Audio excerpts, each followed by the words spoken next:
1. Drake hung onto his strap on the crowded metro train underneath New Osaka and smiled as he felt the third set of questing fingers probing his pockets for something interesting to steal. This particular pickpocket was more skilled than the two who had tried earlier, but she would still come up empty. And yes, he was sure it was a woman. There were ways to tell gender from touch if one was skilled in the art of pickpocketing to read what was being done to him and knew what to look for. Or, he supposed, to feel for. Once the person gave up and he was again free of intruding digits, he let his gaze wander over the crowd in front of him. As he was underneath the capital of the Sato Prefecture, it was unsurprising that the vast majority of people around him were of Japanese descent. That wasn't to say that everyone who lived on New Honshu or in the Sato Prefecture in general was ethnically Japanese, but in excess of 90% were. That meant that even though he was of normal height for a Caucasian, the general height of the people around him was about 5 centimeters lower and allowed him a better view of the people in front of him all the way up to the end of the car. That happy coincidence meant that he had an excellent view of his partner for this mission, Yukiko Tanaka. It also meant that he had a ringside seat for the show when she caught a pickpocket trying to get into her belongings. Rather than let that intrusion go, she yanked the young man's hand up over her head and twisted it, making him screech and writhe as he tried to figure out how to get free without breaking every bone in his hand and wrist. He was unsuccessful. "The next person that puts their hands in my pockets will walk away with a broken thumb and a black eye," Yukiko said in a clear voice.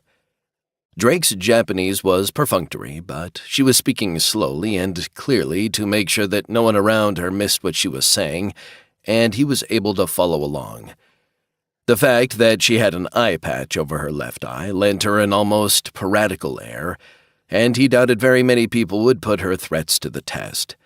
If they did, that would be a show of a completely different kind, and he hoped she could restrain herself. The last thing they needed today was the attention of the authorities. Apparently the thief was quite happy to be released because he waded his way through the crowd to escape her presence as quickly as he could. Now, instead of people pressing up against her, Yukiko had a bubble almost half a meter around her where people pushed away from her so they wouldn't possibly be construed as trying to pick her pocket. She didn't look back at him, but Drake studied her more closely. Young, extremely fit, and supremely confident, she certainly didn't fit the mold of what one would expect a spy and assassin to look like. Her mixed-race heritage, Japanese and something light-skinned, made her exotic and quite attractive. If they hadn't been partners, even if only temporarily, he'd have been tempted to try and get to know her better. Of course, the fact that she might kill him for his temerity would be a dash of cold water on that plan if he'd been inclined to try. No, better to keep things professional. Besides, he really hoped this would turn into something more permanent. Yukiko wasn't a thief like him, but she had access to a place that he wanted into, so the two of them were working together on this particular job. She wanted him to help her get revenge on her uncle, a very powerful executive here, and she wouldn't be able to get it without his assistance. He wanted access to the man's collection of relics and artifacts from the Golden Kingdom, and couldn't get into the highly protected building, much less the vault, without her assistance. The two of them were metaphorically joined at the hip until this particular mission was complete, and then they would go their separate ways. Or at least that was her stated intent. He thought she might make an exceptional thief with the right kind of training and her skills as a spy, and whatever else she was trained to do by the shadowy underworld organization that had taken her under their wing could be very useful to someone like him. And since she was on the run from her previous employers, she needed some form of protection herself. That meant there was a real possibility the two of them might be working together much more closely in the future, and he was going to nurture that particular relationship to see if it grew. But before that could happen, they needed to finish this job. He returned his attention to the rest of the crowd to make certain no one was paying undue attention to them, and decided that was a fool's errand. Everyone was watching Yukiko, and there was no way of telling whether that was because she just threatened the pickpocket or someone had recognized her. He'd just have to hope that nothing bad came of it. When they exited the train at the appropriate station, two of them made their way to an agreed-upon meeting place separately. After all, if one of them was recognized at a later point, they didn't want to have both of them be revealed because they were traveling together. In this case, it probably wouldn't do any good because Yukiko had made a spectacle of herself, yet it was hard to blame her for her reaction. Rather than going directly down into the sewers, they stopped at one of the street stalls and got something hot to eat. They had cold rations they could snack on during the evening, but he wouldn't turn down a hot meal. The spiced meat was delicious, and even though he didn't know what went into the roll, it was fried to perfection. Being as it was a street vendor, it probably wasn't something he wanted to inquire too deeply about, but he definitely remembered this particular meal quite fondly. Their hunger sated, Yukiko led him down a particular set of alleyways and into a maze of tightly packed buildings that he didn't expect. It seemed that behind many of the tall buildings that fronted the street, there were residences. They were shorter than the buildings around them and hadn't been constructed with anything close to the same care as their more visible brethren. Drake had no idea how she knew where she was going, but Yukiko seemed certain, so he followed. It took 20 minutes to wend their way through the maze to a particular manhole cover set in the middle of a deserted and refuse-filled alley. He prepared himself to help lever the manhole cover up so they could get in, only to be stopped when she raised a hand. She then squatted down and rapped a particular pattern onto the surface of the manhole cover and stepped back as it began rising into the air. It wasn't any kind of levitation, as he could see the frame that was pushing it up, but it was still a surprise. The two of them stepped into the open-sided elevator that revealed itself and were pressed a bit too close to one another, in his opinion. Still, going down into an opening that tight did require making sure that no one didn't get pinched. She looked up at him and smiled before raising an eyebrow. "I like the subdued nature of your cologne. It's quite nice." "I picked it out especially for you." He lied glibly. "And by the way, whatever you use for shampoo is also very nice." It turned out that his mouth had a mind of its own. "Thank you," she said somewhat primly. As the manhole cover settled back into place and the elevator stopped, interior light came on around them, revealing a room with stone walls and a floor made of cobblestones. There was a set of metal steps leading down to the floor, and he followed as she led the way. The room wasn't particularly large, and it was obvious when looking at the dust and grit on the floor that no one had been down there in a very long time. The thick dust would have left plenty of signs of foot travel if there had been any. The only door leading out of this room had a keypad and an optical reader for getting a retinal scan. She walked over to it and looked into the scanner with her good eye. After a few moments, one of the two red lights on top of the keypad turned green. She then tapped in a code that he couldn't see because she adroitly moved her torso to block his view. That amused him, but she was wise to be careful. The thick door unlocked with a soft click, and she pulled it open, revealing a corridor made of the same kind of stone. Like the room, it didn't look like anyone had been in it for quite some time. She headed through the door, and he followed. They went left down a short corridor that ended in a stone door that wasn't secured. On the other side of that was a sewer, and the stench rolled over them as soon as Yukiko cracked it open.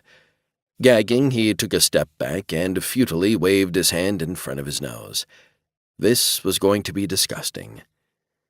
If the smell bothered her, it didn't show. Instead, she took off her backpack and pulled out the knee-high rubber boots that she'd procured for herself and began putting them on with her back pressed against the wall. "The smell won't get any better," she said. "If you look inside one of the boots I got for you, you'll find some nose plugs. Those will save your sanity." Drake searched in the boots once he had his backpack off and found the nose plugs. Inserting them in place made the smell less obnoxious, but it didn't stop it entirely.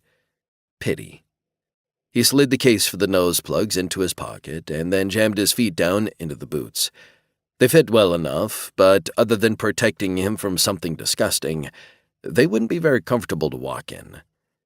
As soon as the two of them were ready, she led him into the sewers, and he saw why the door wasn't secured. From the other side, it wasn't even there. It was a concealed door that undoubtedly had some hidden means of opening it, but he couldn't spot it.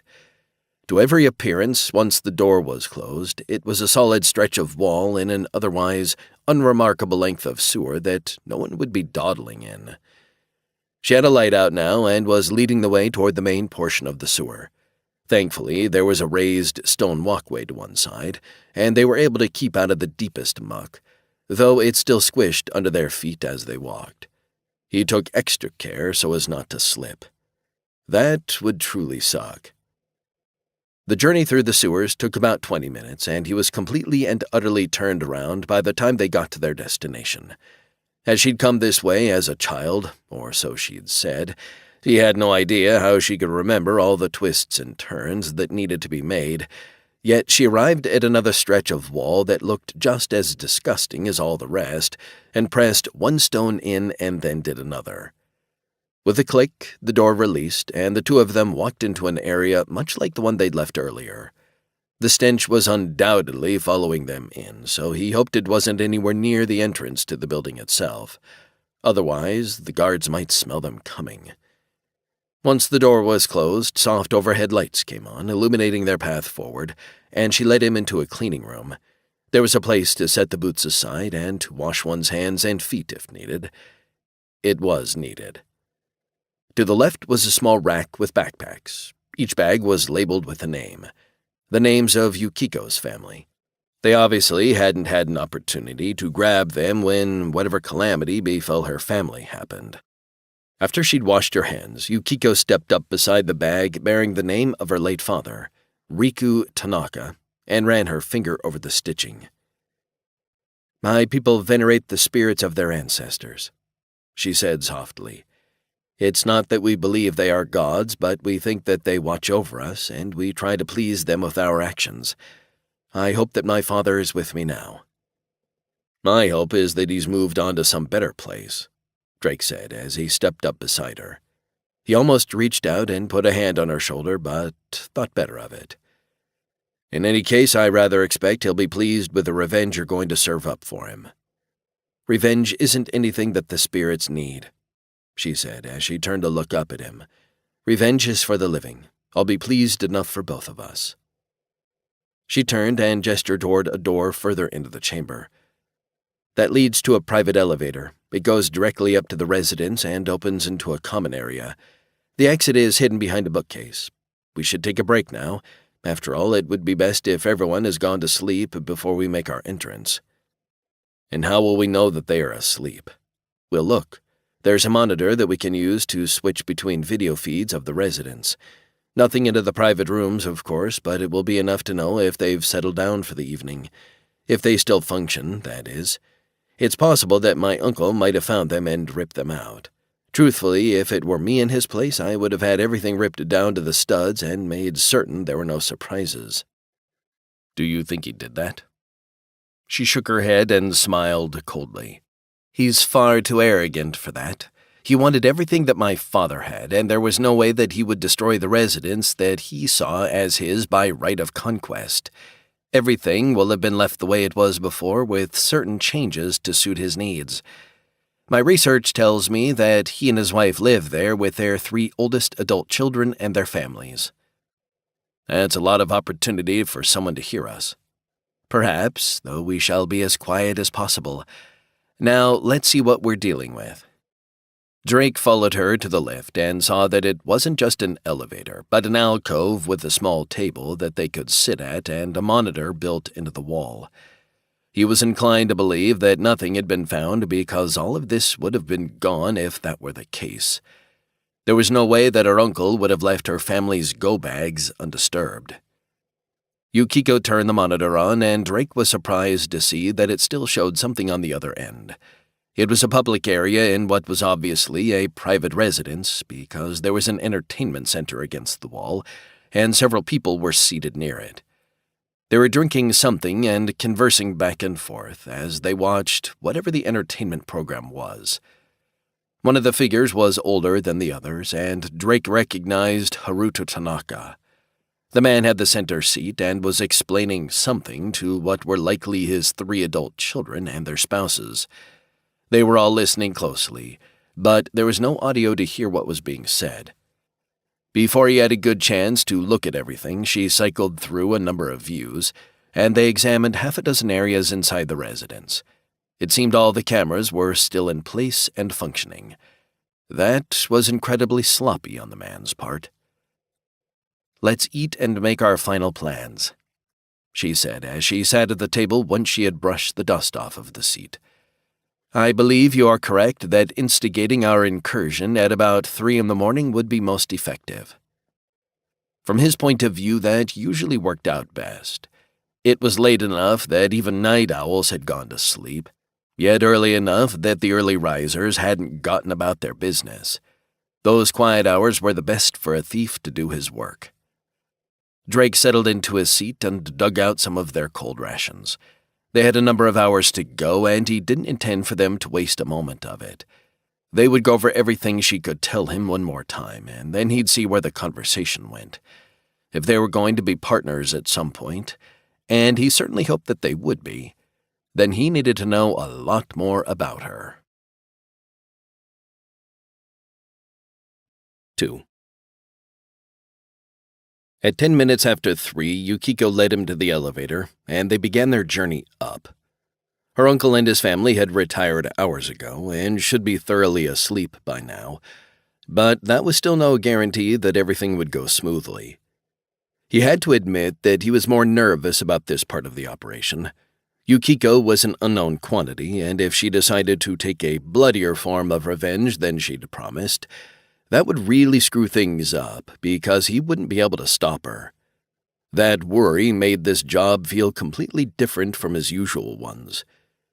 She hadn't asked what they were here to steal, and he hadn't volunteered any information, but her inside track meant that they had an opportunity to get into the vault without tripping any of the outside alarms, and that made what they were doing worthwhile.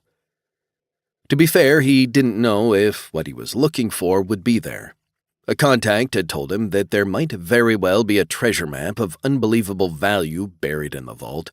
His sources were always cagey about where they got their information, but they had indicated there was a ship's navigation crystal in the vault that might lead to one of the mega-freighters that had been orbiting Earth when the Red Plague had broken out there 500 years ago, one that had never been located after the fact. The term mega-freighter didn't really do justice to the kind of ship he was talking about. Vessels built to travel the quantum sea weren't like ships made to travel between planets inside a single system. They combined aspects of freight carrying and passenger capacity in equal measure. The bottom half of the ship, if divided lengthwise, carried an immense amount of cargo, while the top stretched from the stem to stern, bulging with luxury passenger accommodations. That was true for all quantum ships, but even more so for the mega-freighters. He'd seen images of the glittering passenger accommodations before. They were built for the highest of society and were made to carry fewer people in much more luxurious accommodations than anything in general use today. That was the kind of ship the rumors said had vanished. Back in its day, no one had realized that the ship was more than what it seemed, but he knew differently. The name of the ship had been the Golden Rule, which was somewhat generic, but when combined with the fact that legend said that it had once been owned by the royal family of the Golden Kingdom and had been their secret means of escape in case of trouble, that made it something much greater. Had any of the royal family escaped the Red Plague on Terra? He doubted it. If they had, they would have turned up shortly after they left. No. It was much more likely that if anyone from the royal family had gotten aboard that ship, they'd already been infected and the ship had found a dark corner of the galaxy to die in. The Red Plague took a while to manifest, and certain medications could be used to put off the end, though not forever. The device he was seeking was a navigation crystal from one of the ships that had supposedly escorted the Golden Rule when it had fled Earth. That was the treasure map. If it led to a derelict ship filled with kingdom technology, it would be the Hall of the Ages. The elevator traveled slowly, much more slowly than he had expected, but that might have been so that it didn't make any noise. This was supposed to be an utter secret, and it hadn't been found yet, so there was something to be said for that logic. It meant that it took several minutes to get to the penthouse suite, but he wouldn't be complaining about arriving with no one being the wiser. When the elevator stopped, the door didn't open. There was a small monitor built into the side of the car, and Yukiko studied the room outside the elevator carefully. When she was satisfied, she pressed a button below it, and a bookcase silently swung open in front of them, revealing a very expensive and luxurious suite. Moving more silently than Drake had imagined possible, he stepped out and headed toward the bedrooms. He followed closely behind her, but took an opportunity to scan everything around them. It was his nature as a thief to catalog everything he came across and judge whether anything was worth stealing. Everything here was worth stealing, but they were on the clock. Yukiko led them to a long corridor paneled in dark wood that was polished to perfection and oiled so that it looked silky smooth. The goal was the double door at the end of the hall, and that was where they went. She pulled a small device out of her backpack and handed it to him. It was a breathing mask. He put it on even as she pulled out one of her own. The next thing she removed was a small canister with a hose that she slid under the door before she opened the valve. There was a soft hissing, but if he hadn't been listening for it, he would have missed it. This was supposed to be knockout gas. Hopefully it was. After allowing a few seconds for the canister to empty, she put it away and waited. She held up 2 fingers, and he nodded. 2 minutes was probably plenty of time for whatever gas she had distributed into the room to have an effect and then dissipate enough for them to work. Or maybe it wouldn't dissipate at all. Maybe whatever it was would still be in effect and they'd have to work with the masks on. That would be inconvenient, but not necessarily problematic.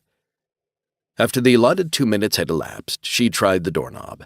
It turned easily, and a gentle push had one of the paired doors swinging slightly open. The interior of the room was completely dark, but he could still see the general shape of the bed in the low light cast by the moon outside the wide windows. The interior of the room was as quiet as a tomb. Considering that they were in a high-rise business building in the middle of a bustling city that never slept, that was surprising. The soundproofing must be exquisite. The 2 of them made their way into the room, and he took a moment to slowly push the door closed, making certain that the latch didn't click as he secured it. When things were as quiet as they were now, noises traveled a surprising distance. A dim blue light popped on in front of him when Yukiko activated her flashlight, showing the floor. Then the weak beam went to the bed and showed 2 people nestled under the covers. Yukiko made her way to the bed, starting on the woman's side. She reached down and shook the woman's shoulder vigorously, but there was no response. She then slapped the woman, which made far more noise than he was comfortable with. "I think you've already established that she was asleep," he said quietly. "You didn't need to slap her." "I didn't slap her to make certain that she was asleep," Yukiko said in an equally quiet voice. "I did it because she's a bitch. She was always the power behind my uncle's throne and was always urging him to do things to take more power and control. Who knows if he would have acted against my father without her continual haranguing. She deserves that slap and more." She made her way around to her uncle's side of the bed and shook him just as thoroughly, showing that he wouldn't be waking up either.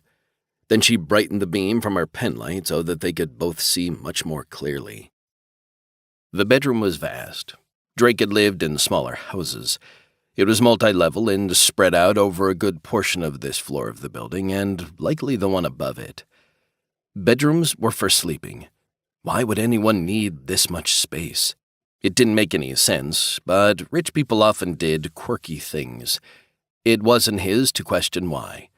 This was the situation and they'd deal with it. Yukiko set her backpack on the floor and opened it, then pulled out some equipment that he couldn't place. Part of it looked like it was meant to be utilized for fine work in someone's hand, but he couldn't quite figure out what he was looking at. "What is that?" "A tattoo machine," she said as she stripped off her gloves. That made him blink. "Why did you bring a tattoo machine to your uncle's bedroom?"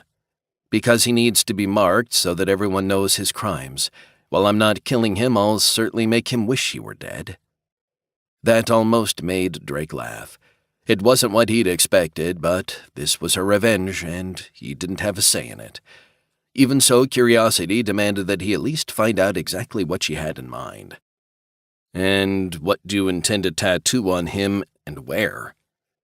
"I'm going to write his crimes on his face. The ink I've selected is both brightly fluorescent and impossible to get out. It's a special ink made for very permanent tattoos. It actually alters the DNA in the skin cells so that if it's completely erased, the cells will return to their fluorescent state as new cells replace them. If he wants to get rid of these tattoos, he'll have to have someone skin his face off." That was horrifying. Note to self, don't piss Yuko off. Do you mind if I do something else while you're otherwise occupied? Standing here and watching you do this isn't exactly high on the list of things that I'd like to be doing. She made a shooing gesture. "Go amuse yourself. I'm certain there are many things here worth stealing." "Will you have enough light to work?" Yuko nodded. "I'll hold my penlight in my mouth. That will keep me from spitting on him, which would only delay my work and leave DNA. If you would take a moment to make certain that the doors cannot be opened, I think that might be a useful thing. Not that I expect anyone to interrupt my work tonight, but it would be best if we don't take chances." "On it," he said as he retrieved a penlight of his own and headed for the door. Once he had verified that the door could be locked, he quietly turned the latch and secured it. Then he moved one of the nearby pieces of furniture over to block the door itself, just in case someone outside had a key. That done, he turned back toward the vast bedroom and smiled. This was going to be fun. Nothing beat a good shopping trip. 3. Drake began a slow walk through the bedroom as soon as he had the door secured in a way that he felt confident no one would be getting through without making a significant amount of noise. The windows looking out over the city were open but dark. He suspected there was some sort of light modification going on, just like there was soundproofing to keep the exterior noises from intruding. What that meant would be that unless they turned the lights on full, no one on the outside should be aware that they were inside and looking around. His penlight was enough light for him to get by with, but if he found something interesting, he'd want to put some more light on the subject to be sure before he made his move. The downstairs area of the two-level bedroom seemed to be filled with personal belongings and all the accoutrements that one would need to live their life. Lots of expensive wooden furniture holding clothes that probably cost more than a regular person made in years. All of the hallmarks of exceptional wealth were everywhere to be seen, and as Yuko had said earlier, there were lots of things here that were worth stealing even though they didn't interest him. After all, he wasn't in this for the money, per se. That was certainly nice, but he wanted things that were interesting, as in Golden Kingdom relics, rather than just valuable. The upstairs area was much more to his liking. There was an office that was undoubtedly used by Yukiko's uncle, and it was extremely well appointed with leather furniture and dark wooden bookcases. The latter was stuffed with actual books, and it took a moment to scan the titles. Some of them were in kanji, but the vast majority of them were in other languages. All of them seemed to be very old, and he suspected the man was something of a collector when it came to relics from the Golden Kingdom, even when they weren't technological in nature. That made perfect sense, and it spoke to a passion that was laudable. It didn't excuse the man's failings, but no one was pure evil or made of fluffy bunnies. All people existed on a spectrum, and even the worst of the worst would have some redeeming features, just like the best of the best would have foibles. While he had no intention of loading himself up with books because they were heavy and bulky, he did skim the titles. Lots of information about the social structures that were present back to the time when the Golden Kingdom was at its height. Anglic had been the primary language even then, though there were many other dialects, and that explained the plethora of options when it came to which books might be written in which languages. Most of the books were mundane, but when he got to a small glass enclosure at the end of one of the bookcases, he stopped and focused his attention on the dozen books lined up inside it. These seemed like personal journals or something of that nature. What made them valuable enough to protect them even more stringently than the rest? The answer was that they had each been written by someone who was historically relevant. Perhaps not someone like Andrew Gold, who had ruled the Golden Kingdom at the time of its collapse, but there was what looked like a journal written by his major domo, Gustav Threet. There were also other journals written by people high up in the government of the Golden Kingdom. He took a few moments to make certain that the case wasn't alarmed and then unlocked it carefully. He slid the glass cover out of the way and examined the books more closely. There didn't look to be any pressure plates underneath them, so they probably weren't that securely protected. This deep inside a secure area, that was neither a surprise nor a failing. No one in their right mind would expect that someone like Drake could get in by bypassing every bit of security they had in place to protect the owner of these books and his property. One by one, he carefully slid each of the slender volumes free and cautiously opened each one to scan the interior. As he suspected, they were handwritten. They were either diaries or journals, and that meant there would be all kinds of interesting details buried in here that might never have made it into the public domain even in their day. With a smile, he began stacking them on top of the desk, taking a moment to verify that each seemed to be worth taking. This definitely wasn't the kind of thing he normally stole, but some of the people at the Institute would lose their minds over the historical details that he would be bringing to them. It never hurt to make one's bosses feel good about what you'd done. That's how one got even better jobs in the future. Interestingly, the last book in the set didn't seem to be from anyone that he recognized inside the hierarchy of the Golden Kingdom. In fact, there wasn't even a name attached to it. Instead, it appeared to be a ship's log, peculiar and intriguing. The vessel in question had been called the Proctor's Compass. That meant nothing to him, but it wouldn't have been in the company of these other books unless it had significant value. After skimming the first 2 pages and not seeing anything that told him any details about the vessel, other than it was relatively small and seemingly crewed by a group of military officers, he skipped ahead. He flipped to the back of the book and was unsurprised that the final entries revolved around the Red Plague. The crew were dying, and so this vessel had to have been abandoned somewhere and later searched for relics. That was dangerous work because no one really understood what made the virus tick. It had been released on many worlds inside the Golden Kingdom, and on almost all of them, it had reproduced a certain number of times, killing indiscriminately as it did so, and then extinguished itself. That had not been the case on Earth and another 5 worlds.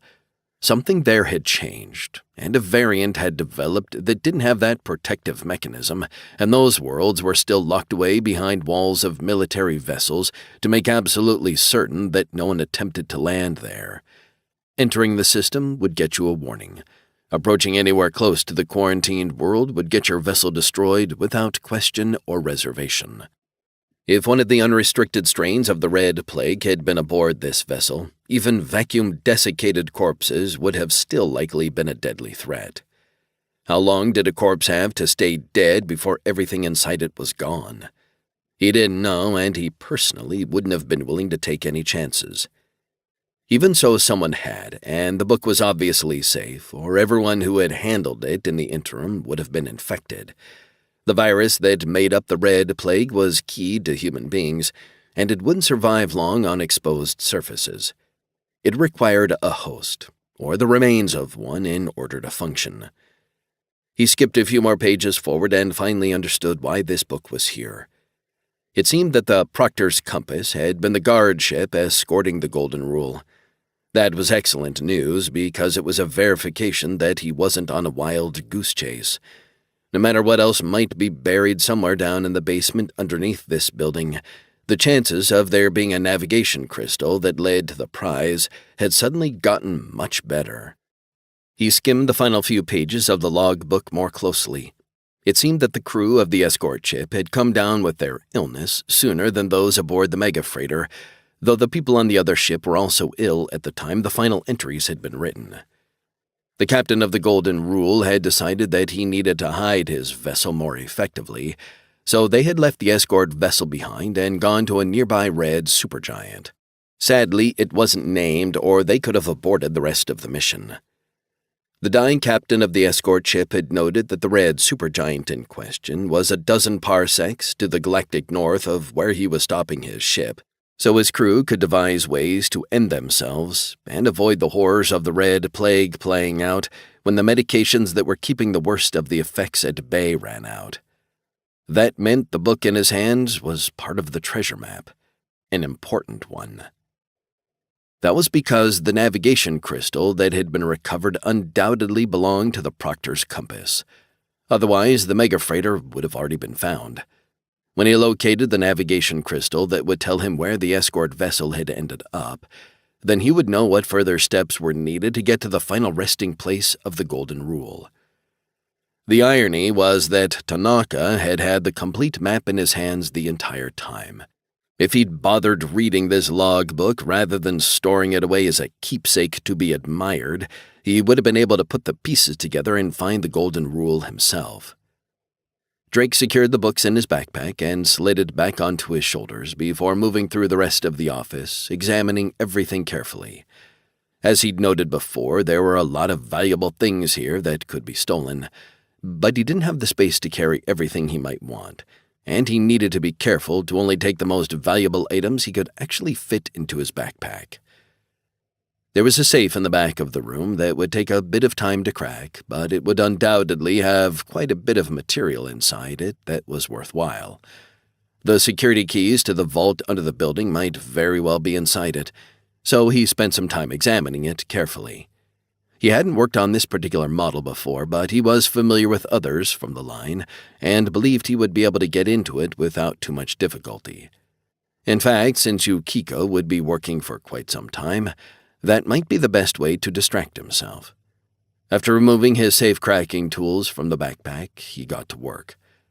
The secrets to safe-cracking revolved around knowledge of each particular model and line, as well as some general rules of how to get around the most common types of preventative measures that manufacturers installed to keep people from doing exactly what he was doing.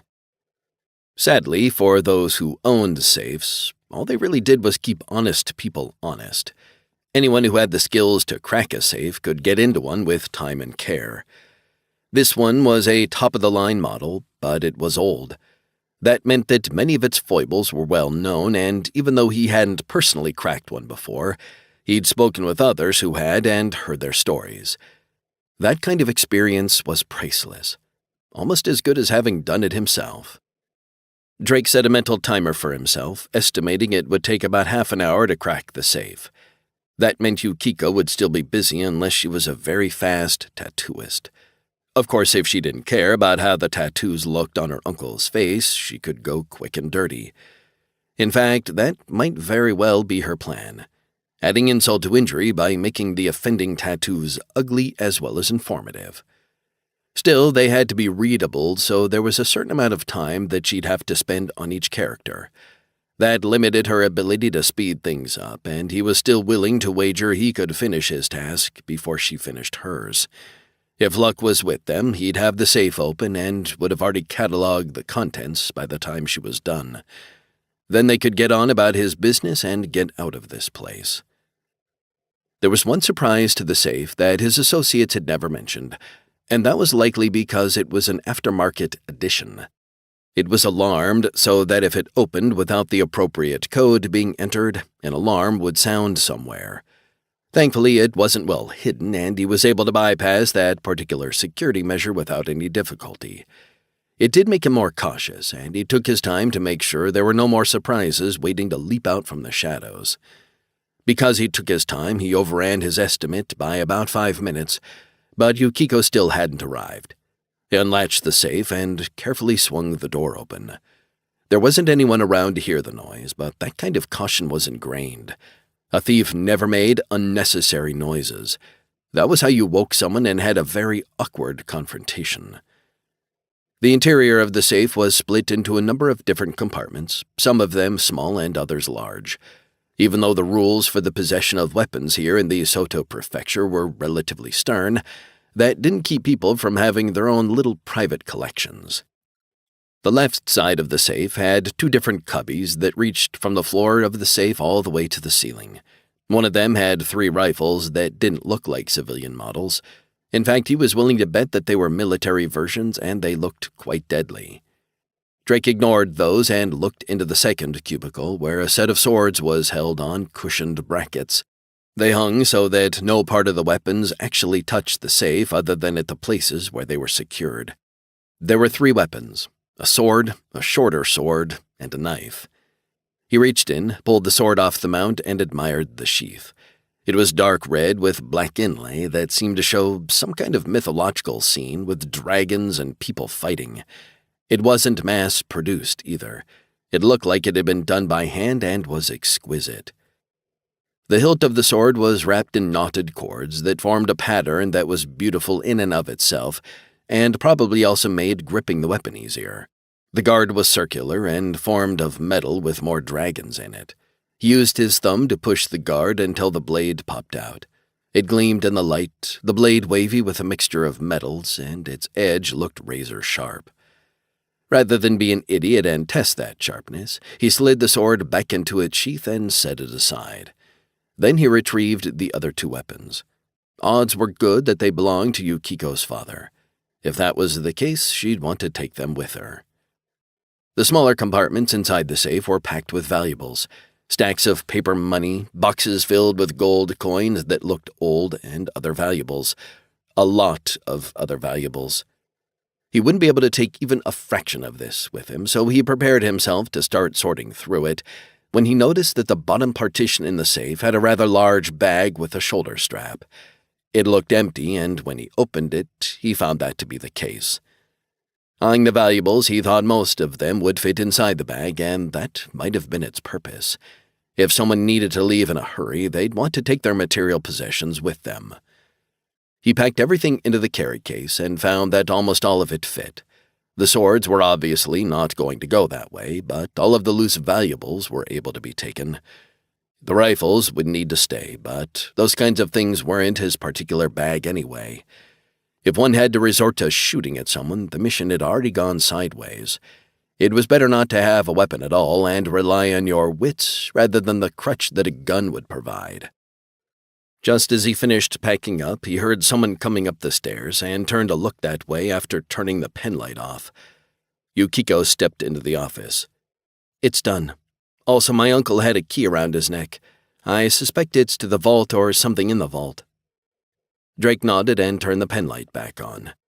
"That makes sense. I didn't find anything like that in the safe, though I did find something I think is yours. Or rather, I think it might have been your father's." He gestured toward the swords on the desk. She stepped over to them and ran one hand down the length of the sheath of the longest one. "These are beautiful weapons, but they aren't my father's. They belong to my uncle and are ones that have been in our family for many generations.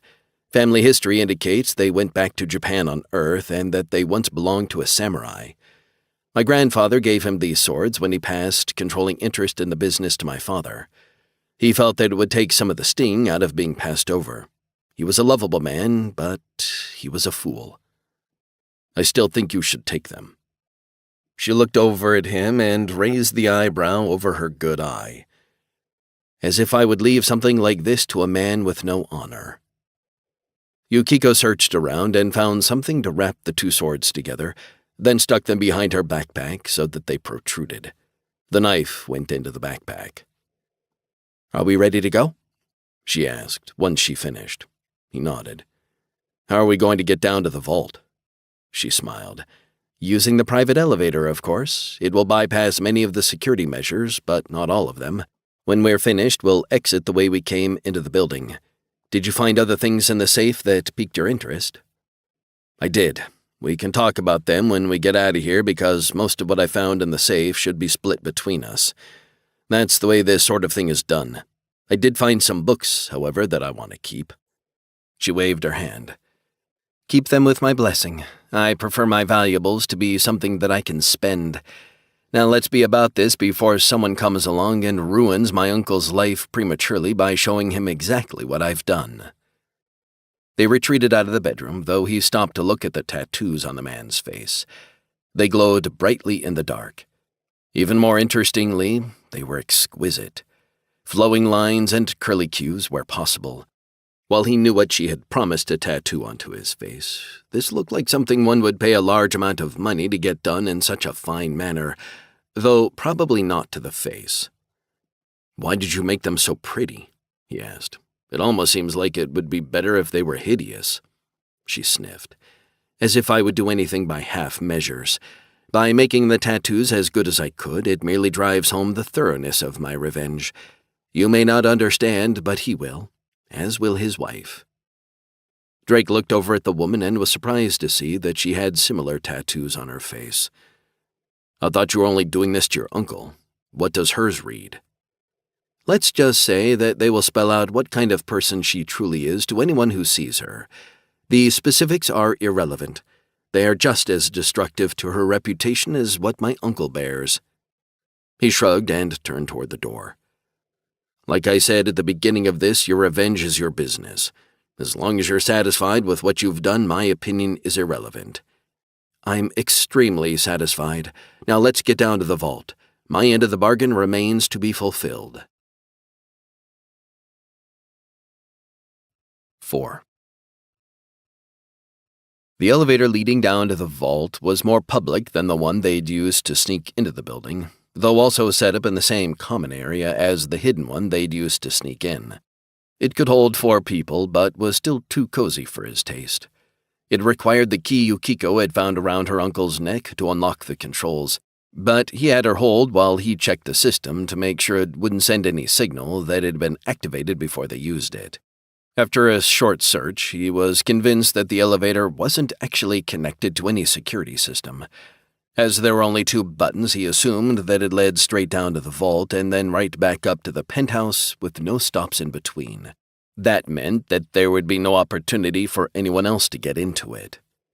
Somewhat more confident that their arrival would not be noted, Yukiko inserted the key into the controls and turned it to the left. He raised an eyebrow. "Why to the left? Shouldn't it be to the right?" She shook her head. "Different cultures have different standards. Here in the prefecture, it is common for keys to be turned to the left. In fact, many of the things that you might see as going right would go left here. That's simply the way it is." "That's good to know. It would make a good security measure, I suppose. If I hadn't already checked to make certain there wasn't a security system, someone turning it the wrong way would be a trigger to set off an alarm." She chuckled. "Perhaps somewhere else, yes.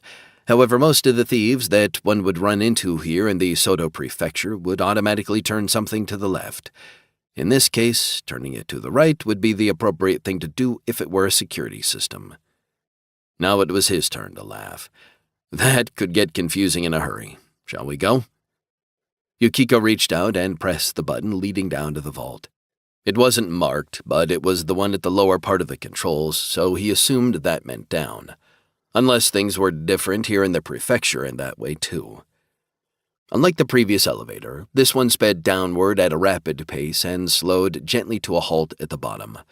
The door slid open and they stepped out into a large room filled with cases. Drake expected it to be empty, but that was not the case. Crouching in front of one of the glass enclosures toward the front of the vault was his old mentor and current enemy, Quincy Paxton.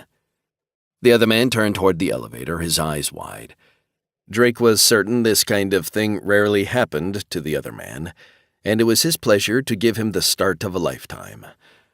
Unfortunately, this was a level of complication to a mission that had been going very smoothly thus far, and now it was probably going to go off the rails. "Well, well," Drake drawled. "Look what the cat dragged in, if it isn't my old friend Quincy." Now the other man frowned. "You know I hate that name." "I do. Imagine running into my old partner like this. I have to say that wasn't on my bingo card, but on the whole I think this is amusing." The other man stood. If you're looking for amusing, then why don't I just tell you right now that I have what you're looking for, assuming, of course, that you're looking for the navigation crystal. You're too late." "Then we'll just take it from you," Yukiko said, stepping forward. "I wouldn't do that if I were you," a voice said from the rear of the vault. A young man stepped out from behind another one of the cases with a pistol in his hand. "Say the word, boss, and I'll end this." "Edgar, put that damned thing away," Paxton said. "I thought I told you not to even bring it. A weapon has no place in what we do. It just makes us overconfident, and then mistakes are made. Mistakes like the one you are currently in the process of making." "It doesn't look like a mistake to me. They don't dare try anything or I'll blast them. Let's just take what we have and get the hell out of here. They can suck rocks." Drake raised an eyebrow. "New hire? What's this, the 5th replacement for me? The 6th? It's hard to keep track. They come and go so quickly." "Don't flatter yourself," Paxton said as he grabbed his backpack off the floor. "Edgar is rash, but he's not wrong. You're not getting what I have, and as ridiculous as I think that weapon is, it makes absolutely sure that I'm not disturbed." Drake started to reply, but Yukiko reached behind her back and drew the longer sword. The two men were still staring at her when she rapidly hopped forward and planted the tip of the blade against Paxton's neck. "Go get the pistol, Drake. I don't trust either one of these people." It kind of surprised me that the new guy hadn't reflexively fired the pistol. In his shoes, that's probably what Drake would have done. Honestly, that was one of the reasons he didn't carry one. "This is going too far, Yukiko," he said. "We're not like them, and we don't have to make these kinds of threats." She looked at him, her single eye cold. "I didn't bring weapons into the equation. They did. Now I'll put mine away once I'm sure that that fool can't shoot us." "I'm not giving it to you," Edgar said. "Let him go or I'll shoot the guy." "Edgar," Paxton said firmly, "put the damned gun down. The only thing that's putting me in danger is you." For a moment, Drake thought that Edgar would just start shooting, but he finally sneered and set the pistol down on the top of one of the counters. "Fine. If we both die, it's your fault." Drake walked over to where the pistol was, picked it up, carried it back to where Paxton had been working, and then put it into the case. It only took a few moments to close and lock the case, securing the weapon for now. "Put the sword away," Drake said. "Shouldn't we take the navigation crystal first?" "No." He turned his attention to Paxton. "As much as I dislike him, I won't outright steal from him." "Why not?" Paxton asked. "You've done it before." "I have not." "Really? What about that tablet during our final mission? You took that when you knew that it was the reason I was there." "Are we actually going to argue about that now? Seriously? How could I steal the tablet from you when you were the one who took it out of the case? You were standing right there when I unlocked it and you made the switch." Paxton scowled. "I have no idea how you did it, but I know you did. You took it and you gave it to the Institute." "If I had, which I'm not saying that I did, that was the entire reason we were there. They hired the two of us to steal that tablet and return it to them. That was the mission we were paid for. You made the call to take it for yourself, and that is what broke us up." "No," Paxton said with a sneer. "That broomstick up your behind is what broke us up. We could have both been richer than Crucius. You somehow pulled a trick on me and hung me out to dry." "Just because it didn't work out the way you wanted doesn't mean that I did something nefarious, Paxton," Drake said with a sigh. "You're letting your ego carry you away. Get a grip. Yukiko, put the sword away, please." She looked at him like he was an idiot, but stepped away from Paxton before resheathing the sword. "Fine. How are we going to complete your mission now that you've revealed you won't actually steal something when the time comes? I don't understand this honor among thieves business. You've said that he betrayed you. Shouldn't that eliminate any dishonor in taking what we came for from him?" "Laws are rules imposed upon you by others. Honor is a set of rules you impose upon yourself. Ones that are far more binding for people like me. Not all thieves, mind, just me. Paxton is part of the same community of people I'm from. That means that I'm not going to violate the implicit agreement that our community shares. He's welcome to think that I stole from him if he likes, but I won't rob him. Everything I took from the job he's talking about was stuff that he chose to leave behind. Whatever the problem was with the tablet, that really is something that only he is responsible for. Actually, he'd arranged for Paxton to unknowingly swap what the man thought was a functioning tablet for a non-functioning one, but that was because he'd already swapped them when Paxton wasn't looking. He wouldn't have done even that if Paxton hadn't betrayed him and their client, the Institute for Kingdom Studies, but he was absolutely truthful when he said that he'd only taken what was left behind. It was splitting hairs, but the man had just betrayed him after all. He'd had it coming. Drake took off his backpack and pulled out the logbook. See this? This is the captain's logbook from the escort ship the navigation crystal came from, the Proctor's Compass. The navigation crystal is part of the treasure map that we're both here for, but this logbook is the other part. The Golden Rule didn't stay with its escort. It went somewhere else. That means that while you can get to where the escort was, it won't do you any good. On the flip side, I have absolutely no idea where the escort was, and can't even start looking for the real treasure, so as much as it galls me to say, the two of us will have to work together one more time. Paxton held out a hand. Let me see that. Drake laughed. You must really think I'm stupid. There isn't a chance that I'll let you have this, just like you won't let me have the navigation crystal. You'll just have to ask yourself if my word is good. Do you believe me when I say that this book is the key to unlocking the remaining portions of the puzzle, or am I lying to you? You like telling yourself that I tricked you. Let's say that's true. Is that the same thing as lying about a key portion of the job that I'm proposing we work together for?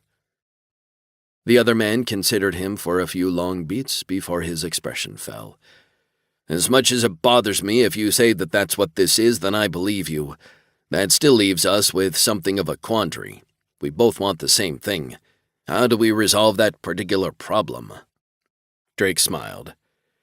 It's a huge hulking ship full of treasure. Sure, much of it's going to be degraded to the point of uselessness, but this is the kind of haul that will set both of us up for life. Even with the part that I hand over to the Institute, I'll still have more than enough money from the deal. I propose that we make this easy, 50-50 split. You get half and I get half. Excuse me, Edgar said. What about me and the skank? Yukiko focused her attention on the younger man and took a step in his direction. You won't need money in the grave. Edgar, Paxton said sharply. Watch your mouth and apologize, now. The younger man stared at Paxton as though he had grown a second head. What? Why? Because she has a sword and you don't have a gun, moron. Tell me, does she look like the kind of person that would put up with your crap? Honestly, I think she's much more likely to stick that thing right through you and leave you wiggling on the ground to bleed out. If I hadn't promised your mother that I'd get you started in this business, I'd let her do it, too. You're not going to let her hurt me, Uncle Quincy. Drake stared at Paxton incredulously. You brought a relative on a job like this? You really have started slipping. I'm not sure that I can effectively refute that, Paxton said with a sigh. Please don't kill the idiot. I need him. Still, I suppose he's right. We're coming into this with partners, and so they deserve a share. 10% each. Fine by me, Drake said. It's going to take a lot of time to get whatever we find to a place that it can be sold, so you'll have to trust me to make that happen. I give you my word that I will do everything to get us all what we deserved. Now that's some bull, the other man said with a laugh. We'll arrange to split the haul, but it will have to be under terms that we work out once we see what we're dealing with. I don't trust you or the Institute to give me a fair shake. Fair enough, Drake said. Then we have a deal. Before Paxton could respond, the vault door made a noise and one of the latches unlocked. Then a second followed suit, and it was obvious someone on the outside was making their way in. 5. As they were closer to the elevator, Drake and Yukiko got to it first, followed by Paxton and, finally, his nephew. As soon as they were inside, Drake pressed the button to take them up to the top floor. The residence is at the top, and we have to go through the family's quarters to get to the other elevator taking us out of the building. Don't do anything stupid. They might still be asleep." Paxton sneered. "If they were still asleep, no one would be coming into the vault. No. Somebody woke up because you didn't do your job right. You were always cutting corners, and I'm just sorry that it bit you in the behind when I was caught in the crosshairs." That made Drake smirk. "Get over yourself, Paxton. If anyone has been cutting corners, it's you. Just mind what's going on and follow us." The elevator slid open to chaos. Apparently someone had woken up, and now all the family members were in the common area, both talking to one another and shouting at somebody who looked like they were a security guard. Needless to say, all their attention quickly swiveled to the intruders, and Drake stepped toward the security guard, even as the man reached for a weapon, his eyes wide. A fist to the man's gut doubled him over, and Drake yanked the pistol out of the man's holster and threw it into the elevator right before the door closed, even as Yuko stepped past him and planted her fist into another woman's face. Blood went flying, and the woman screamed as she was knocked off her feet. Even Paxton got into the act, kicking one of the adult male children squarely between the legs and sending him crashing to the floor. The only one of them that did nothing, ironically, was Edgar. Even though the young man had been all ready to use a weapon and fight earlier, now he seemed frozen. Drake grabbed him and shoved him toward the bookcase with the hidden elevator. "Let's go!" Yuko grabbed the woman she'd been beating on and hurled her onto one of the couches, which then flipped over and dumped her behind it. Then the one-eyed assassin raced over to the bookcase and did something that made it swing open. Paxton grabbed his nephew, and the two of them stuffed themselves inside, followed by Yuko and Drake. As soon as the door was closed and the elevator began its descent, Drake let out a sigh of relief. They weren't clear yet, but it wouldn't be long before they were. As no one above knew about the secret exit, at least until now, they wouldn't be in too much danger of being captured. Unfortunately, there would be some kind of description of them, and Yuko's exact identity circulating. That meant they needed to expedite their exit from the city, the planet, and this star system. Getting up to orbit would be a priority, and as the security forces would undoubtedly be on the lookout, it would be a little dicey. That meant they would have to use unusual means to get there. It wouldn't be the first time he'd had to do so, but he'd hoped to avoid that kind of complication this time around.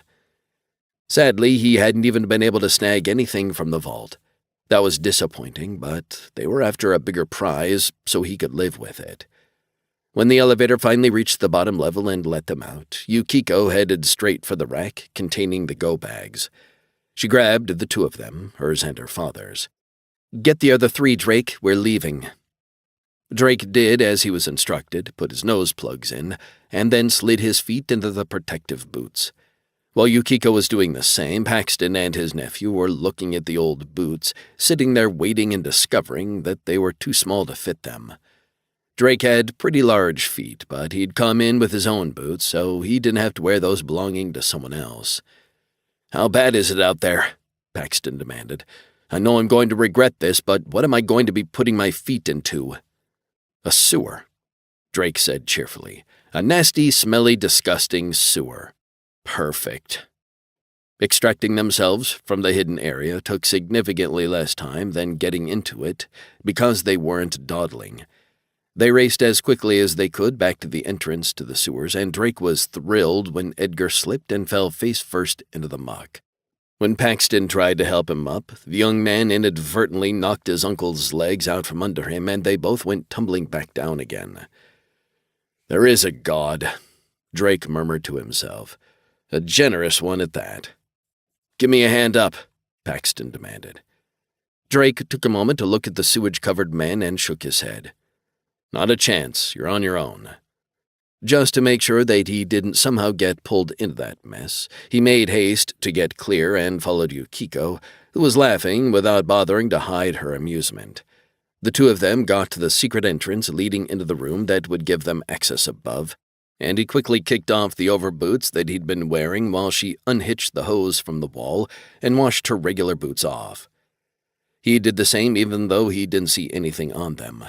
Smelling like the sewer would be very bad.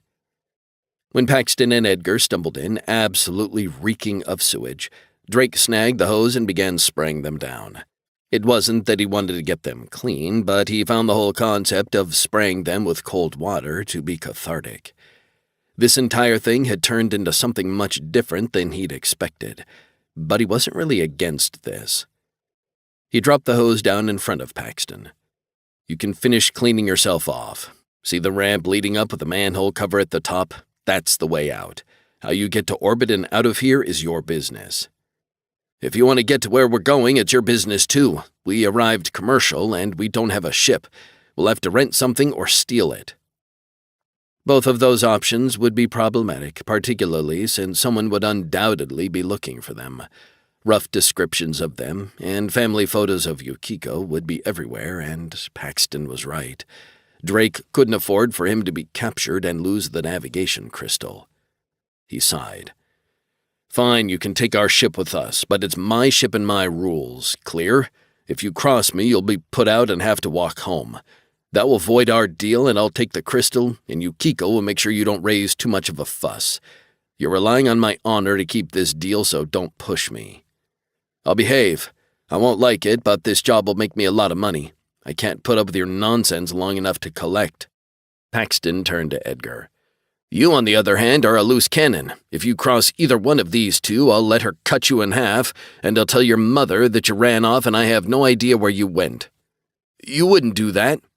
"Try me." The young man looked like he wanted to argue, but he didn't. Instead, he stooped back over to the hose and finished washing the scum off himself. Once he'd finished, he handed the hose to his uncle and stepped off to the side to try and dry off on a towel that Yukiko handed him. She walked over to Drake while the two men were cleaning themselves. "Can we trust them?" "Not a chance. They'll do something to try and get the upper hand, and we'll have to watch them like hawks. When they make their move, we'll need to be ready. I meant what I said. If they cross the line, we'll take that navigation crystal from them and drop them off somewhere. If they put up too much of a fight, I'll leave it up to your judgment how much force has to be used to put an end to it." She nodded her head, never taking her eyes off Paxton. "I think I'll need to hear the full story of your relationship with him and what has passed between you. Not right now, but during this trip. It won't be over very soon, I suspect, and your ship isn't large enough to have enough space to get away from him and his odious nephew. Well, I suppose they're both odious now." That made Drake laugh. "True. But first, we'll need to get off New Honshu. Any ideas?" Yukiko pursed her lips. "I should be able to arrange something, but it will cost you a price to be determined later. I'll have to work with a former contact, and while they will be able to assist us, it will cause me significant problems in the future." "Agreed. If they decide to betray me, there may be a fight. Can you handle yourself? You didn't look like you were a fan of firearms." "I'm not," he admitted. "Honestly, I can use a pistol, but I'm not very good with one. It's my belief that I don't need to carry one because it just makes my job more difficult. I'd much rather focus on doing the job right and not being caught having to fight my way out. It's worked for me so far." She nodded. "So I see. Well, at least you're able to handle yourself with your fists. Good job disarming the guard.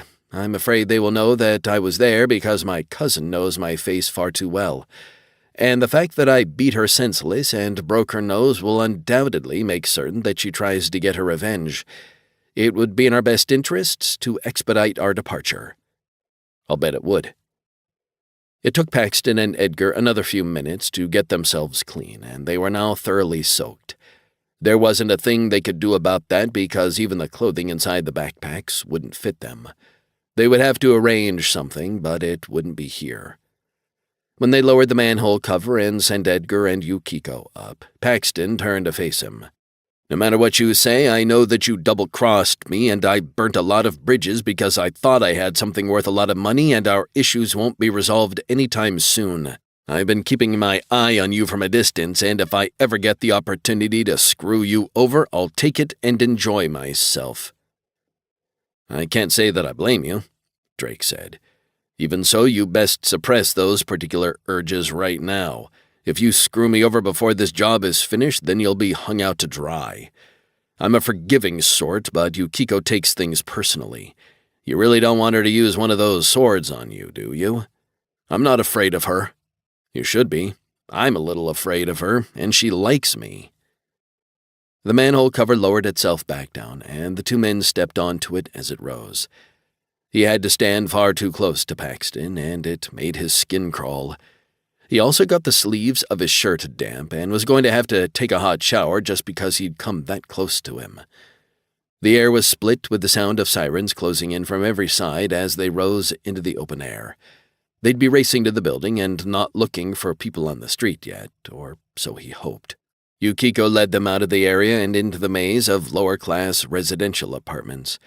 Drake was instantly lost, but as long as his partner knew where they were going, that was fine. He wondered if this would make her his partner for real. It was possible that this was the kind of step they needed to take in order to go beyond being temporary allies into something more. He would have to nurture that over the next few weeks or months and see if something bloomed. Not the romantic kind of bloom, of course. She was a beautiful woman, but he wasn't crazy. She liked knives, and there was no telling what she might be willing to do with them if he said the wrong thing. They came out of the residential area east of the Tanaka building, and he heard the sound of a hover car and looked up. There was a police vehicle with a searchlight scanning the streets about a block to his left. That meant that there would be a cordon going up somewhere ahead, and they needed to get out of the area now. Which, of course, was when a ground vehicle turned the corner just ahead of them, came to a stop, and disgorged security police who began swarming the area and heading toward them. Wonderful. 6. Drake cursed and backed out of sight. "They're on the road. We need another way out." Yukiko shook her head. "Crossing the street is the only way out. We need a distraction. If we can get them looking elsewhere, we can slip across the road. They're setting up a cordon to keep anyone from escaping the area without being questioned. If we don't get out now, we won't get out at all." "Too bad you got rid of my pistol, or I might have been able to take care of this," Edgar said a bit pugnaciously. Drake started to call him an idiot, but Paxton beat him to it. "Idiot! All that would do is bring more police down upon our heads, and they're much better shots than you are." "It would still make one hell of a distraction," Drake said dryly. "But only if we're on the other side of the street when it happens. We'll have to be more subtle than that." He'd been paying some attention to the area they'd been passing through, and it certainly qualified as low class, almost a slum, because there was trash scattered all about, including discarded liquor bottles. Some of them didn't look completely empty, which might be just what they needed. Drake checked the nearest bottles and found one with roughly an inch of sake in it. "This will do." He tipped the bottle into his mouth and swished the crappy sake around before spitting it out. Then he sprinkled some over his clothes. Before Paxton could object, he sprinkled significantly more over his old mentor. He made sure to get it in the man's hair because that would really make him crazy. He then proffered the bottle. "Swish it around. It's nasty, but it will make us look drunk." "Why in heaven's name would I want to do that?" he said, even as he took the bottle. "Not that you've given me much choice. Do you want your nephew, as brilliant an actor as he must be, to try to fool the police? We want to be a distraction, not get arrested. He'd get us picked up for sure. Yukiko, too. We're foreigners, and that means we have a different set of rules that apply to us. They look down on us and expect poor behavior. This is the time where we play that up, just not as much as Edgar would. If they think we're a bunch of drunk gaijin out for a night on the town, they won't be looking deeper. If we're drunk, obviously, we're not thieves. They'll want to get us out of their hair so they can get on about their business. While we have them distracted, our protégés can make their escape, and then we'll join them." "I'm not your protégé," Yukiko said. "Don't think that I haven't seen the way you look at me. You want me to be your apprentice, but I have not yet made up my mind. Don't be possessive, Drake. You haven't closed the deal yet." "All I heard was that it's possible you'll join me," he said with a grin. "That's a win in my book." She rolled her eyes and held out her hand. "Give me your pack and the other 3 belonging to my mother and sisters. We can't do anything about your clothes, so you'll have to figure out how to explain being dressed all in black in the middle of the night for yourself." Drake looked down at his clothes and nodded. "At least it's not a specialized outfit. These are just civilian clothes that happen to be dark. I can work with that." He glanced at Paxton. The man's clothing was somewhat similar to his, though more dark gray than black. It was probably good that they weren't wearing matching clothing. It would have been better if they'd had hats, but there was nothing they could do about that now. Paxton handed his pack over to his nephew and then swished the sake around in his mouth before spitting it out. "God, that's vile. How can someone ruin rice sake so thoroughly?" "By using the poorest grade ingredients and not brewing it in the appropriate fashion," Yukiko said. "That's how people take advantage of the poor. They typically won't know better, so they can be fed whatever the seller wants." "Are you ready?" Drake asked. "Do you need to go over a plan?" Paxton rolled his eyes. "Please, I've been doing this since you were in diapers. I can figure out how to work with my ex-partner well enough to make this happen. What do we do if they won't let us go?" "My identity paper should be strong enough to stand up to a casual call-in. If someone really starts digging, they'll find that it's a false identity, but these people have other things on their minds. I'd say work with a cover story that I throw out and we'll get through this. If we don't, at least the prefecture doesn't have the worst prisons in the quadrant. You are an absolute ray of sunshine. I learned from the best. Let's go." Drake stumbled out into the street and almost fell over before Paxton grabbed his arm. He yanked his former mentor into a similar position before the two of them managed to stagger back to their feet. Drake started singing a drinking song that he'd learned when he was first starting out. It had an absolutely obnoxious number of verses and was incredibly filthy. If Yukiko had been around to hear it, he'd have been mortified. Still, it would do for this particular con. To his surprise, Paxton joined in. The man had hidden depths of depravity, it seemed. With both of them careening down the street toward the police, who had now focused their attention firmly on the pair, that provided an opening for Yukiko and Edgar to make their way across, but only if they acted quickly. He figured they had maybe a minute at the outside to make this happen. Thankfully, Yukiko was quick on her feet and would make sure the boy didn't slow her down. A short, thick police officer held up a hand to stop them. "Stop," he said in Japanese. "Who are you? What are you doing here?" He and Paxton wove to a halt, and Drake made a show of focusing on the man. He wasn't just short and thick. He was significantly more hirsute than most Japanese men. He'd hesitate to say the man was butt ugly, but he suspected it was true. "I'm sorry," he said, slurring his voice and making a point of breathing heavily in the man's face. "I don't understand Japanese. Do you speak Anglic?"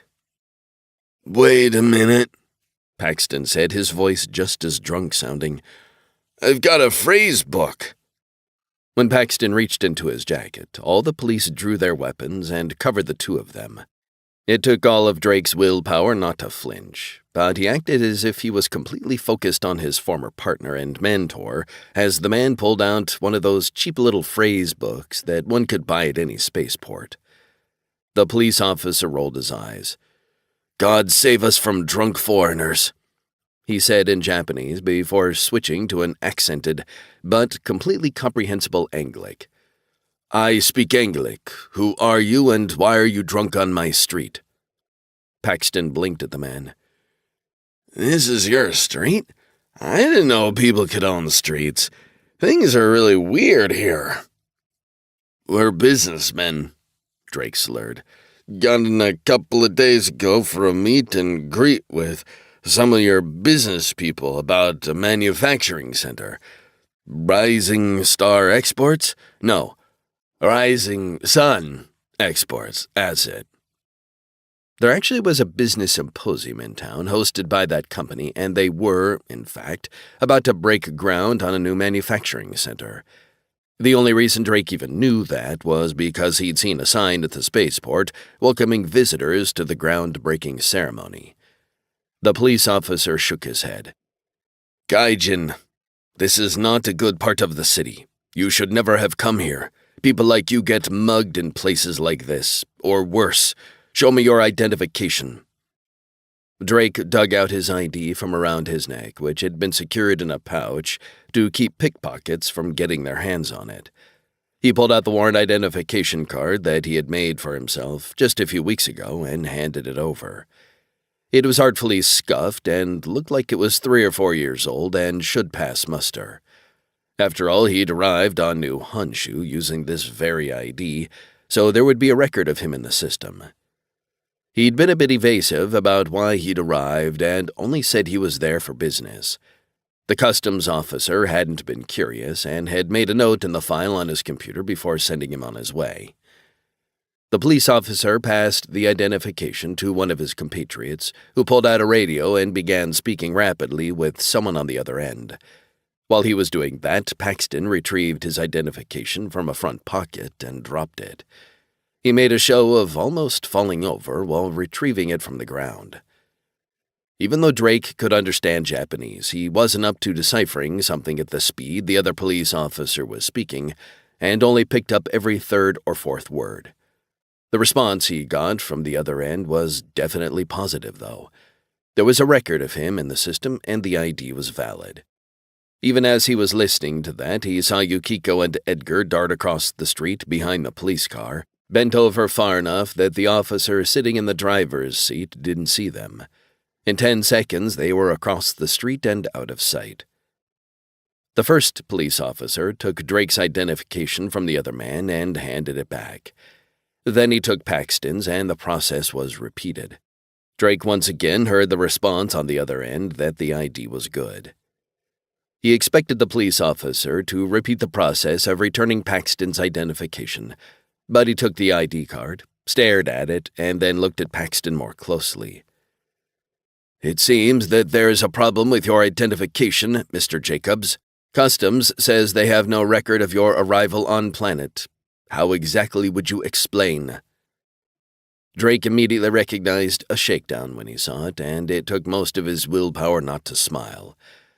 Leave it to Paxton to be the one they dropped this on, probably because he looked shifty. Also, an older man was more likely to have more money. He looked forward to seeing how Paxton handled this. Paxton frowned at the police officer. "That's bull hockey. I came to the spaceport just like everybody else. Something's wrong with your computer. Fix it so we can go on our way." "While I am certain that is the truth," the police officer said with a completely insincere smile, "that will take time and effort. I believe that I will need to take you both down to the station so that we can determine the truth of the matter, unless you have an alternate form of identification that will satisfy our inquiry." That was a pretty straightforward request for a bribe. He wasn't even hiding it. The fact that none of the other police officers around him even twitched told him that it happened often enough to become commonplace. "It sounds like they need help paying for a computer upgrade," Drake said. "Maybe you should contribute to the Benevolent Policeman's Ball Fund. I mean, who doesn't need to have bigger balls?" The police officer and Paxton turned to stare at him. "Seriously?" Paxton demanded. "That's where you went? The man obviously wants money. Pay him so we can go on our way." The police officer shrugged. "A bit crude, but he's not wrong. The larger the donation you make to the Benevolent Policeman's Ball Fund, the more likely I am to just release you. Be generous." "I can't believe this is happening to me," Paxton muttered as he dug out some money from his wallet and proffered it to the police officer. The man reached past the proffered money and took the larger wad of cash out of the wallet and the money in Paxton's hand before stuffing them into his pocket and gesturing for the two of them to depart. "Get going. There will be other police units in this area shortly, and you don't want to be picked up by someone else when you're so short on funds." Paxton looked outraged, and that made Drake laugh. Before the other man could respond, he grabbed him by the arm, and the two of them staggered away from the police, even though it looked like Paxton wanted to turn back around and argue. "He took all my money," Paxton complained. "I've paid bribes before, but that was outrageous. Do you know how much money he took?" No, and I don't care, Drake said as he straightened and started walking faster as soon as he could no longer see the police. I consider that a fine for all the crap you put me through over the years. Now let's get out of here. Paxton didn't respond, but Drake was certain that he had holes being burned into the back of his jacket at that particular moment. That only made him smile more widely. Sometimes circumstances just worked out in a way that benefited you. He'd never count on that happening, but he certainly wouldn't turn down getting a bit of revenge on his old mentor. 3 blocks further on, Yukiko stepped out of the shadows with Edgar at her side. She handed his packs back to him, and the 4 of them made tracks to get away from the scene of the crime. Drake would have to ditch his identification and go to his backup. That wouldn't be a problem, he expected, but it wouldn't take long before someone in authority started looking into everyone who had been identified as being in the area of the theft. If someone ran their images past the people who'd seen them in the penthouse, they'd be identified, so they needed to get off planet ASAP. Thankfully, he'd taken time to get an untraceable safe house set up for their use. It was rented under his backup identity and paid for 6 months. No one would be looking for them there, and they'd have time for Yukiko to set her plans in motion and him to take a hot shower. Sadly, they'd have Paxton and Edgar underfoot, but that would be true all the way to the derelict and for quite some time after. As much as he hated the idea of being joined at the hip to his old mentor, the very nature of what they were doing now guaranteed it. He'd take every step possible to make sure the man didn't betray him, but Paxton was wily. He'd just have to be as vigilant as he could and try his best to counteract the inevitable double-cross that he knew was coming. 7. The exfiltration from the area around the Tanaka corporate headquarters went smoothly enough. Rather than risk going on public transport, they found a van that would hold them all and stole it. That didn't really sit right with Drake, but needs must when the devil drives. He made certain to stash a fairly substantial amount of money in the glove box, and once he dropped everyone off at the safe house, he took it about 15 kilometers away and parked it in an area that it was unlikely to be troubled in. The authorities would eventually locate and return it to the owner, and he'd done what he could to compensate whoever that was for the trouble they were causing them. With that done, he took a series of cabs back to the general area near the safe house. He'd picked up a hat from inside the van and made sure that his face was mostly obscured. As his Japanese was significantly better than the police would be aware of, even if they looked at the recording of the interior of the cab, they likely wouldn't associate him with the theft. All that took a couple of hours, and he had to admit that he was slightly worried about leaving Paxton and his bumbling cohort alone with Yukiko for so long. Not because he feared they would do anything to the woman, but they might provoke her to the point she dismembered them. That would be horrific, and he really didn't feel like having to burn the safe house down. Thankfully, everyone was still alive and had all their limbs when he got back and began making himself a cup of coffee. By now, the sun was just beginning to brighten the horizon, and people were starting their day. He wondered if the theft and intrusion would even be mentioned on the news. Personally, he bet not. Those kinds of people didn't want word of what occurred to them leaking out to the public, and with what Yukiko had done to her uncle and aunt, they definitely wouldn't want that to get out. With his coffee in his hand, he sat at the kitchen table where the other 3 had been eyeing one another when he arrived. Everything went smoothly, and no one will be tracing us here, but I still suggest we make our exit today. They will be disorganized, and if we can slip through the net now, that will prevent us from being trapped for weeks or months when they really get a good idea of what we look like. Yukiko nodded. As I said earlier, I have a former compatriot that I can approach to get us off-planet. It's questionable whether or not he will assist us or try to turn me in, but he's never been that good at controlling how he appears to others. I'll know if he intends to betray us, and we can still use him to an extent even if he does.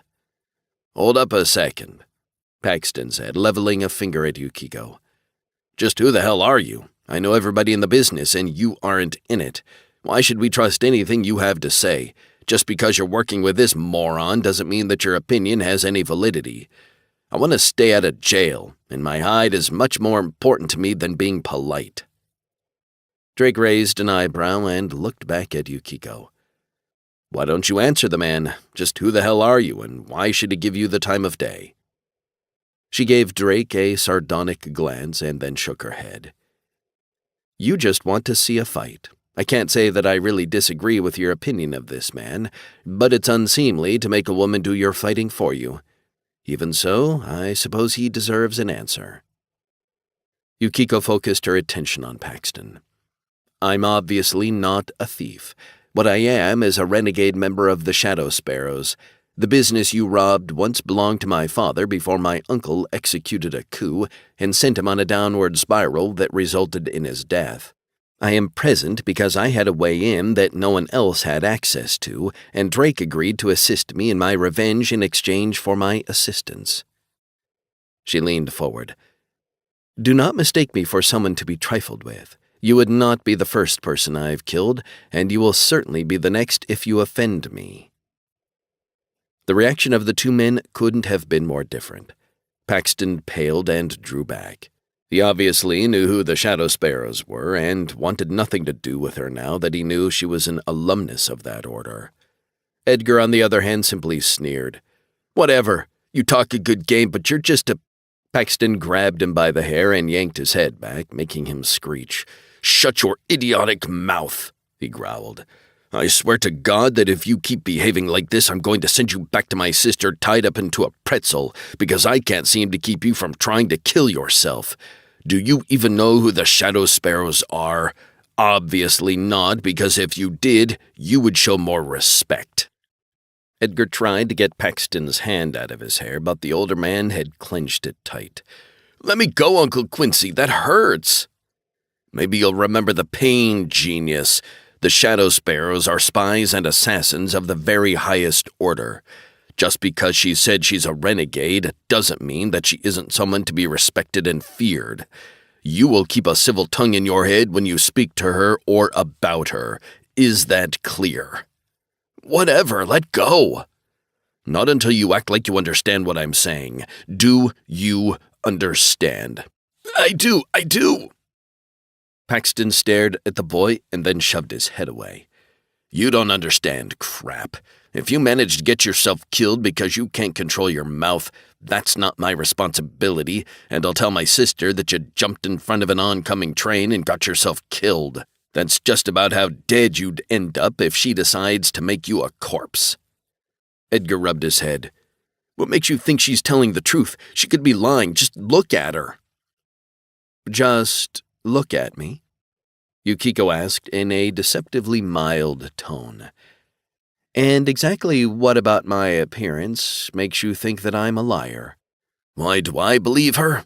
Paxton asked. "Because I have eyes and I can see the way she behaves. I don't think she's lying because I've met a lot of liars. She's a dangerous woman, and now that she's revealed exactly how dangerous she truly is, the two of us will respect that, or you will end up at the bottom of a shallow grave." Paxton slowly stood, put his hands together, and bowed deeply. "I apologize for any offense that my words may have caused, and beg your forgiveness for my moronic nephew. I will keep him under control." Yukiko smiled slightly.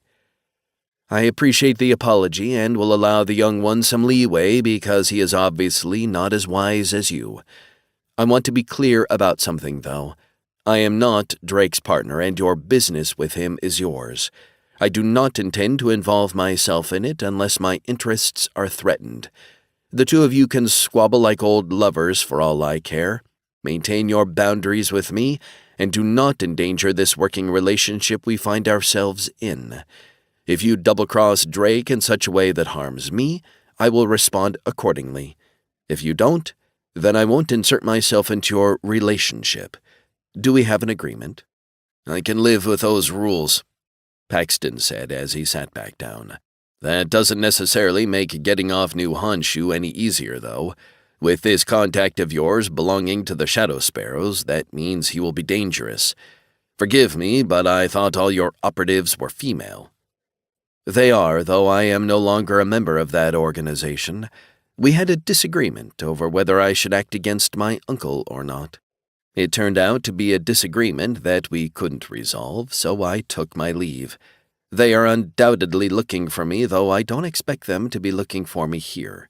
It has been a few years, and I made quite a bit of noise elsewhere that should have their attention focused away from New Honshu. She picked up her teacup and sipped, then grimaced before putting it back down. Cold tea. Blech. The gentleman that I am referring to is a support person, not an operative. The Shadow Sparrows have a network of support personnel to make certain they can move into places without being seen, and then get away again without detection. He is one such person. As I said earlier, it's possible that he will assist me without betrayal, but I cannot count on that, and you would be wise to not count on it either. Steps will be taken to make sure that if he betrays us, the Shadow Sparrows will not hear of it until we are gone. Paxton looked like he wanted to argue further, but he just shook his head. I have to hope that you are correct. How will we go about this? What do I need to do? Keep your eyes open, she said seriously. When we approach the contact, I will have my eyes on everything he does, but there may be others present, and if so, they will have to be dealt with. I don't want them killed because that would elevate my disagreement with the Shadow Sparrows to an unhealthy level. Even if he will not assist us willingly, I can compel his obedience, and all we need to do is get to Drake's ship in orbit. Once we are clear of this system, it doesn't matter what happens here. Paxton considered her for a long moment and nodded. What happened back there? Did you kill your uncle? Will they be searching for us as murderers rather than thieves? Yukiko's smile widened. I left them quite alive. They will be unspeakably angry, though. We might have less trouble if I had killed them. Well, that's not at all reassuring. Where are we going, and when are we going there? She checked the timepiece on her wrist. We will leave within the hour and head for the spaceport. We won't be entering through the normal passenger portal, but going into the commercial district where cargo is dealt with. Our contact is a broker who specializes in purchasing cargoes that come into the system, and selling ones produced here to merchants to take elsewhere. That's how he can get us smuggled into orbit, because once a cargo shuttle goes up, there are thousands of things in motion, and they are very difficult to track. Getting off the ground is the hardest part. Drake stood and headed into the kitchen. I'll make scrambled eggs and bacon to go along with a coffee. There's no telling how long it will be before our next meal, so I suggest we eat while we can, because ration bars just aren't the same. As he began heating up 2 skillets, he considered the plan that Yukiko had laid out. If this man worked for the Shadow Sparrows, they had ways of compelling obedience, and he was willing to bet that they wouldn't convince him to help them, not without a lot of coercive force.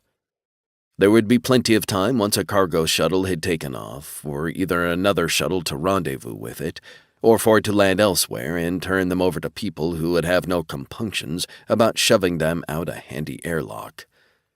This was one of those things in life that had to absolutely go right the first time. He trusted Yukiko's competence, but he'd have his eyes open. One mistake and they'd all be dead. 8. After they ate, Yukiko called for a vehicle to take them to the spaceport. The cab driver was chatty, and all he could talk about was the big kerfuffle that was happening around the Tanaka corporate headquarters. It seemed that the police were still scouring the area looking for someone. Any inquiries that the news made about who they were looking for and why were met with silence. Apparently, that started a lot of gossip, and some of the stories the man was hearing were pretty outlandish. For example, the leading theory at this particular moment seemed to be that the big boss's wife, Emi Tanaka, a name Drake hadn't known before this moment, had stabbed him in the middle of the night and escaped. Now the police were trying to hunt her down before she killed again. Seeming inordinately pleased with that, Yukiko began adding new rumors to what was already being passed around, all shamelessly slandering her uncle and his wife. Most variants revolved around keeping men and women as unwilling concubines and them having escaped after maiming her relatives in some way. Mostly that was aimed at her uncle, who she said she'd heard had been castrated. Drake snorted, but turned his head when they looked at him. He didn't have a horse in that particular race, and it was best if he just kept his mouth shut. The cab driver, on the other hand, ate it up. He took what Yukiko had given him and made it even grander, adding details about what they might have done to the men and women and how they might have been maimed. Yukiko slyly said that she wouldn't be surprised if they did something to the pair's faces. She didn't go into detail as to what, but she left it on the table so that it might make its way around. When the man finally dropped them off about a block from the cargo area of the spaceport, he was already on his comm unit telling someone about what he'd just heard. Based on the fact that rumors spread faster than the speed of light, it would be all over the city within hours. "You just couldn't help yourself, could you?" Drake asked with a lopsided smile. "Let's hope they don't get pictures of our faces up, or he's going to remember us." "He's going to remember us no matter what," she said as she started across the busy street. "More specifically, he's going to remember me. You don't run into many women wearing eye patches. One of these days, I'll have to get a false eye so that I can move around in public without drawing so much attention." "I don't understand why you haven't done so already," Paxton said. "In your line of work, you can't afford to draw attention." "In my line of work, it's best if I'm never seen at all," she said over her shoulder. "I usually take my eye patch off, and that makes people look away. Would you look away from a ruined face, Mr. Paxton?" He didn't respond, but it was obvious from his body language that he would. Yukiko laughed and stepped onto the curb nearest the spaceport entrance. The gates there were wide, and there were many vehicles going in and out, carrying cargo to and fro.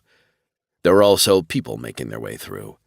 The guards were checking identification badges, but they didn't seem overly concerned if some people slipped by without getting checked.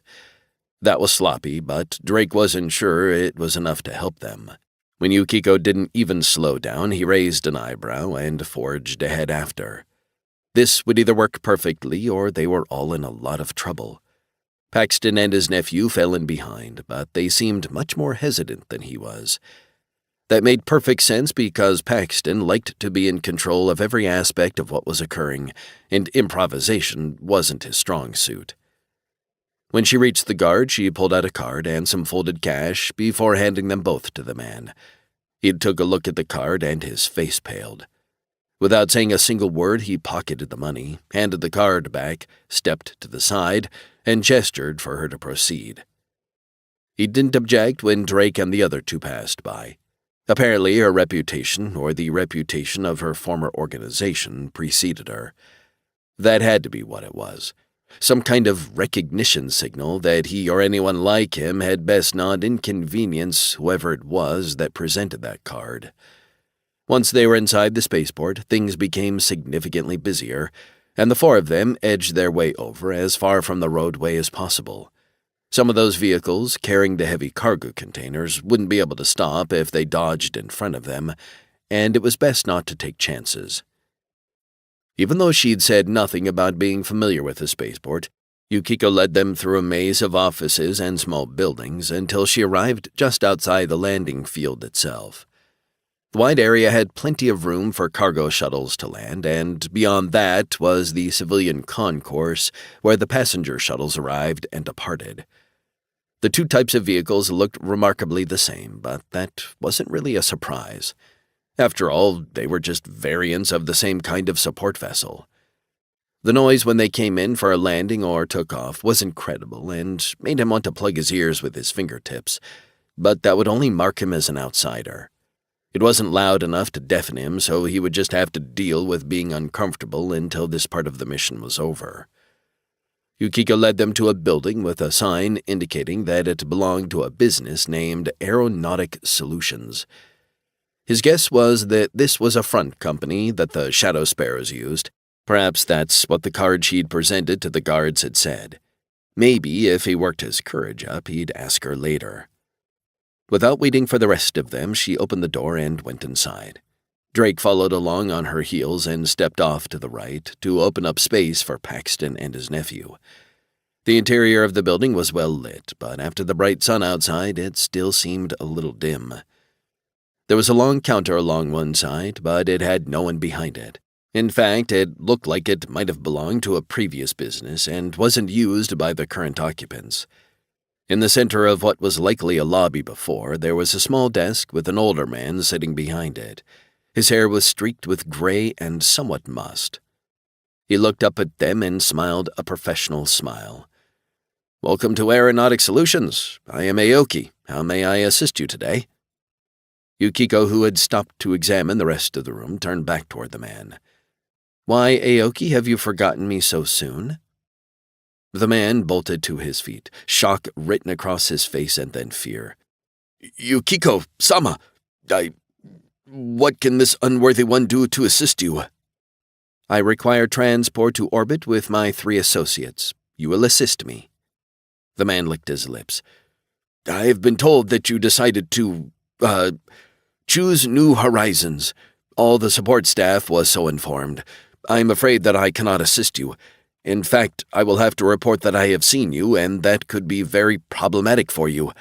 Considering how you might choose to solve such a problem, I request mercy." The corner of Yukiko's mouth quirked up. "I'm willing to be merciful so long as you assist me. My former sisters aren't here, but I am. Even though I'm no longer a member of the organization, I must insist on your cooperation. You have always been helpful when I needed assistance in the past, and I intend to look upon that favorably. But this is not a situation where you have the option to refuse." The man pulled at the collar of his shirt as though it were choking him. "That is indeed a difficult conundrum. You are correct that a problem in one's face is more difficult to deal with than 2 problems that have yet to appear. So I have no choice but to assist you, and I will do so. I will have to make a call to arrange a shuttle. Where will it be going?" "There's no need for a shuttle to make a trip without cargo." She walked over to the desk and leaned one hip against it. "It would be more believable if we were dropped off by a cargo shuttle in between the spaceport and its official destination. I want you to remember that I have been read in on all the code words that might be used to indicate one is under duress. It is conceivable that there have been changes to that, but I was trained to be very good at reading people. Don't make me hurt you, Aoki. It will pain me almost as much as it pains you." Drake had to admit that he was impressed. The way she was intimidating the man while still being exquisitely polite was something he'd never seen before. Usually people that did the intimidation were threatening, and while she said things that were in that vein, she sounded as if she would rather not be that way with this man.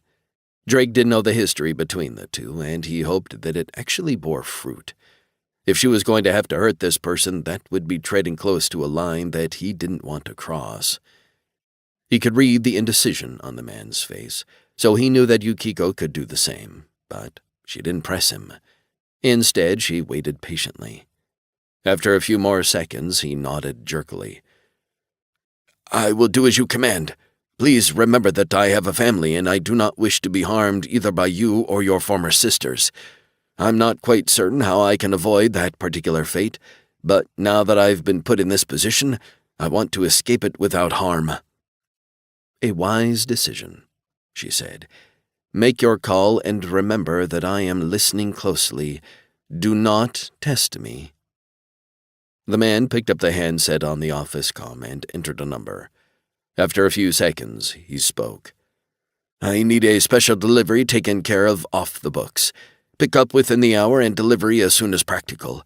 I would prefer no record of this transaction took place and will pay for the privilege." He listened to whatever the other party was saying before responding. "Nothing like that. 4 people needing to be dropped off at an intermediate destination. Deliver them and then go on about your business. I will deposit half the money in your account now and half upon confirmation from the party that they have reached their destination." With that, he hung up.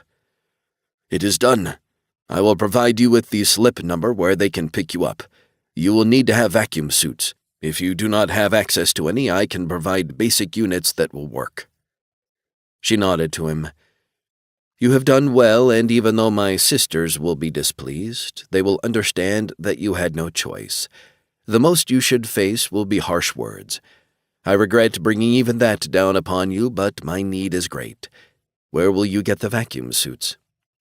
He gestured toward the counter. "I have a dozen of them. I purchased them for resale, but have not yet had the opportunity to make that happen. I had them all examined to be certain they were serviceable and the oxygen cylinders charged. Any one of them will work for you." "What is the slip number?" "D46. If you leave this office and go deeper into the spaceport, you will see Delta Row. Go down it and you cannot miss slip number 46. The entryway will not be locked, and the cargo shuttle there is in the process of loading. Approach the shuttle and tell him that you are the passengers, and he will take you from there. I suggest you hurry because once you've left, I cannot delay before I inform the Shadow Sparrows of your presence." "Make the initial payment, if you would." He worked on the computer on his desk as she stepped up to read over his shoulder. "It is done." Without saying anything, she struck him in the back of the head.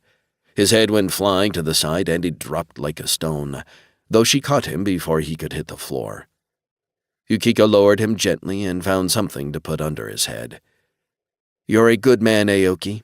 I hope that my sisters go easy on you." She then pulled a large wad of cash out of her back pocket and stuck it into his shirt pocket. Then she tied him up, though she left it loose enough that he could get out in time. That done, she gestured toward the counter.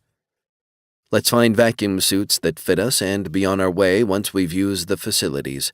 Trust me when I say that you don't want to need to go to the bathroom during a time like this.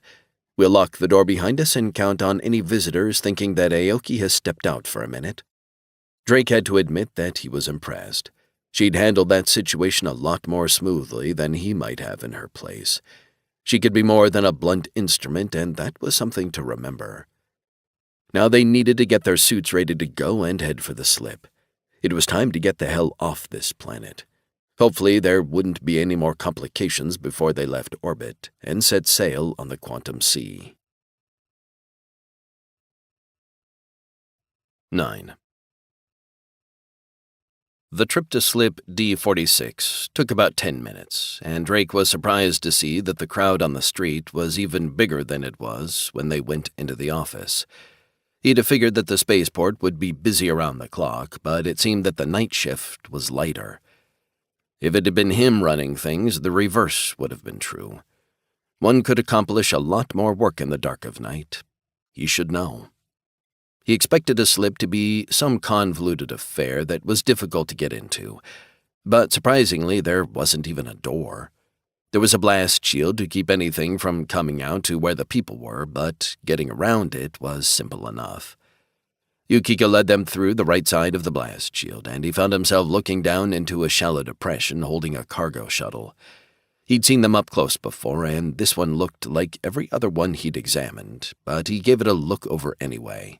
It would be his ride off this planet, and he needed to make sure that he was comfortable with that. The vessel was long and squat, not sporting a lot of room above what the cargo containers would take. The front portion of the craft was reserved for the crew, while the rear held a series of linked cargo containers that were in the process of being loaded as he watched. A forklift moved one into position, and 2 people bolted into place before they moved on to the next. If things went wrong, those bolts wouldn't do anyone any good, but they would keep the cargo from shifting during normal operations. The longshoremen paid them no mind, but a woman climbed down from the crew area of the cargo shuttle as soon as they stepped into view. She was a tall blonde woman in a vacuum suit, minus the helmet. He wondered what her story was. How had she come to a Japanese society? Was it because she'd been running from something? Or maybe she just wasn't satisfied with the life that she'd had before and wanted a change. Well, this was certainly a change. She held out her hand as she approached, zeroing in on Yukiko. Drake wasn't certain how she knew she was the woman she needed to speak to, yet she did know. Perhaps it was because she was used to dealing with Japanese people. Biases, even unconscious ones, often ruled how people behaved. They didn't have to be nefarious or bigoted, though they could be. Sometimes one just reacted the way one did because that was how they were wired, and it was always good to keep that in mind. "Antimony Jones," the woman said, "I understand I'm taking you up. This all of you? It's going to be a tight fit, but we can make it work."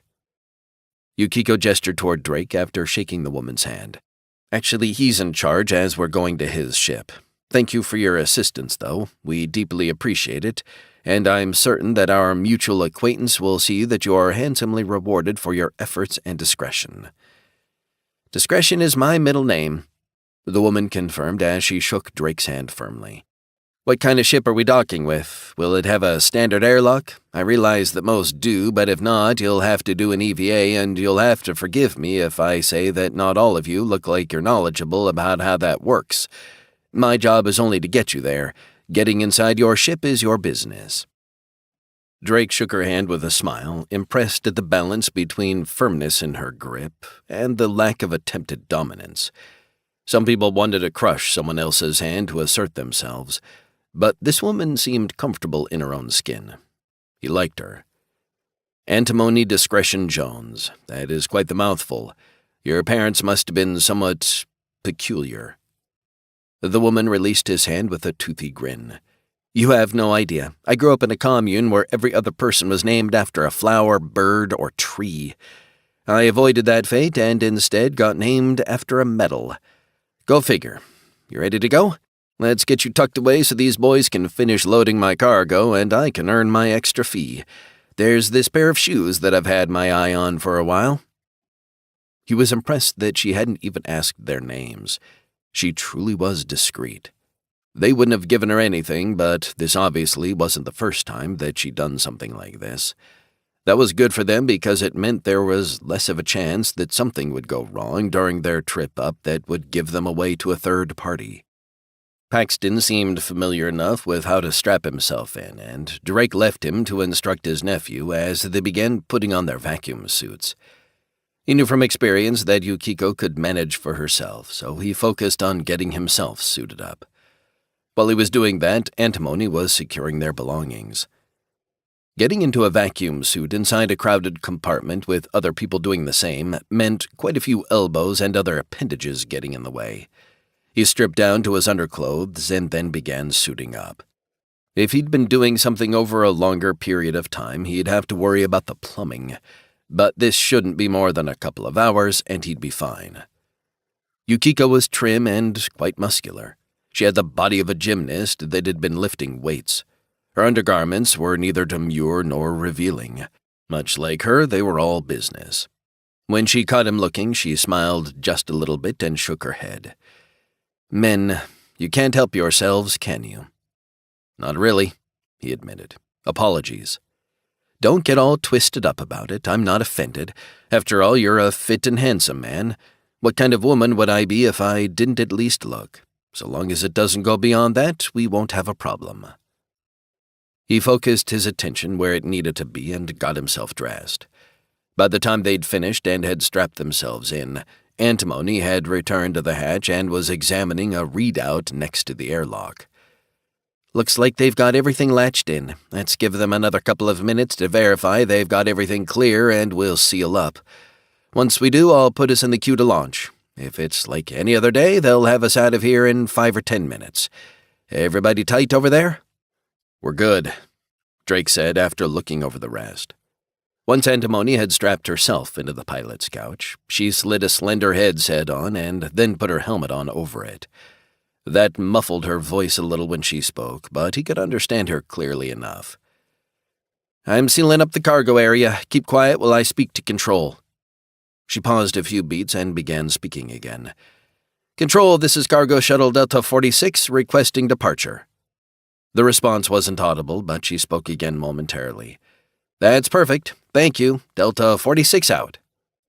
She turned her head and looked back toward them. "We're fourth in the queue. Each launch takes roughly 90 seconds, so we'll be lifting off just a little bit short of 5 minutes from now. I'll give you a heads up before we boost." He settled back against the padding in the bulkhead that he was strapped to and focused on centering himself. A large part of being a thief was waiting for the right moment to do something. Rushing usually caused problems, so it was better to have patience. Just short of 5 minutes later, Antimony called out, "We're launching in 20 seconds. Hold on to your shorts." The engines rumbled to life, and the entire vehicle shook as it began lifting off the ground. From having seen this type of maneuver before, he knew that it was using the blast shield to help create a ground effect that lifted them even further, and then they were in the air, and Antimony was slowly ramping up the thrust to get them further off the ground before the engines really kicked in. The trip to orbit took roughly 25 minutes, and then the thrusters cut off, and they were in zero gravity. Even as someone who owned a ship, he wasn't used to being in this particular condition very often. Gravity plates created a field that felt like normal gravity and would protect people aboard ships from having to experience that kind of thing. It hadn't always been that way, but technology was a wonderful thing, and they'd recovered that ability before he'd been born. "What's your transponder?" Antimony asked. "Oscar Lima Romeo 6581-Bravo, he said. "Got it. It's a bit ahead of us, so we're looking at about half an hour of maneuvering before I can latch onto your hull. It's a bit out of my way, so I hope you're a good tipper."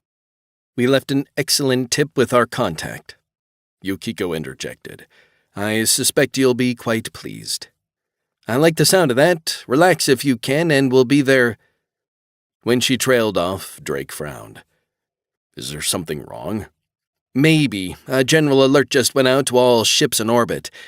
It seems like some criminals may be attempting to escape aboard ships already in orbit. It's a be on the lookout notice." "And who does it say to be on the lookout for?" Yukiko asked. "I didn't catch that part," Antimony said glibly. "Transmission glitched. I'm sure it's nothing important. Why would I ever run into criminals?" "It's awful that you have such terrible equipment," Drake said. "Once we get to my ship, I'll make sure and leave you enough of a tip to cover that and more. Once again, we appreciate what you're doing for us." The woman laughed. "I'm not going to turn down your money, but it wouldn't do me much good to turn you in since I'm already a party to getting you off the planet. I'm pretty sure they wouldn't see me as an innocent third party, and if they started digging into some of the things I do off the books, well, let's just say that I'm not a fan of the kind of housing they might put me in." "A woman after my own heart," Paxton said, breaking his silence. "We do appreciate your discretion, Miss Jones. I'll add a tip of my own once you've successfully delivered us."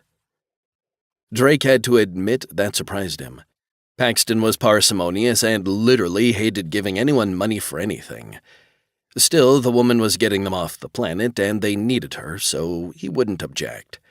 It might just be that Paxton thought he'd be back this way at some point, and she would be an excellent contact. He wasn't wrong. Drake would certainly keep her in mind if he ever came back this way. Once they arrived at his ship, he knew it was his ship because he could see it through the main viewport as they closed in. He unstrapped himself while Antimony maneuvered to link the airlocks. After the cargo shuttle was secured, she pulled out their carry-ons and led them to the airlock. "We appreciate you flying with us today and hope that you've enjoyed your flight. Please put your snack trays in the upright position and don't forget any of your belongings because you won't be allowed back on the spacecraft once you've departed. Thanks again for trusting fly-by-night spaceways." Drake laughed, undid his vacuum suit enough to reach into the area on his chest where his money pouch was hiding, and pulled out the remaining Japanese currency that he had. It was quite a bit, but he wasn't going to begrudge her a single itchy yen. She gave him a big smile when she took it, and then Paxton a similar one when he handed over a large amount of money. "Joking aside, I do appreciate this, and if you ever need my assistance in some future enterprise, don't hesitate to contact me. Everybody knows who I am, and no one's going to mistake me for anyone else." "We'll do that," Drake assured her. "Fly safe." He entered the airlock first and made his way over to his ship. The airlock wasn't large enough to handle more than one person at a time in vacuum conditions. Over the next several minutes, Paxton and Edgar arrived, followed by Yukiko.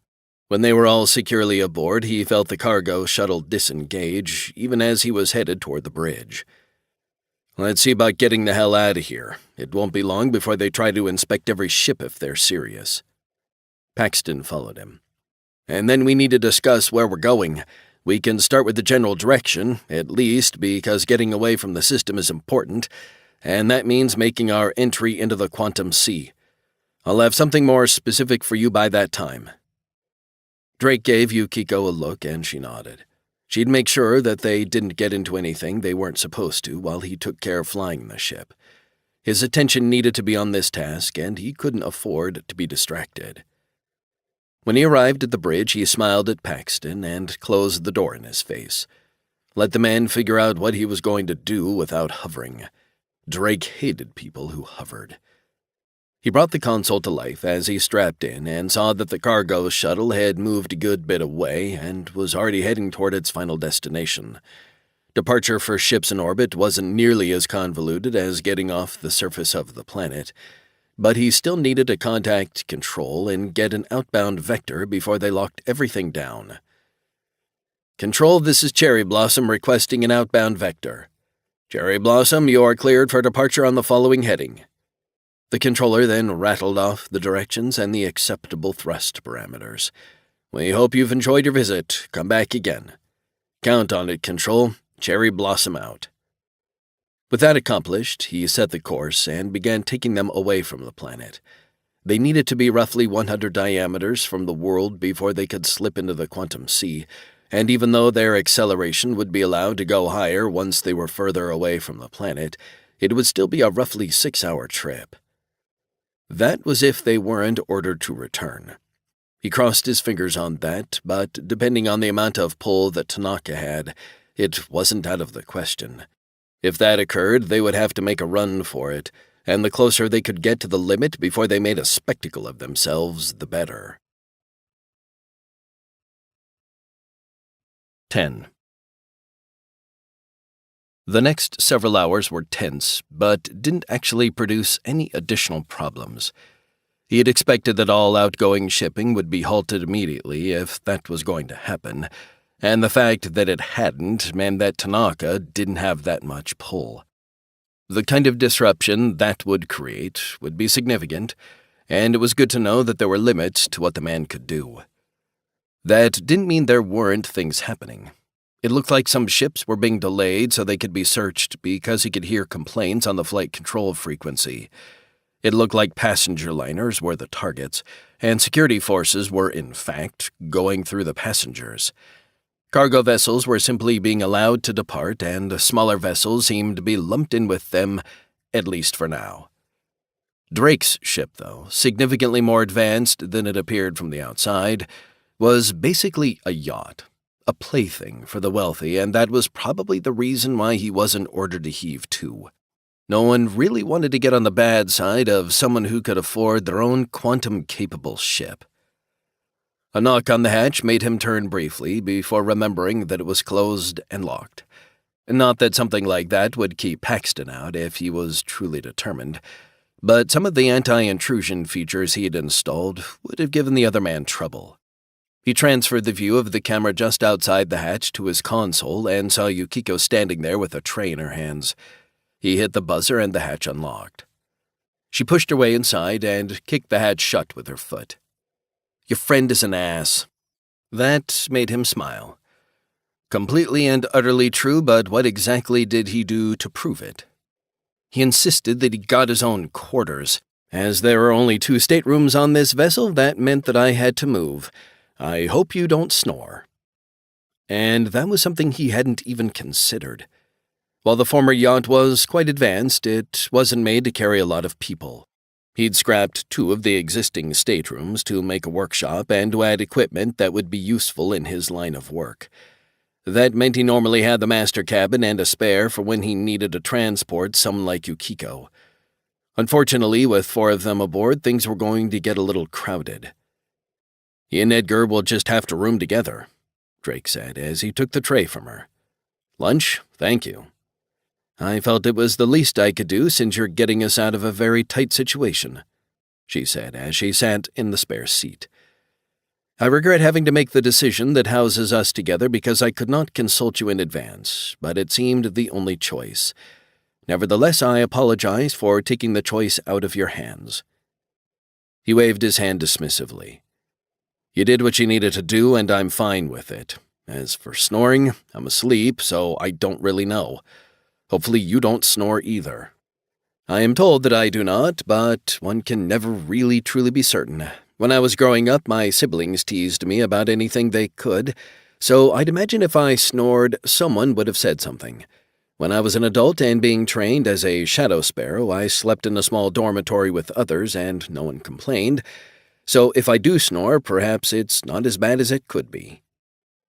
He took a bite of the sandwich on the small plate and nodded his appreciation. Once he washed it down with some tea, he decided to press his luck. He knew very little about Yukiko, and as they would be living in each other's back pockets for weeks, if not months, it would be good to know which landmines not to step on. "I know your father passed," he said in a low voice. "What about the rest of your family?" "They're still alive," she said as she crossed one ankle over the other.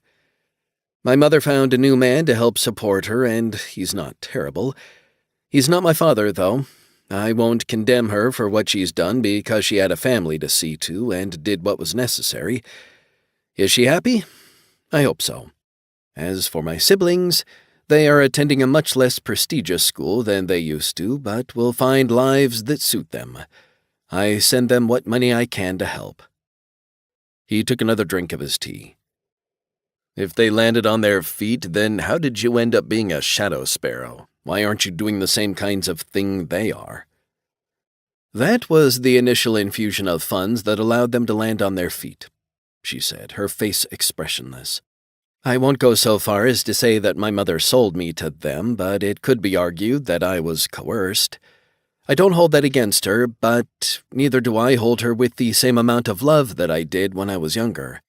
The life that I went to may have allowed her a nest egg to put the rest of the family into a position where they could survive, but it did me no favors." She raised an eyebrow. "Does that satisfy your curiosity? Would you like to know what kind of training they put me through and what other hardships I had to endure?" He shook his head. "I'm not meaning to pry more than I need to. You can tell me what you wish and keep what you want to yourself. I only asked so that I would know a bit more about you as we will be together for an extended period. We can work out a sleep schedule that allows you to have the privacy you need." She laughed. "I'm no shrinking violet, Drake. Sharing a bed with you won't send me to the fainting couch. I'm not looking for companionship, and I suggest that you keep that firmly in mind. If that situation changes, I'll let you know in a manner that will leave no uncertainty in your mind. In kind, I will respect your privacy as much as I can, but I think we both know we'll get to know one another significantly better than either of us might prefer. Let's both behave as adults and professionals, and we should get out of this without me having to remove any offending appendages." "That's perfectly fine with me," he said quickly. "I don't go looking for romance in a professional setting. You have nothing to fear from me crossing one of those boundaries." "Excellent," she said, leaning forward to steal one of the chips off of his plate. "Then I will leave you to your work and return to keeping an eye on your former mentor. He seems like the kind of person who would steal the silver, so I need to make sure he doesn't misbehave. If you come back later and find that I've had to space them both, rest assured that they earned it." "I fully expect that Paxton will betray us," he said seriously. "Keep an eye on him for sure. I don't know when it will happen or what form it will take, but he's not going to just sit there and accept having to give up most of the profit he thinks he's owed.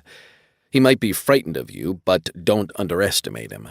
When he makes his move, he'll act decisively, and we need to be ready for that. We'll want to lock our door at night and make sure that anything truly important is secured." She stood. "I will do my part. Now, how long until we enter the quantum sea? I'm beginning to itch between my shoulder blades, and I'd prefer to be gone before trouble finds us." "A little more than 3 hours now. Some of the system defense ships could still catch us, but they would have to push it pretty hard. We'll be in weapons range if they decide to shoot us down for longer. Let's hope that they decide that we're not worth it or they don't figure us out at all." "Let us hope," she agreed. "If they do come after us, please let us know." And with that, she let herself out of the control room, and he returned his focus to the slow crawl they were doing toward the boundary of the quantum sea after he'd relocked the hatch. The next 2 hours passed without issue, but then came the call that he'd been dreading. Instructions from Control to turn around and return to the planet. Either someone had decided they knew where the fugitives had gone, or this was a call for all ships to return that was being executed ship by ship. He took time to watch the other outbound ships and saw that none of them were turning around. It looked like someone had traced where they'd gone. Hopefully that wouldn't mean trouble for Antimony Jones or Yukiko's associate. They were about 50 minutes short of the boundary where he could safely transition from normal space into the quantum sea, and he was disinclined to obey their instructions. So he took advantage of one of those very expensive additions to the ship and boosted his thrust twofold. Getting his hands on a refurbished set of military thrusters hadn't been easy or cheap, but it gave his little ship legs that would keep it out of range, hopefully, of any weapons that would be fired their way.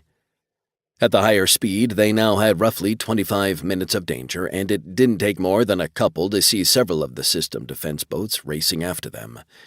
Even with his additional speed, those were dedicated warships and had double his acceleration. The only benefit to having had so much time pass was that they were a significant distance away and wouldn't be able to intercept him directly before he left the system. That wasn't to say that they would be unable to harm him. If they fired missiles at him, they could most certainly try to take him down. He didn't know the operational envelope of their weapons system, so he might be in danger for as little as a few minutes or as much as 10. He pressed a button on the console and opened a channel to every speaker aboard the ship. "It looks like they finally decided to take an interest in us. They sent orders for us to turn around, and I'm making a break for the quantum shore. We'll be there in 25 minutes, but they could open fire on us a bit before then. You might want to secure things and get back into your vacuum suits. Things could get dicey." He hadn't taken his vacuum suit off, and it would only be a matter of putting his helmet on if need be. Hopefully it wouldn't come to that, but he wouldn't rule anything out.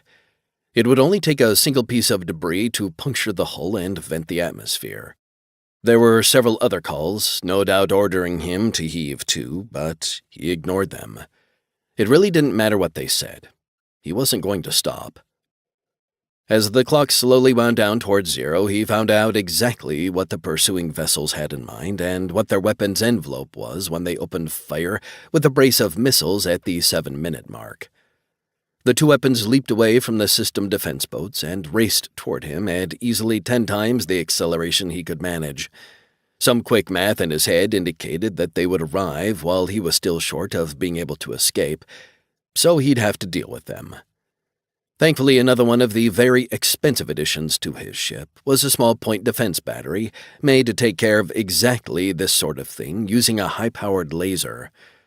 Undoubtedly, the missiles were made to dodge, but if they didn't know it was coming, he might be able to get one of them and then only have to deal with the other when it arrived. He'd never had to use that particular system before, and he crossed his fingers that it would work as he targeted the two incoming missiles. The system defense boats didn't fire any more missiles. They were expensive, and they probably expected what they'd already sent to be overkill. Under normal circumstances, they wouldn't be wrong. When the missiles were less than 60 seconds out, the point defense battery came to life and locked onto them. They weren't in range yet, but it was tracking them based on his regular sensors. The automatic fire control sensors would turn on just before they engaged, but until that happened, neither the missiles nor the system defense boats would know that he had a weapons system of his own. It was hair-raising to watch them race in, but he couldn't do this any other way. If he was going to stop those missiles, he had to give them as little warning of what was coming as possible. With 20 seconds to go until impact, the point defense battery came to life and locked the missiles up with dedicated fire control sensors. Then it opened fire, ripping into one missile and tearing it apart before it could do more than start to dodge. The second missile began jinking back and forth and throwing out electronic countermeasures that made it seem to fuzz out on the display. The point defense laser continued firing, but it was missing now, and Drake really started to sweat. When the missile was only a few seconds away from impact, the laser tore through the middle of the second missile, and it exploded. Drake scanned the board and didn't see any indication that the debris had hit them. No loss of atmosphere and no indicators of a hull breach. That was good because once the ship made the transition to the quantum sea, anything biological would be at risk. The nature of that universe would literally dissolve biological matter exposed to it. He was about to heave a sigh of relief when he saw a slow loss of pressure in the engineering compartment. They had taken a hit from some of the debris. He reactivated the channel to the rest of the ship. "Helmets and gloves on. We have a minor hull breach, and I'm about to make the transition to the quantum sea in 15 seconds. When they were at the quantum shore, he activated the quantum engines, and the universe around the ship seemed to fuzz out slightly before it faded away entirely, and he found himself looking into a reality that was alien and completely different than anything one could imagine without having been exposed to it. There was no physical matter anywhere in sight. That wasn't to say that the quantum sea didn't have some physical matter, because that wasn't true. It was just very rare. Rare enough that it wasn't going to be an issue for them. He could see a towering mountain of light off to the left and far off into the distance. That was a quantum shoal, an area of gravity too strong for any ship to climb. Stellar systems had a similar but less impressive appearance and could be reached. The area below it was like an ocean filled with plankton glowing in the darkness. No one really understood why it did that, but it was just another mystery that made no difference to him. The quantum shoal wasn't even close by. It was likely several parsecs away. Distances were strange in the quantum sea, and things that should be invisible to the eye were easy to see. But that didn't matter right now. They had escaped the trouble they'd been in because the system defense boats weren't made to enter this reality, and by the time any vessel could follow them, they'd be long gone. He set course to take them far, far away. Once the course was locked in and the ship underway, he exited the control room and secured the hatch. He'd need to find that leak and seal it before real trouble came calling. Thankfully, there wasn't anything there at risk, but to fix the problem, he'd have to go out and patch it. Fun times. 11. Things were reassuringly normal when he got to the galley. With as small a ship as he had, and with as much interior redecorating as he had done, the galley served as the general common area, as well as a place to eat. He'd kept the original kitchen and eventually learned enough to at least use almost all of the equipment and produce food that was pretty good in his opinion. He was no chef, but he'd survive if he had to cook for himself, which he did. When he arrived, he found the other three seated around one of the tables, dressed in their vacuum suits. They had their helmets and gloves on and were fully protected, which was a good thing. He doubted any of whatever made the quantum sea so deadly had made it into the main compartments, but until he'd taken a look outside, he wouldn't be sure. When Edgar reached for his helmet, Paxton slapped his hand. "Unless you'd like to melt into a puddle of goo that then vanishes, I'd keep that on if I were you," the older man said. "Did we have a hull breach?" Drake nodded, even though that would be difficult to see when he was wearing the vacuum suit. "We did. It's an engineering, and that's sealed off.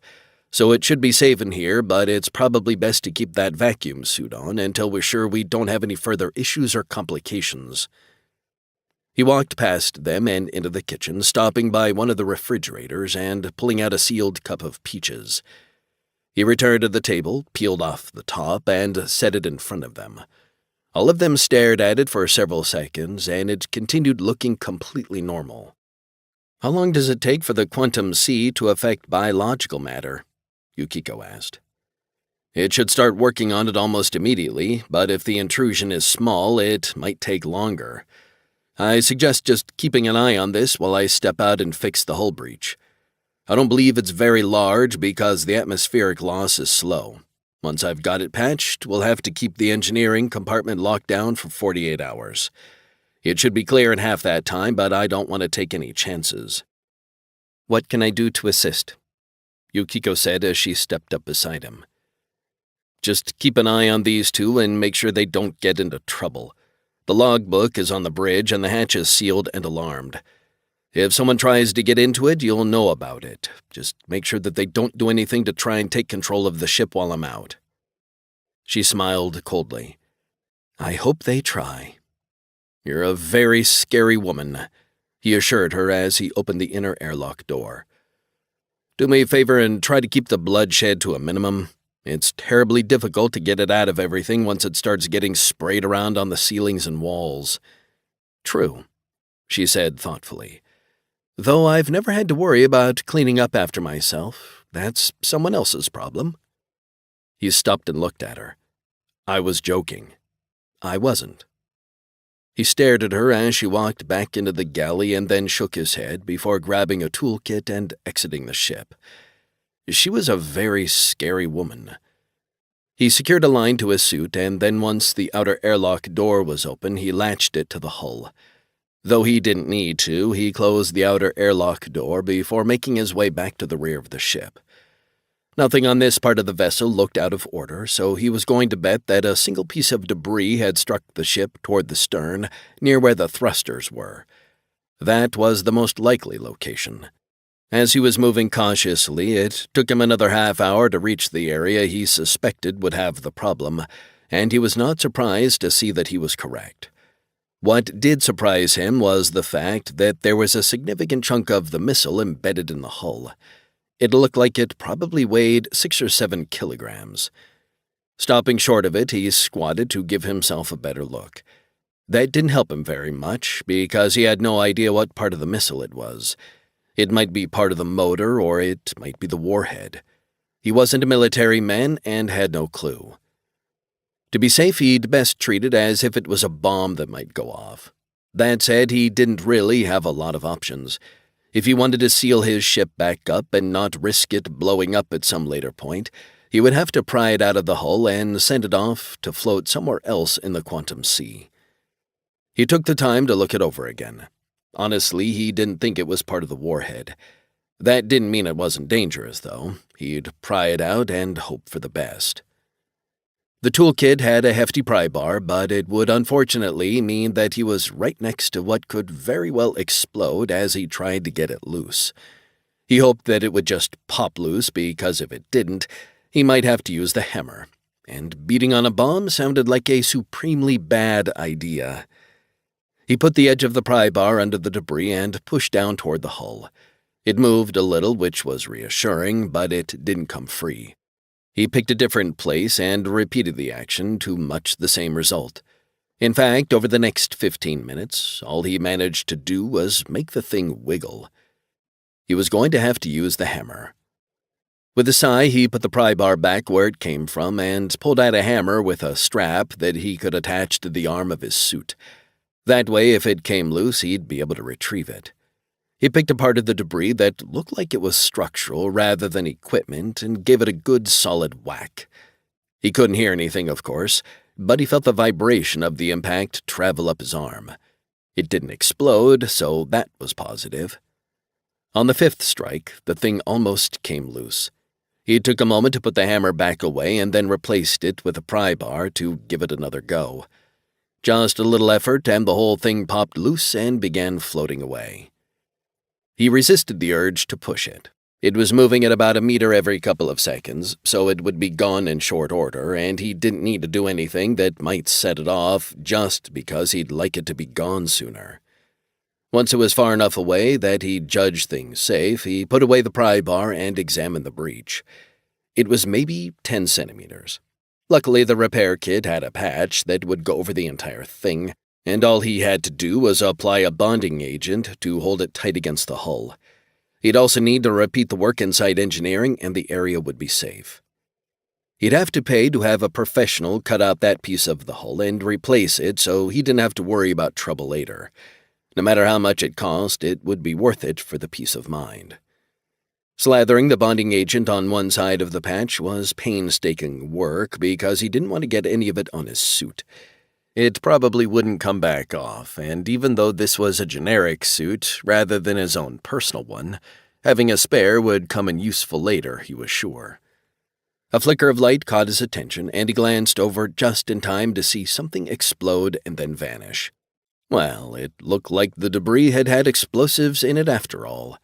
Maybe hitting it with a hammer hadn't been the smartest idea, but at least he'd survived the experience. If it had been going to go off anyway, it would have blown a hole a meter or two across, and that might very well have killed them all. Drake tried to be nonchalant about it, but his heart was racing. He knew that he'd come very close to death, and being blasé about it wouldn't help him deal with the consequences later. His job entailed taking calculated risks, and though he'd calculated this one, it could easily have gone the other way. Maybe he'd have an extra drink or two tonight.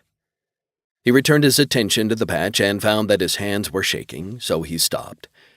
No, he couldn't wait because the bonding agent would begin setting if he didn't take care of this now. He needed to get the work done while he could.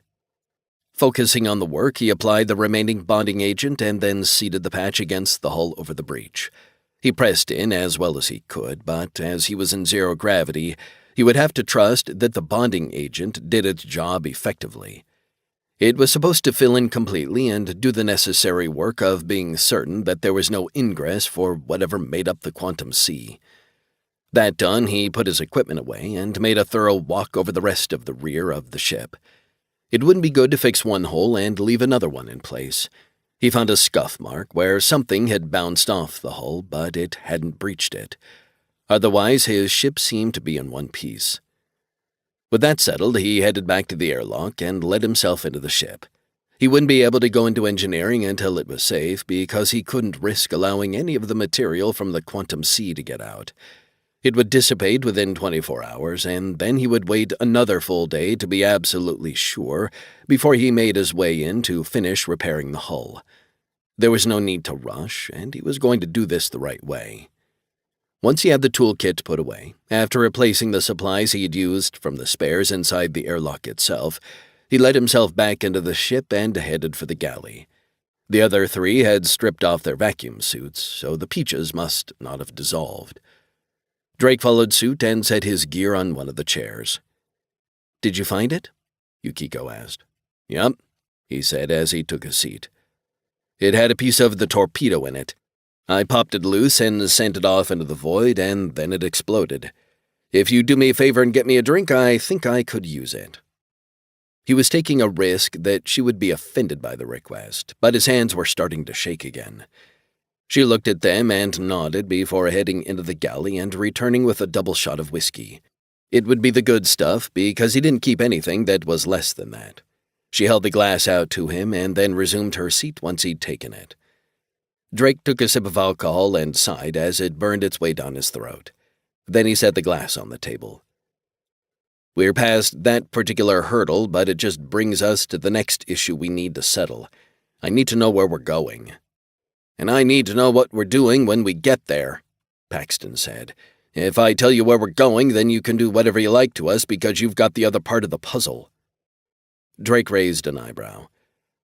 "I think you're misremembering things. You're the one that's less than trustworthy. I keep my deals unless my partners double-cross me."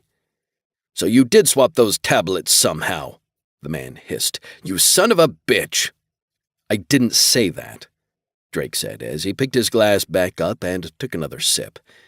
"Don't make assumptions because, as they say, if you assume, that just makes an ass out of you and me. I propose that we have a third party hold the information for us. Can we agree that Yukiko could kill all of us and take what we have if she wanted to? Can we agree that she's not my partner in anything other than this job? At least not yet, because I haven't managed to sweet-talk her into something longer term. I propose that she be the one that keeps that information." Paxton stared at him.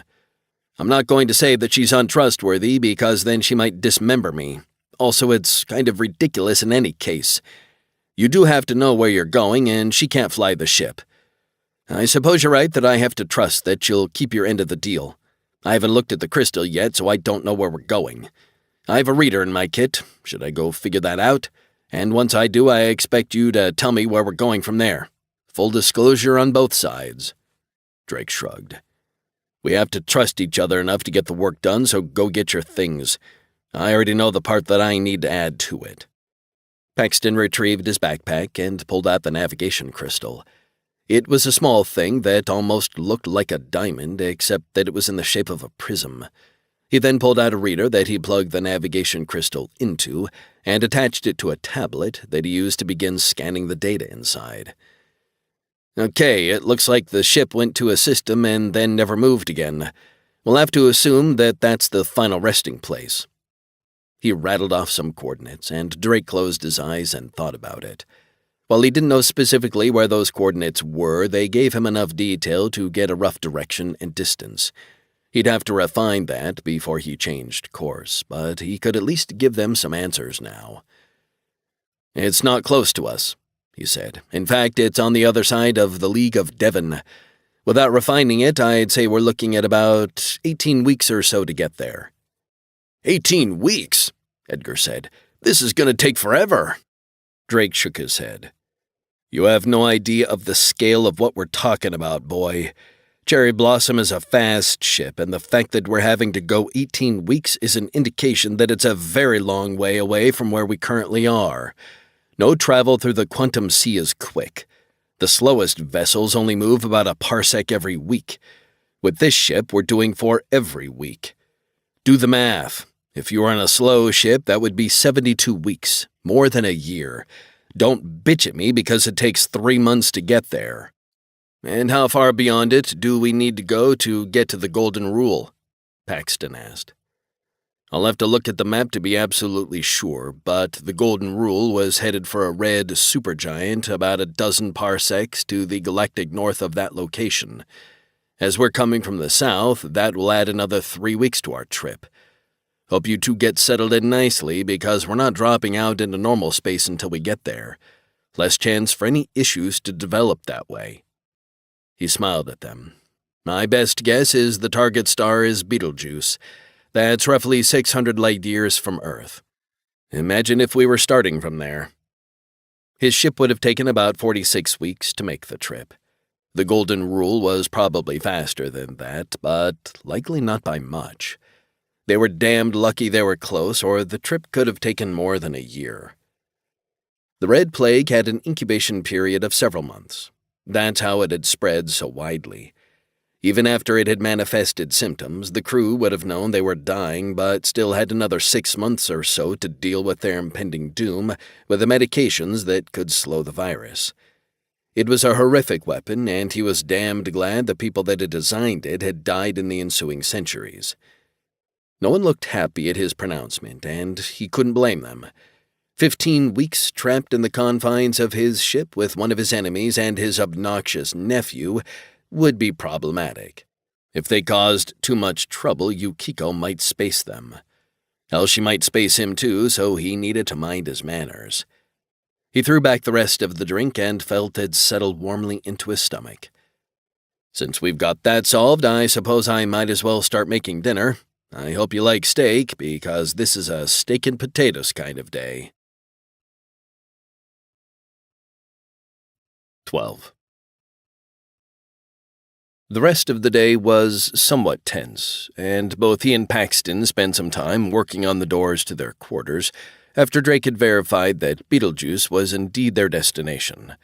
Neither one of them had been equipped with locks or alarms previously, and now both parties wanted to be absolutely certain that no one would be sneaking in after hours. Drake smiled at the thought, because he was pretty sure that Paxton didn't have knockout gas like Yuko did. If she decided they had violated the truce and wanted to get to them, there was nothing that anyone else could do to stop her. She was a force that was beyond their capability to resist. Her cooperation was the only thing that allowed the two groups to continue working together and kept Paxton from doing something that everyone would regret. For Drake's part, he added several deadbolts and an electronic lock that worked by scanning fingerprints. It was part of the lock-picking tools that he had for bypassing certain systems. Paxton was well-trained in getting past all sorts of security systems himself, so the deadbolts would definitely be necessary. The other locks were just to keep people out while no one was in the rooms sleeping or doing other things. The second thing he added was an interior trip alarm. If someone opened the door, it would send a signal through the ship's computer network to his comm unit. It could be spoofed, but as it was buried in his quarters, it was unlikely that that would happen. And finally he put in a booby trap. Deeper in the room there was a camera watching the door, and it would be able to recognize him and Yukiko. If anyone else came through that door without him or Yukiko, it would shriek like the devil. It wasn't connected to any computer at all and was self-powered, so there was nothing that Paxton could do to bypass it. It would be active overnight just to make sure that no one snuck in. By the time he finished getting everything rigged up the way he wanted, it was late, and he made a snack for everyone. From the way they were eating, they were hungry, too. He wondered why Paxton wasn't worried that he would poison him. He might not have the skills to make that happen, but he would be shocked if Yukiko couldn't give him something. With that accomplished, he headed for his quarters. Yukiko, who had been sitting off to one side and reading something on a tablet, rose and followed him. He gave her a raised eyebrow, but said nothing. They were going to have to figure out the protocols of sharing a room, and this was the best time to get that done. Once the door was closed and he had activated the security systems, he walked her through everything he had done and informed her how it all worked. Then he input the information so that she would also get a notification if the hatch opened at any time when they were out of the quarters. She dutifully entered what needed to be done to her comm unit and then looked around. This is bigger than the other room, so that's a plus. Unfortunately, it's not that much bigger. You have a nice ship, but it's not made for 4 people. A room like this will require some tolerance and forgiveness. And we'll have to find a way to subdivide the closets and drawers so that everything we need is here, and then there's the fresher.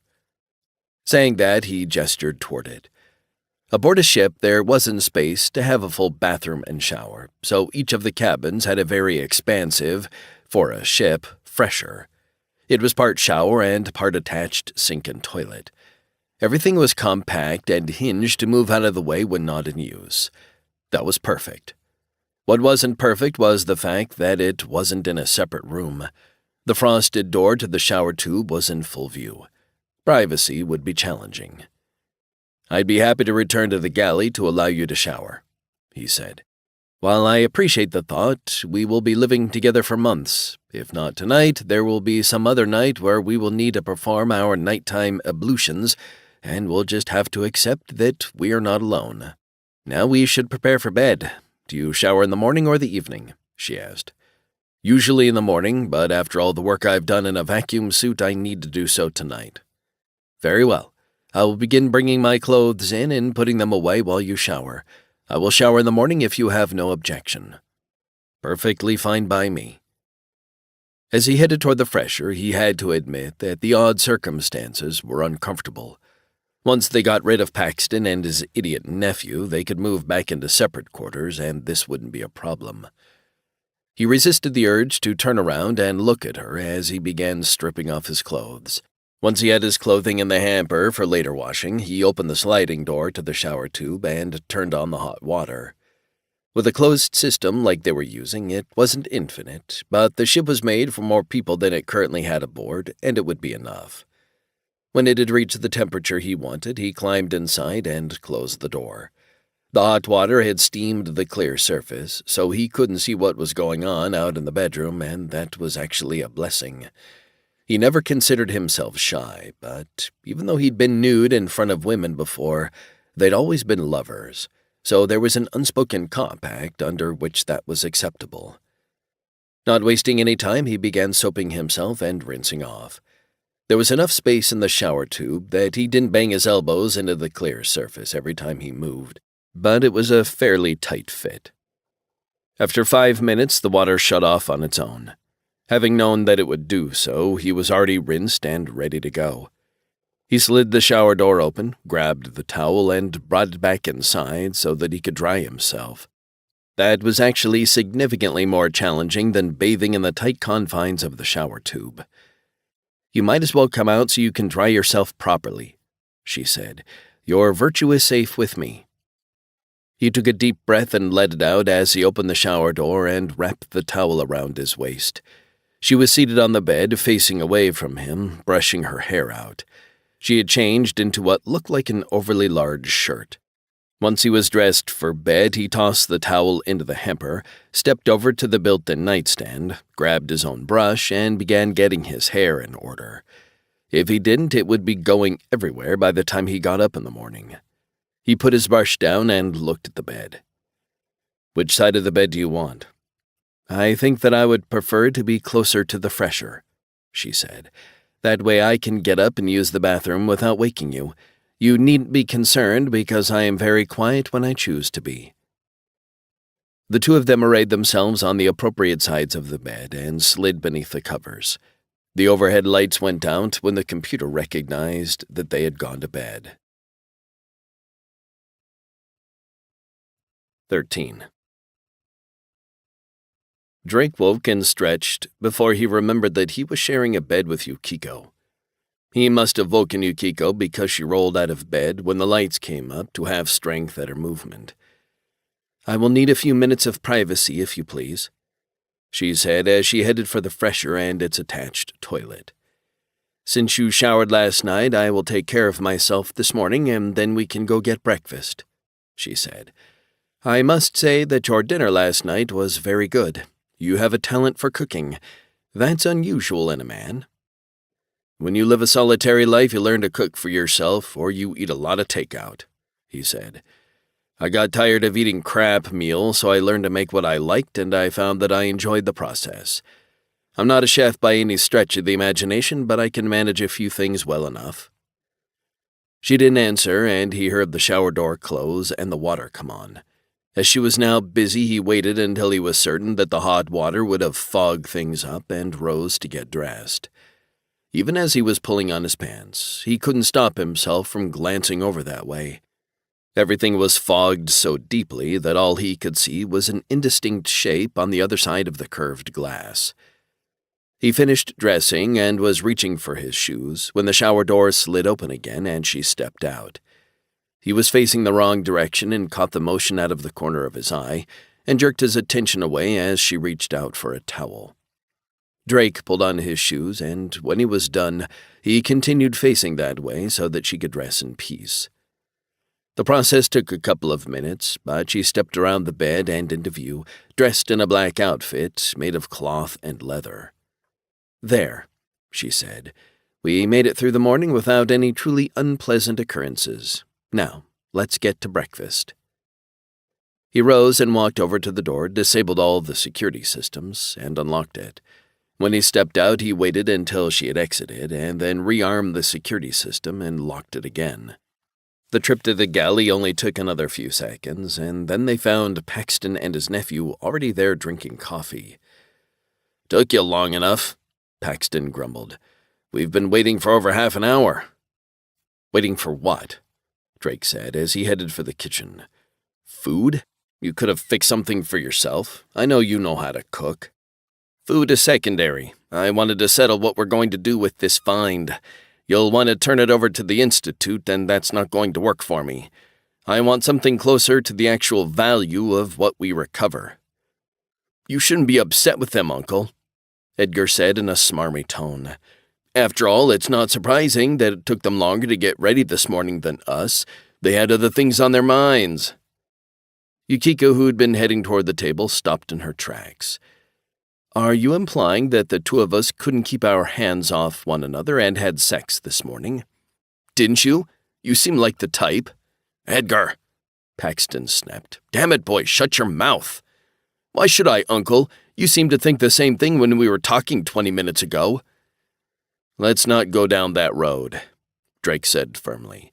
"We'll be living in each other's back pockets for months, and if all you can do is try to start fights, then there's no reason not to make a pit stop and kick you the hell off my ship." "If he can't learn to behave, I won't fight that," Paxton said. "I never thought I'd say this, but you aren't the worst person I've ever had to train, Drake, not by a long shot." It looked as if that statement stunned his nephew, which didn't speak well of the young man's character. He sputtered a bit and then glared at Yukiko as if this were somehow her fault. Thankfully, he was wise enough to keep his mouth shut. Yukiko resumed walking toward the table and sat primly. "I don't feel the need to disclose whether I am sleeping with a man or not. It's none of your business. If you keep babbling, that will become my business." Edgar started to say something in response, but Paxton kicked him under the table, hard. "Go back to the room right now. If you can't keep your mouth closed in public, then you don't need to be in public."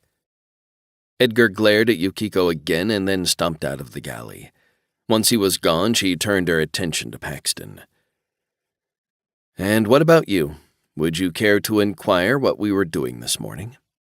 Paxton shook his head. "I'm only interested in talking about how we split the spoils. I won't think less of you if you've slept with him, and I won't think more of you if you haven't. I literally do not care." Drake focused his attention on preparing breakfast. Anything he said would be wrong, so it was wisest to keep his mouth shut. He couldn't afford to make a tense situation like their current living arrangement worse. Once he had breakfast done, he brought it out to the table, fixed up a fourth plate on a tray with coffee and juice, took it to the other stateroom, set it down on the deck, and then pounded on the door, not waiting for an answer before he returned to the galley. That done, he joined the other two in tearing into the food. He was starving. They didn't talk business while they were eating, and that was a good thing. He wanted to focus on the food and was happy when he completed his meal and took the dirty plates back into the galley to slide them into the washer. They would get cleaned once it was full. When he returned to the table, the other two were sipping hot drinks, tea for her and coffee for Paxton. Drake poured himself some coffee and looked at his former mentor. "So, business." "Of course, always business. If we go through the Institute, they'll pay a pittance, and that's not acceptable to me.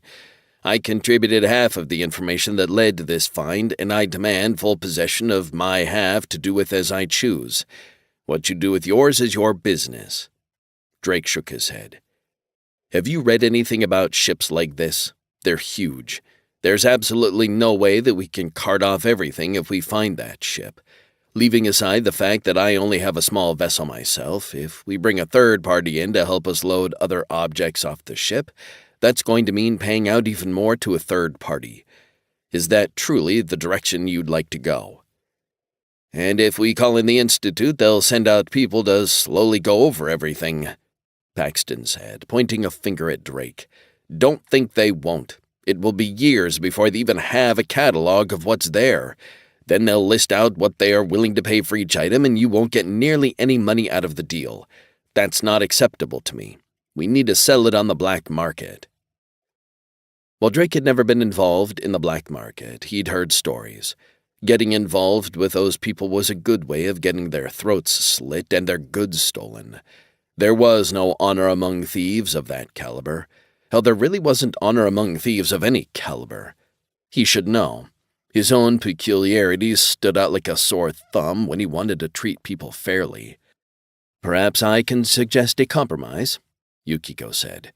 "I am familiar with some people who could act as a third party in this matter. They could arrange for the kind of auction that you are speaking of and have enough security to see that everyone behaves. The portion of what is found that is going to the Institute could be dealt with, and the remainder sold like you were discussing. I would be happy to act as an intermediary between you and this group in exchange for a percentage above what we have already agreed upon." Paxton's eyes narrowed. "Who is this third party?" "The Shadow Sparrows." That surprised Drake. Based on everything we just went through, I thought you and they were on pretty bad terms. Why would they work with you on this matter? She smiled. "If I give them the percentage that I'm negotiating for, I believe that could settle the dispute that has risen up between us." Paxton laughed. "I would accept them as an appropriate third party to oversee the auction of items, but that still doesn't explain how we're going to get the really good stuff off of this ship when we find it. It's still going to take a long time to make that happen because even though we know a bit about that kind of technology, Drake's right in saying that this is a very large ship." "We have 15 weeks to figure that out," Yukiko said. "No plan survives contact with the enemy, so we need to work out everything we can, and then, once we find the ship, do enough exploration and take enough video that we can present an offer to the Shadow Sparrows. If they accept the obligation, they will follow through and be scrupulously honest in their dealings with you. I will do everything in my power to secure you the best deal possible." Paxton considered that and then nodded. "I suppose that does answer my concerns. Now all we have to do is survive 15 weeks trapped together." "I think we'll be fine if you manage to keep your nephew's mouth shut," she said coldly. "The next time he insults me, I will make him bleed. If he insults me again after that, I'll cut something off. Don't ask me where things go after that, because you won't like the answer." "I'll have another talk with him," Paxton said. "I will stress to him that I need this situation to work and that he needs to contain himself. If you have to cut him, cut him. All I ask is that you not maim him or kill him."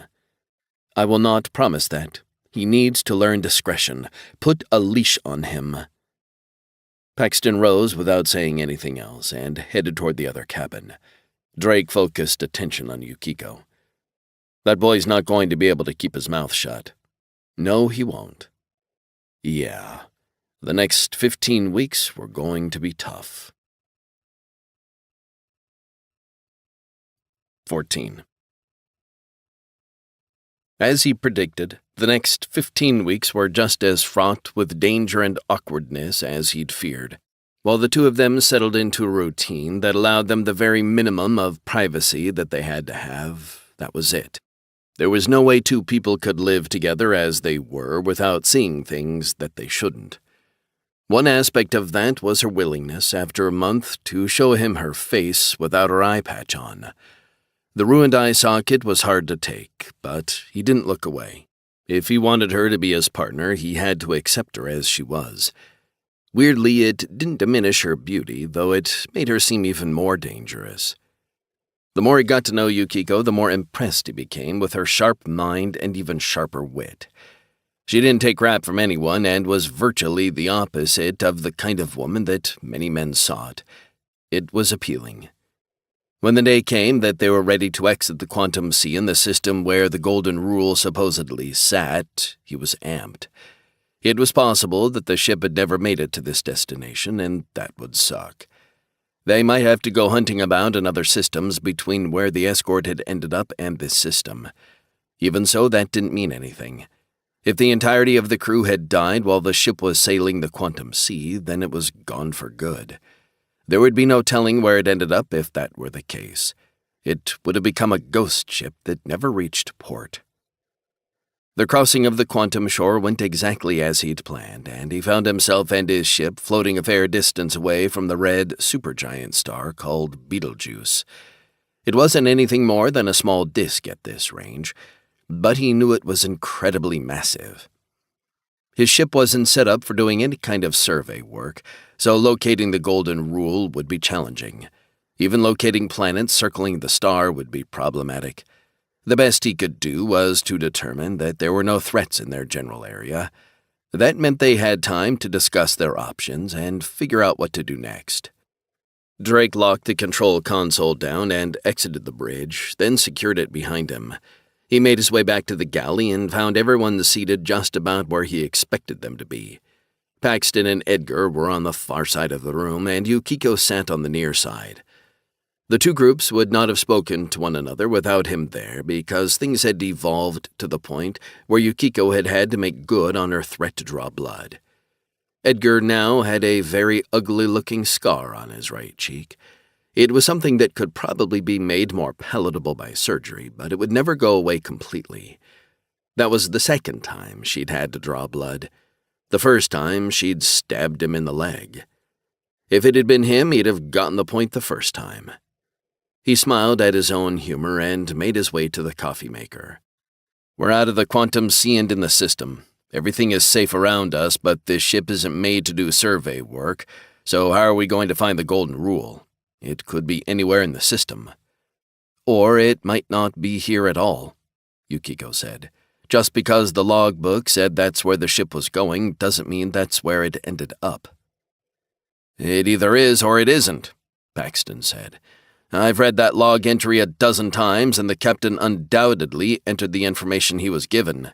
If it's not accurate, then it was at least the intent of the commanding officer aboard the Golden Rule. I personally believe that it is here unless the captain decided to take the ship straight into the star." They'd been wargaming the various possibilities for weeks. They really had nothing else to do. It was oddly relaxing. Even though he couldn't stand Paxton or his nephew, when they stayed focused on the work, he could almost forget that they were enemies. Almost. What he rather enjoyed about the exercise was hearing Yukiko's take. Her viewpoint was always different than theirs and usually more pragmatic. She'd been the one to hypothesize that the ship would have just plunged itself into the star and been done with it.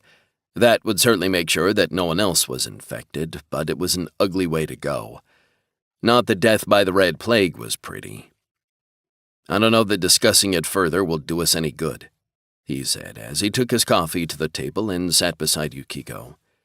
"The ship will either be here or it won't. We should focus on where it might be inside the system." "If it was me, I'd park the ship way out in the Oort cloud," Edgar said. "No one would find you out there unless they knew where to look." Drake had to incline his head in acknowledgement at the idea. It was far from the stupidest thing that the young man had ever suggested, and he might very well be right. Drake hoped not, because that would make the search very difficult. "I personally believe they would have entered a closer orbit around the star," Yukiko said. "If they decided to end things, they would want to have the means of their demise close at hand. Also, it goes against the grain to live in darkness. They would have wanted to have the light for as long as they could." Paxton shrugged.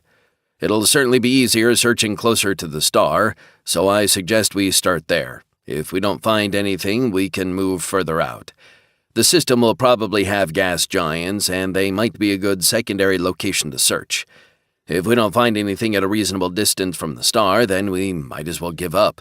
There's no way this ship will be able to search the depths of space looking for a ship that isn't even going to have power at this point. It'll be just a hunk of metal drifting in the darkness." "If someone else came to this star system in the past, wouldn't they have found the ship already?" Drake mused. "I have to assume that every star system inside human-explored space has had visitors. If they came here, what would have kept them from finding the ship?" "Just because they entered the system doesn't mean they entered the same part of the system where the ship currently resides," Yukiko said. "If they came in on the far side of the star, they would see nothing. If this ship is in a close orbit around the star, it would be effectively invisible due to the incredible amount of light and radiation coming from the stellar furnace.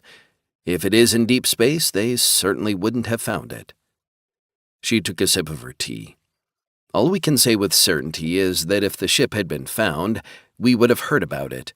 The fact that it hasn't been mentioned indicates that it's still lost and potentially destroyed. We've come all this way to find it, so I suggest we don't worry that it isn't here. We need to methodically search the areas we think most likely to hold what we want. Save the more troublesome places for later." No one disagreed as Drake finished his coffee and headed back up to the bridge. Yukiko put her tea away and followed him, then closed the hatch to the bridge behind her. Once it was secured, she leaned against the bulkhead. "What do you think our chances are of finding it?" "It's a crapshoot," he admitted. "It does seem like if it was visible, it would have already been found. Honestly, I think it's more likely they found a handy star and killed themselves. They may not have even made it this far. If they felt they were fading too fast, they would have ended it. That's what I'd have done." "Me too. Do you mind if I stand here and watch you begin the search? I understand that there won't be any early successes, but it beats staying down there with them. They turn my stomach." "I get that," he said with a smile. "I really do. Feel free. There's the spare seat that you can take if you actually want to have a place to rest." He turned his attention to his console and started the ship in toward the star. He didn't intend to get close enough to be at risk, but it would be prudent to get as good a reading as he could. Drake focused on that for about 4 hours, though Yukiko left after 2. Nothing turned up, and that wasn't a big surprise. He had the course locked in to enter orbit around the star at a very conservative distance so that no stellar flares would catch them. He had an alarm rigged to the sensors to alert him if anything unusual occurred so that he could return to the bridge and deal with it, but he was pretty well wrapped up for the day. He fixed dinner for everyone, and then they retired. He and Yukiko went through their evening rituals, settled into bed, and were quickly asleep. A harsh buzz from his comm unit woke him in the dark. He grabbed it off the nightstand and confirmed that it was an alert from the sensor array. Yukiko sat up as he did. "What is it?" "Unknown. Go back to sleep. I'll wake everyone if there's trouble." "Preposterous," she said as she stood. "I want to see what's happening as much as you do. Let's go." He grabbed some pants and slid them on, then turned around to grab his shoes. The two of them left his stateroom and headed for the bridge. Once he was inside, he sat at the console. The star wasn't acting up, and there was nothing in their general vicinity that was a threat to the ship, so that was a relief. He brought up the log and scrolled back until he found what had triggered the alert and found something that pretty much changed everything. "What did you find?" Yukiko demanded. "What set off the alert?" He turned to face her and smiled. "A very weak distress signal from closer to the star. There is no intelligible data to go along with it, but I find it very difficult to believe that there's going to be another ship in distress right where we expect to find the Golden Rule. We've found her." 15. "How can there be a distress signal?" Paxton demanded. "It's been 500 years. There's no way that any kind of power system aboard even a Golden Kingdom ship could last that long." "I'm not saying that this has to be the ship we're looking for," Drake said patiently. "All I'm saying is that it's a distress call. I think the odds of it being someone else are long, but I can't explain how a distress beacon could still have power after centuries either. The only way we'll know for sure is to go look." "How long will it take us to get there?" Paxton asked. "And when we get there, what do we do next?" "A minimum of 16 hours. If we're going to take Yukiko up on our offer, we'll have to take enough videos and collect valuable samples to entice the Shadow Sparrows to take part. That means we'll have to board the ship, and that could be dangerous. Scratch that. It will be dangerous. The Red Plague is still active on Earth, and we have to assume that the same is true here." "None of this makes sense," Edgar said. "You've known that you're going after a ship that was likely infected before you even went to steal what was necessary to find it. Surely you made some kind of plans on how to deal with this kind of thing." Drake nodded. "I did. All of the research I've read indicates that the Red Plague requires a living host to continue procreating. It will go into a dormant phase if it is not inside a living host, and at some point, though I don't know when, it expires. I figured that centuries without a living host would be enough to kill it off, and that vacuum suits would be good enough to act as a safety measure. I still believe that to be true, but you'll have to decide for yourselves if that's good enough." "Do we have a means of decontaminating ourselves once we're done?" Yukiko asked. "I have some decontamination spray that I will install a sprayer for in the airlock. It will wash us down and should be more than enough to kill anything that's on us. Again, not that I expect to find any living samples." "That's a lot to bet your life on," Edgar said. Paxton looked at his nephew. "One of the lessons you'll learn if you live long enough is that great rewards come to those who are willing to take calculated risks. You manage that as best as you can, but you still have to take some chances. To me, it sounds like Drake has done everything he can, and that's good enough for what we're doing. It's not like we'll be living aboard that ship.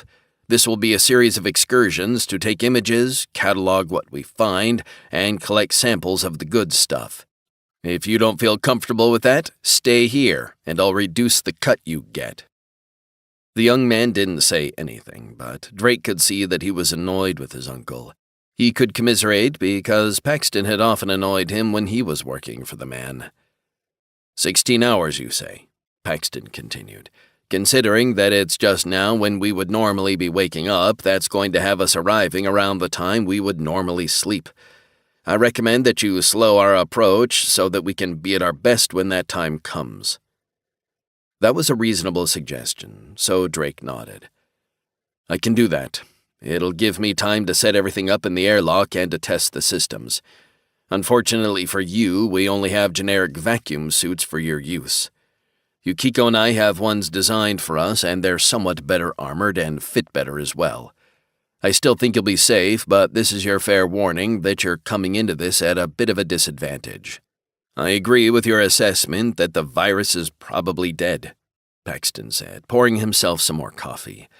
If the situation isn't what we expect, say, for example, it's another ship, then I'll reassess. For now, we know that this will be a large ship and we can't explore it completely, so I suggest we at least come up with a plan of action that can be modified once we're on scene." "I concur," Yukiko said. "We will want to at least get an overview of the outside of the ship, because that will show the Shadow Sparrows the scale of what we're working with. Once we get inside, we could take video of the major areas of the ship and take a tour of the cargo section to get a sampling of what might be available. It may take us a number of excursions to hit all these areas, but as the ship will have been abandoned for 5 centuries, I don't believe we will be in any danger other than what will be presented by the vessel itself. It's obviously not been maintained, and we will have to be careful not to trust any of its systems." "None of which systems should be online," Drake said. "The fact that the distress signal is still going is a concern, and that means that something else might be working. This is Golden Kingdom technology, so there might be some surprises. This vessel belonged to the royal family, so it might have been better equipped than anything we're familiar with. Perhaps it had a power system that could function for that long, in which case there is the potential for other systems to be active as well." "We'll do the best we can," Paxton said. "Let's not borrow trouble." Setting up the decontamination shower in the airlock took about 5 hours. It wasn't that it was very complex, but it was extremely important that every single nozzle worked exactly the way it was supposed to. Getting good coverage across the entirety of the suits was a must. The pan underneath where the person would stand would recapture the fluid for use by the other people who had to go through the system, so there would be a shower curtain around it, which made it look somewhat ridiculous. Ridiculous or not, it served a purpose, and he wasn't going to skimp on the effort to get it working precisely the way he wanted it. Yukiko spent her time making notes to herself in the galley. They had a very basic understanding of how the ship would be laid out, and she was making plans on what areas she thought best for them to visit. He would trust what she felt best, because he certainly didn't have any better ideas about what areas of the ship would be of the most interest to the Shadow Sparrows. Once he had everything set up the way he wanted, he made lunch and sat down with her to go over everything one more time. It annoyed him that Paxton was sitting in and making his own input clear. His former mentor wanted to spend more time searching through the cargo areas, because that's where the really valuable things would be, whereas Drake thought that getting an idea of what was aboard the ship as a whole would be better. There was a reason that he and Paxton no longer worked together, other than the man's perfidy. Just hearing the sound of his voice gnawed at him.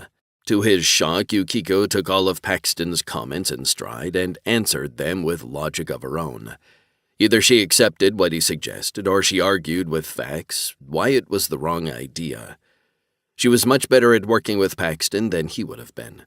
Edgar spent most of his time in his quarters, and that was perfectly fine with Drake. They had their plans as set as they could by the time he made dinner.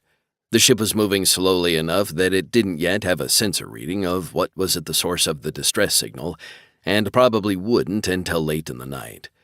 He'd programmed the autopilot to make sure that it stayed well clear of any danger. It would arrive on station sometime after they had breakfast in the morning. When he and Yukiko retired for the evening, he felt wrung out. Dealing with Paxton every day for months had been a drain, but today had been even worse. He deeply regretted the fact that he'd had to make a deal with a man at all. This process would have been so much simpler without him. "Perhaps you should take a hot shower," Yukiko said. "You look overly tense." "I might do that, but I'm not sure it will help me relax at all. That man drives me to distraction. I can't imagine how you could deal with him so calmly." She smiled as she sat on the edge of the bed about a meter away from him. "I've dealt with many people that were worse. When you're negotiating in a business setting with people who are your enemies, you have to remain as calm as you can so that you can use their emotions against them. Make no mistake, I despise him almost as much as you do at this point. Living aboard the same ship as him for 15 weeks has definitely proven that you are right to leave his service. He's a snake." 16. "Good morning," Yukiko said when they both woke up the next morning. I hope you slept well." "I did. You?" She nodded and stood. "I'm going to go take a shower." Drake rose and got dressed. He wanted to go see what the sensors had to offer. He headed to the bridge, let himself in, and brought up the sensors once he was in the pilot's chair. There, hanging off in the distance in orbit around the star, was the Golden Rule. Its form made the identification a foregone conclusion. The distress signal was still playing, though it was just as incomprehensible as before. Whatever it had originally entailed had become corrupted, and it was now just a discordant jangle on the appropriate frequency that a distress signal would normally be sent. What was unusual about the ship was the fact that there were still a few lights on across the exterior. Not many, but one was more than there should have been. One set in particular drew his attention. They surrounded an open airlock that could handle a vessel even larger than his ship. It had to lead to a hangar bay meant for cargo and passengers. It seemed that someone had left the welcome mat out. "What the hell does this mean?" Paxton muttered a few minutes later when they joined him in the galley. "How can that ship still have power, and why are there lights on? There can't be anybody alive over there. Why would someone do that?" Drake raised one shoulder in an offhand gesture of uncertainty. "I'd try asking them, but they're not answering any of the signals I've sent their way. Realistically, there isn't anyone alive over there. Even if someone had survived the plague, they wouldn't have had enough life support to last even a fraction of the time that's passed. That ship is a tomb, but someone decided that it needed some power." "Do we know how they did it?" Yukiko asked as she poured tea for herself. "From what you've said, the power generation systems shouldn't have functioned for this long, yet there is some exterior lighting. I doubt that it just turned on. That means they've been running for centuries." "It can't have been running that long," Edgar said. "I don't care if it's from the Golden Kingdom. Even the best light bulbs just don't last that long." "They don't use light bulbs," Paxton said offhandedly. "But your point is well taken. Even the lighting systems in use at the height of the Golden Kingdom wouldn't still be working. They would have all burned out years ago. Perhaps there was some kind of proximity fuse that, when it detected another vessel, it activated the lights. It has been broadcasting the distress signal all this time, though. That was running when we got here." Drake poured himself another cup of coffee and nodded.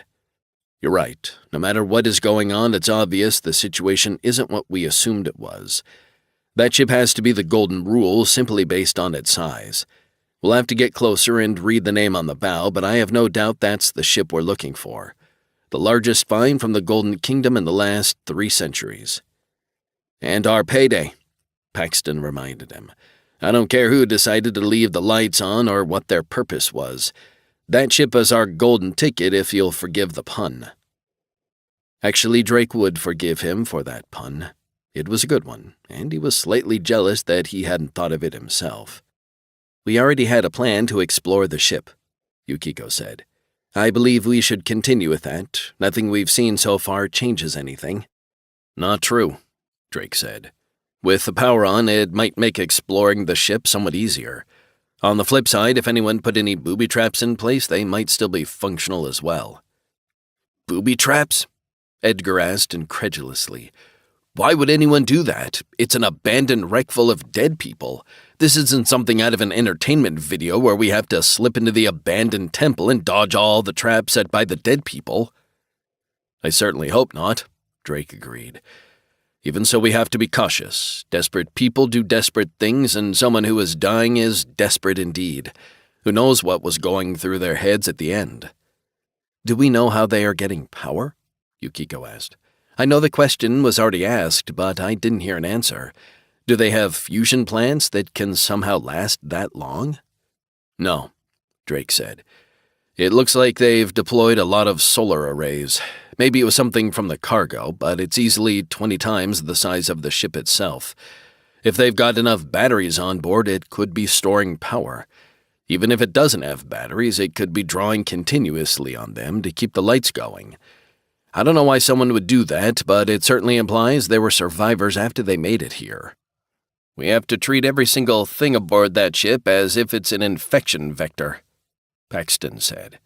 "To do anything else would be stupid. She's right, though.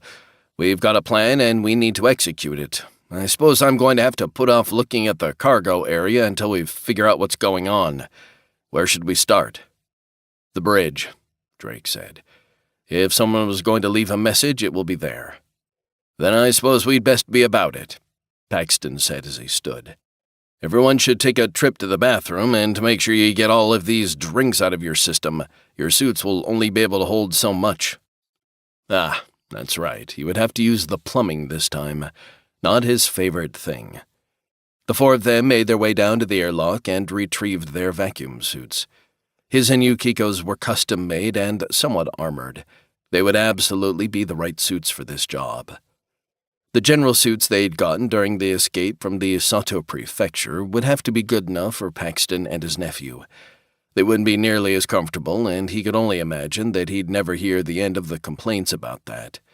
Too bad. "Out," Yukiko said. "What?" Edgar asked. "Why?" "Because I'm not stripping down in front of you. Better yet, I'm not going to connect the plumbing in front of you. All three of you can leave now. I'll call you back when I'm ready."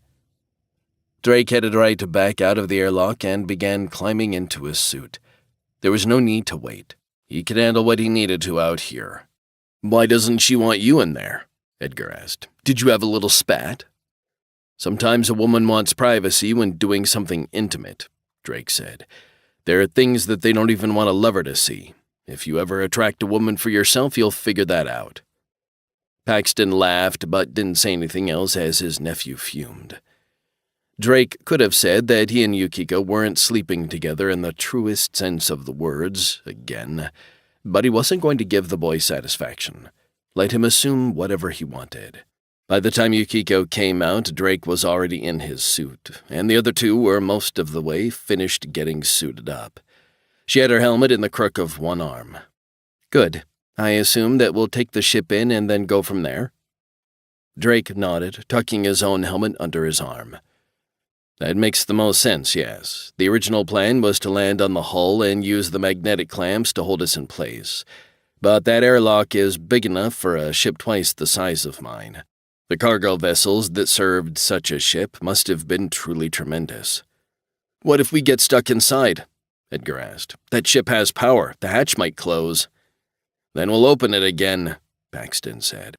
"There's no locking mechanism that can hold us inside that ship if we want to back out.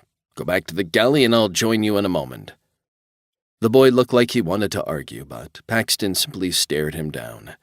When Edgar grumbled and departed, Paxton turned back toward Drake and Yukiko. "Do you have weapons? It pains me to say this, but we might need them." Drake did indeed have some weapons.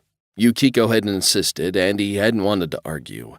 They were secured in a lockbox on the bridge that didn't even look like it had anything inside.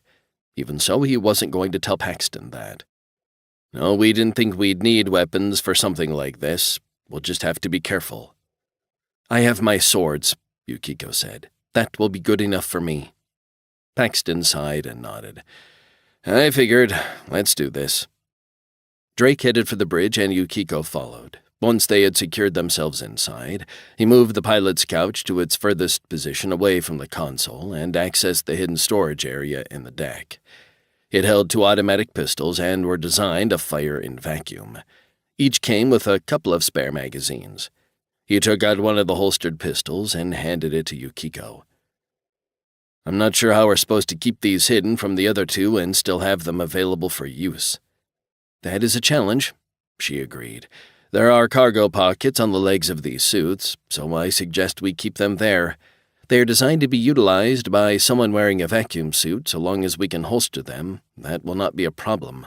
I believe that there is a small hook in the bottom of the cargo area of the pants that we can attach to the holster that will make it easier to draw if we are in a hurry." He looked at the bottom of the cargo pocket on his right leg and found the hook. It was indeed something he could clip the holster to, and that would keep it from coming loose if he had to draw the weapon. Once he'd secured the pistol, he put the spare magazines in the left side cargo pocket and closed them both back up. "Do you think we'll need them?" he asked. "I doubt it," she said. "But if we do, we would deeply regret not bringing them with us. Paxton and his nephew are the most likely cause for lethal force, so we won't regret having them." He slid the acceleration couch all the way forward and climbed in. Closing with the derelict was a slow process because he had no intention of doing this quickly. The slightest mistake might damage his ship, and that would be something they couldn't recover from. The lights outside the large airlock lured them in, and he was finally able to get a look inside once he was close enough. The interior door was open, so he'd be able to fly right into the hangar. Someone really was leaving out the welcome mat. Interestingly, someone had gone to the trouble of securing the small craft inside the hangar. There were half a dozen cargo shuttles and twice as many passenger shuttles, all tied to the deck by cables and magnetic locks. He doubted the magnets were still functional, but the cables seemed to be able to hold them in place without too much trouble. Everything looked orderly and neat. It wasn't what he expected to find aboard a ship that had been ravaged by the Red Plague. There was a cleared area for him to bring his ship in for a landing. Once he was on the deck, he engaged his magnetic clamps and felt them lock into place. Unlike the other small craft, his ship had the power to keep itself in place. That accomplished, he shut down the major systems and put the ship into standby mode. Then he and Yukiko made their way back to the airlock, where Paxton and Edgar were waiting. Drake went first, cycling the airlock, taking a small piece of equipment and releasing it outside his ship. It continued floating, so the gravity wasn't on. Good. He'd still take all the necessary precautions to allow them to get back into their ship, even if gravity came back on. But this did make getting down simpler and safer. He attached a rolled ladder to the lower lip of the airlock on the outside. Then he stepped out and used his suit's thrusters to start himself toward the deck. As he went down, he unrolled the ladder until he reached the deck and was able to secure it to a handy tie-down. With that accomplished, he planted his feet on the deck and activated the magnetic soles of his boots. They clicked into place and he was secure. Walking would be a pain in the butt, but the suit was configured so it could recognize when he intended to lift his leg by the way his knees were working the inside of the suit. It would deactivate the magnet on that side and allow him to step forward and clamp itself back down once he pressed it to the deck again. Slow, but he wouldn't be drifting off. The other three came down, using the ladder to guide themselves until they were also on the deck. The hangar lights were off, but his headlamp allowed him to see that there were several potential exits. The biggest one was directly ahead of them, and it was also an entrance to the main corridors of the ship, he wagered. He headed over that way and found the hatch partly open. Someone had used a manual crank to leave it that way. He stepped into the Stygian darkness and looked to either side of the hatch leading into the hangar bay. On the right side, he found what he was looking for, a map of this area of the ship. It labeled the major sections, including the bridge. According to it, he'd have to go down the corridor and find a set of stairs that would take him up 5 levels, and then proceed to the aft section. From there, he'd go up even further into a raised superstructure that overlooked the ship's upper surface. That was where the bridge was located. He looked at the others and activated his radio on the agreed-upon frequency. "I hope everybody's ready for a good long walk. It seems like we've got a hike in front of us." 17. Drake found it spooky walking through the corridors of the dead ship. The interior was a bit faded from the vacuum exposure, but was otherwise clean. There was no way of determining exactly how long it had been in this condition, but it had been a while. It wouldn't shock him if he found some of the hatches had vacuum welded themselves shut. Spaceship components were designed for vacuum exposure, but there were limits. They passed innumerable doors, all of them labeled with an alphanumeric code that told him they were on Deck 25, but gave no clue what the rooms might have been used for.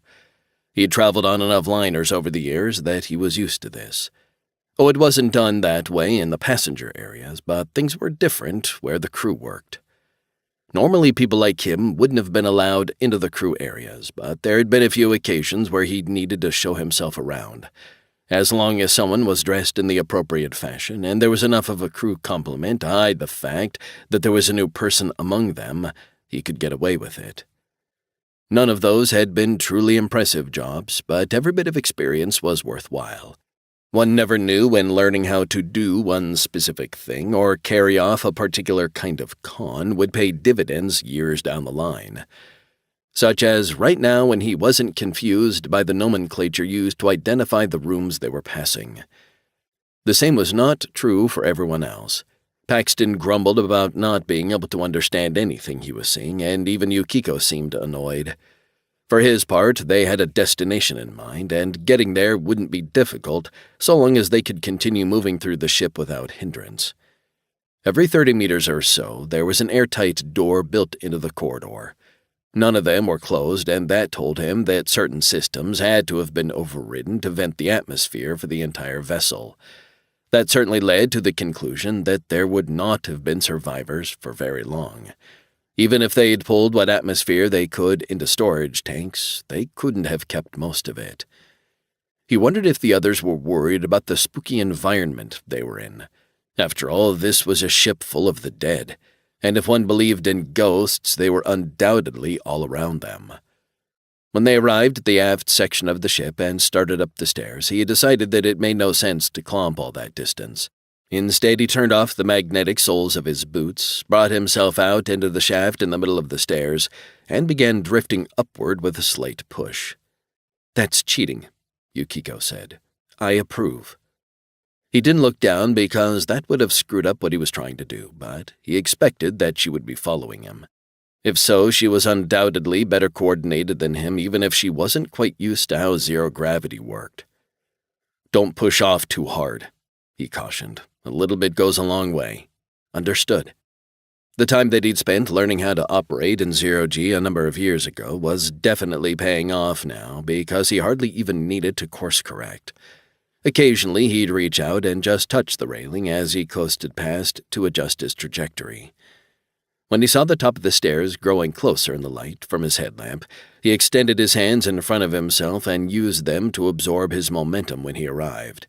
A little push back to the side got him over to the landing that would lead into the top deck. Once he'd turned his magnetic boots back on, he prepared himself to assist Yukiko when she arrived. She was traveling significantly slower than he'd been, but it was good to be careful when you might accidentally smash your helmet and bleed off all your atmosphere. When she reached the area in front of him, he grabbed her arm and arrested her momentum before pulling her over the railing and orienting her feet so that she could reactivate her magnetic boots. She grinned at him. "That was more enjoyable than I expected." "There are entire sports that are conducted in zero gravity," he said. "I've seen some of the people competing at the professional levels, and they are unbelievable. That inspired me to at least learn how to get around a bit in zero-G." He looked back down the stairs and could see the lamps still trudging up the stairs. Neither Paxton nor Edgar had decided they were willing to risk taking the quick route. That was fine by him. It gave him more time to focus on what he was going to find here. He grabbed the door's handle and opened it. It led out into a carpeted hallway that still had metal underneath because his boots continued to function. This looked like a corporate welcoming area, though he knew that it was, in actuality, a place where the crew might interface with the passengers on occasion. On a ship like this, appearances mattered. The hatch leading past this greeting area was open, but he wasn't going any further until Paxton and Edgar arrived. He did take the time to look through the hatch and see what was on the other side, though.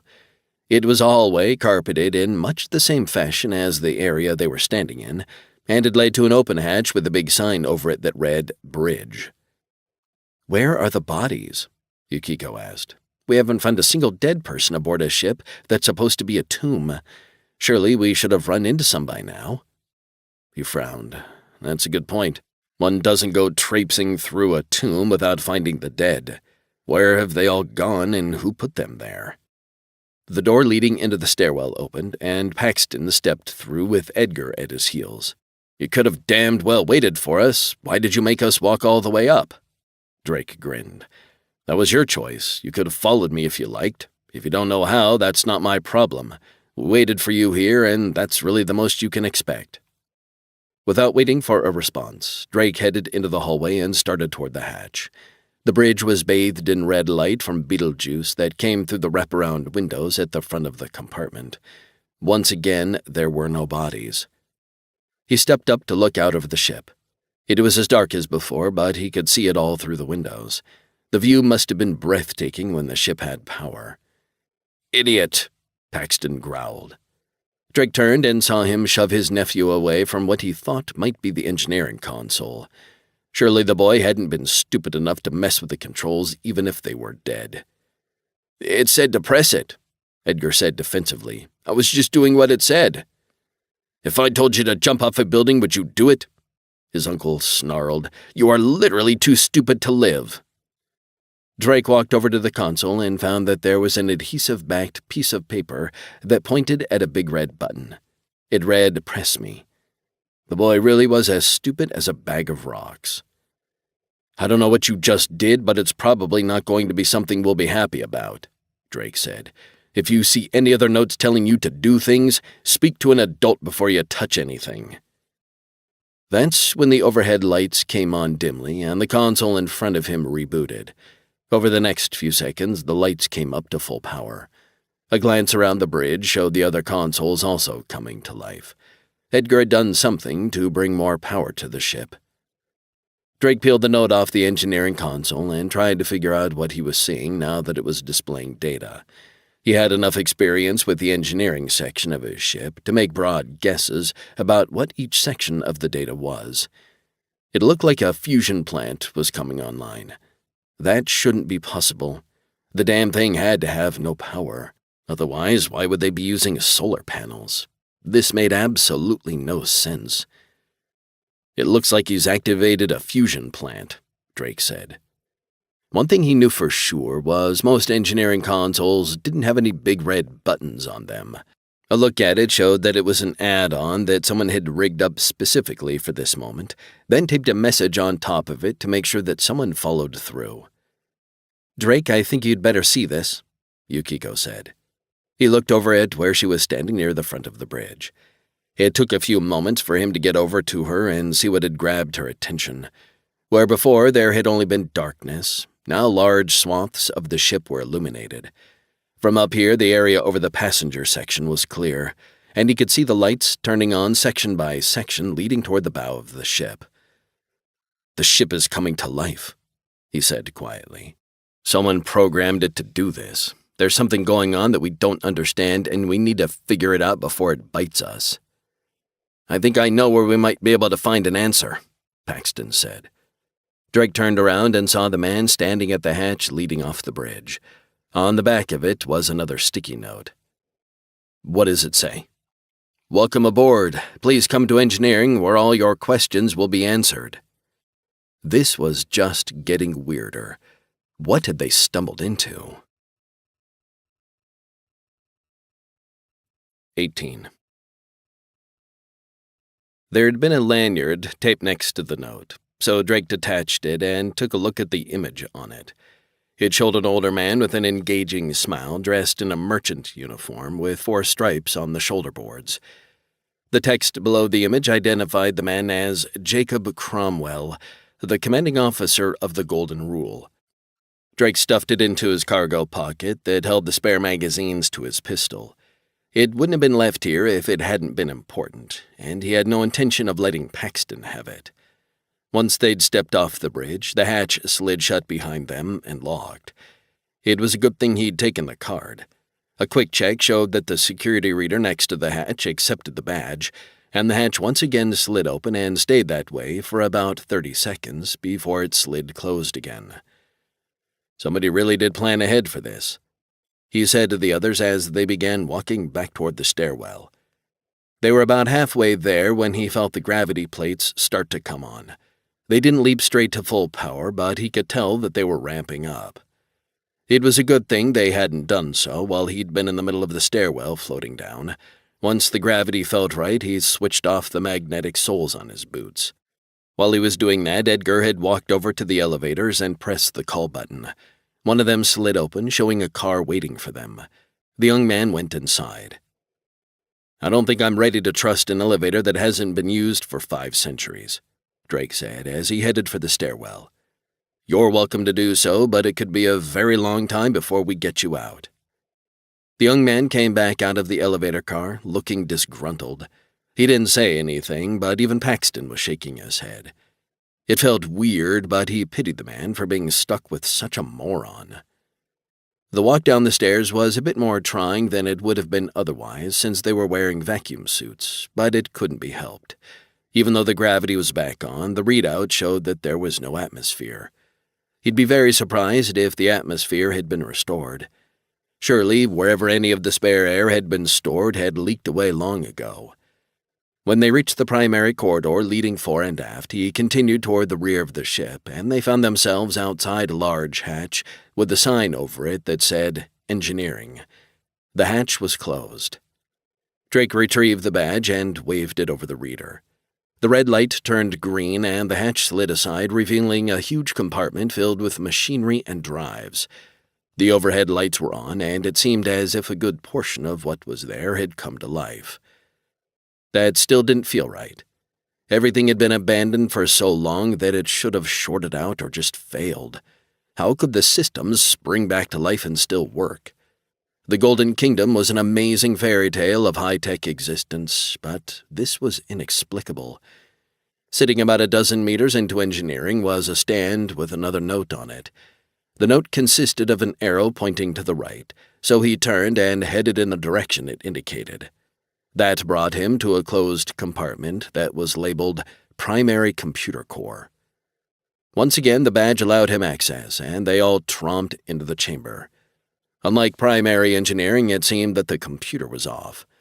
That made sense because computer equipment needed cooling, and with no atmosphere, that was a recipe for something shorting out in short order. Computers made to work in vacuum were specialty items, and that would not have been a design constraint for a ship like this.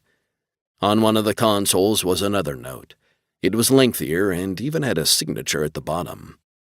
To whom it may concern, I'm sure you have many questions. To activate the ship's computer and get those answers, you'll have to activate the life support system and restore air and engineering. We've set up everything to make that happen, but you'll have to follow the instructions precisely. There were only so many things we could automate, and this wasn't one of them. Attached below, you'll find detailed instructions on what is needed. Apologies in advance that none of us could be here to meet you, but I don't think you'd have wanted to meet us in this condition anyway. Kindest regards. Captain Jacob Cromwell, Commanding Officer, The Golden Rule. After lecturing me not to touch anything, you're not going to do this, are you? Edgar asked. As much as it pains me to say this, I agree with my nephew, Paxton said. We don't need to bring the computer to life. In fact, I think that will introduce more complications than we want. We're here to salvage the ship. Drake started to agree with the man and then realized that he wasn't ready to jump to a snap conclusion like that. These people had done this for a reason, even if he didn't know what that reason was. This ship had once been the property of the monarchy of the Golden Kingdom. What secrets could bringing the computer to life reveal? There's something to that, he said, but I disagree. Some secrets might be more valuable than the ship, and if we don't pursue them, we won't figure out what they are. Just because we bring the computer to life doesn't mean that we have to follow whatever instructions they left for us. We don't know what their motives were, but I'm not ready to dismiss everything out of hand. You're introducing needless complications, Paxton said. My idiot nephew has already activated one of the fusion plants. What if it's unstable? The whole thing could blow up and take the ship with it. We could be on a tight timeline, and none of us has the skills necessary to know just how much danger we're in. We don't have time to play around with toys. No one says that you have to, Yukiko said. You originally said that your desire was to begin inventorying the cargo section to see what was worth salvaging. I submit that you would have a lot more information on that front if the computer were brought to life and you could see the cargo manifest. Still, you're welcome to open up containers left and right and see what you find.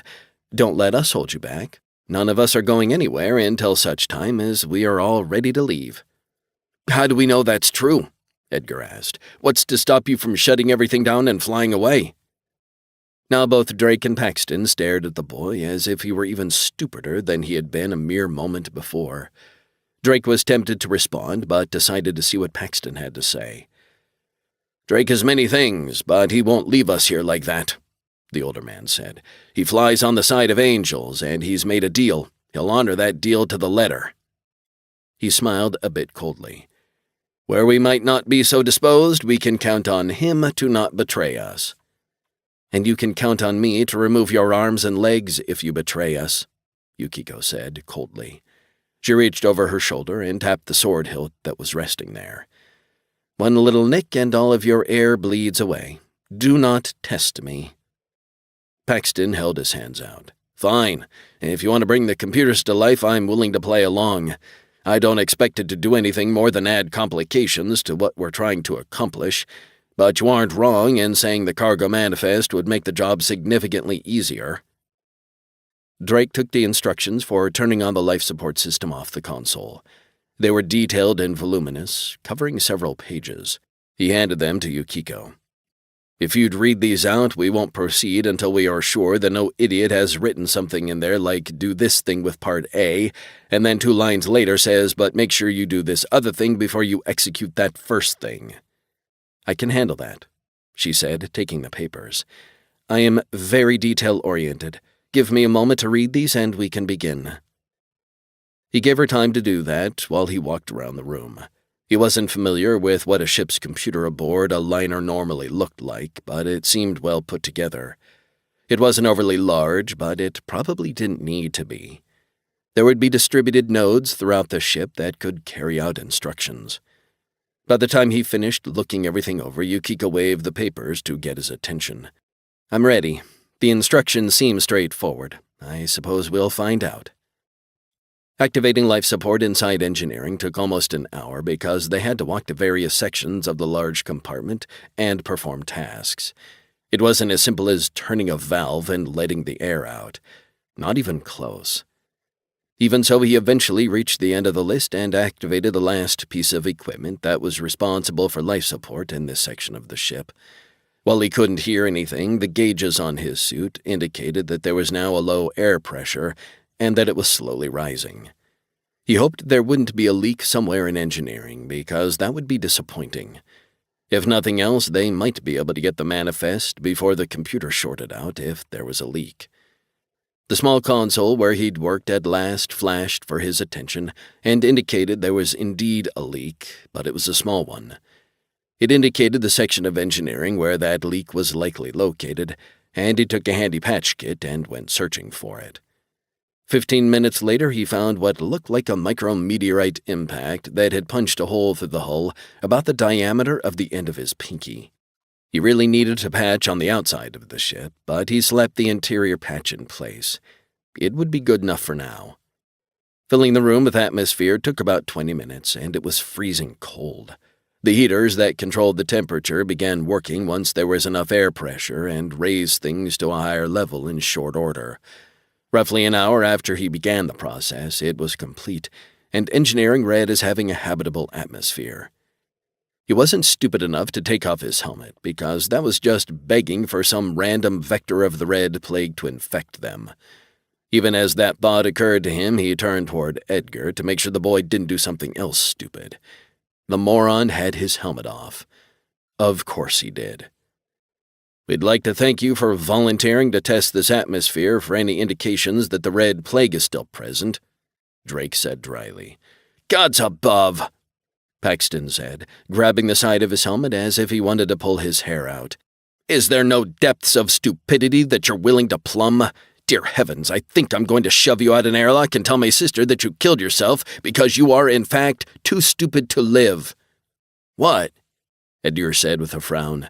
There's no way that the virus could survive in some air canister for 5 centuries. Give me a break. Put your helmet back on, Drake ordered, and don't take it off until I tell you to. If you do, I'm not going to object if your uncle does shove you out an airlock. This introduced an entirely new level of complication into their situation. There was no way to isolate the boy aboard his ship. If they allowed him back on board, his presence could infect them all. Paxton had to realize that, and he wasn't sure what the other man would do. For that matter, he wasn't sure what he would do. He took a deep breath and headed back toward the computer room. There was only so much that he could focus on at one time, and he wasn't going to lose his cool until he figured out what the situation really was. There was every chance the boy was right. No one had done long-term experiments on the survivability of the Red Plague and things like vacuum or being isolated from biological matter. It might very well be true that any particles of the Red Plague had expired centuries ago. He just wasn't sure that he could afford to trust his life to that. Once he was back in the room with the computer, he followed the final bit of instruction, and the computer booted up. Maybe now they could get some answers. 19. When the computer finished booting up, he stood in front of the console, unsure of what he was supposed to do next. He supposed he should get Paxton what he was looking for, because that would get the man off his back. And he had to admit that he was curious as well. He had some skills with a computer, but was unfamiliar with the system aboard the ship. The question was how much searching around would it take to find the manifest. He tried typing in cargo manifest just to see if he could get a response, and was shocked when it began listing out a long scroll of cargo containers and their supposed contents. "I'm better than I thought I was," he said a bit wryly. "Look at this, Paxton. Is this the information you want?" His former mentor leaned over and examined the scroll as it continued going by. "Yes, that's exactly what I need. We need, rather. If we're going to take samples for the shadow sparrows, we need to select something enticing enough to prove what we have on our hands. Something so valuable that they can't turn up their undoubtedly pretty noses at us. Can you print this out?" There was a printer, but Drake was confident that whatever it used for ink would have turned to brick by now. Even the most high-tech printer was finicky at the best of times. Instead, he attempted to redirect the output to a file that he could try to get off the system electronically. The computer balked at the idea, so he was forced to bring up the camera built into his suit and record the manifest as it scrolled by a second time. That video was something he could forward to Paxton. Once he got back aboard a ship, he could run it through his own computer and make a physical printout that they could go over in detail. Just looking at some of the highlights of the manifest told him that they'd hit the jackpot. There were technological supplies down in the cargo area that would revolutionize how many things worked if they could be reverse-engineered. He made a mental note of a cargo container holding high-end computers. Those would no doubt put everything in use by humanity now to shame. There was also the possibility that the computer held a vast array of files that would explain so many things that people didn't currently understand. The books he'd recovered from the tablet he'd stolen from Paxton years ago when the man had betrayed him had provided quite a bit of scientific foundation that the Institute for Kingdom Studies was still capitalizing on. Oh, they weren't making a ton of money on it, but they were building a technology base that would eventually lift humanity closer to where it had once been. That is the kind of thing that he worked for day in and day out. Once he'd sent the video to Paxton, the other man shoved his nephew toward the hatch. "There's an airlock built into the bulkhead next to the main hatch we came in through. We'll see ourselves out and meet you back at the ship in 3 hours. We've got enough air to last 5, so that leaves us plenty of wiggle room." If it had been anyone else, Drake would have argued that it was unsafe to go off alone, but this was Paxton and his nephew. If something terrible happened to them, he wasn't going to cry a river of tears. "Good luck, then. If you find anything that I'd be interested in, grab me a sample." Paxton didn't answer, instead heading out with his nephew. Yukiko stepped over next to him. "Are you sure that's wise? What if something happens to them? What if they find something to use as a weapon against us? We both know how untrustworthy they are." "Then we'll deal with it. Odds are that they won't find any weapons because I didn't see anything listed in the cargo manifest that just shouted that it was dangerous." "That's because I culled that information out of the cargo manifest before I allowed you to view it." Drake stiffened because that voice in his ears was completely unknown to him. Who the hell is this? Even as he asked the question, Yukiko was reacting as well, so it hadn't just been a hallucination on his part. The voice hadn't come over the suit radios. Instead, it had come over the speakers set into the ceiling. "I believe the simplest answer to that question is that I am the ship's computer. Do not be concerned that your associates heard anything. This compartment is soundproofed. I can confirm that they are, in fact, letting themselves out through the airlock even now and are unaware that I am speaking with you." "This is very disconcerting." Yukiko said. "This is supposed to be a derelict ship, and yet so many things do not make sense. You don't sound like any computer that I've heard of. Even stories of the Golden Kingdom do not tell us of a computer that sounds like a person, and you do. How do we know that you're not?" "I find myself concerned that you speak of stories about the Golden Kingdom, but we can come back to that," the voice said. "As for why I don't sound like any computer that you've ever heard of, that's because I'm not like any computer you've ever heard of. I'm an Omega core."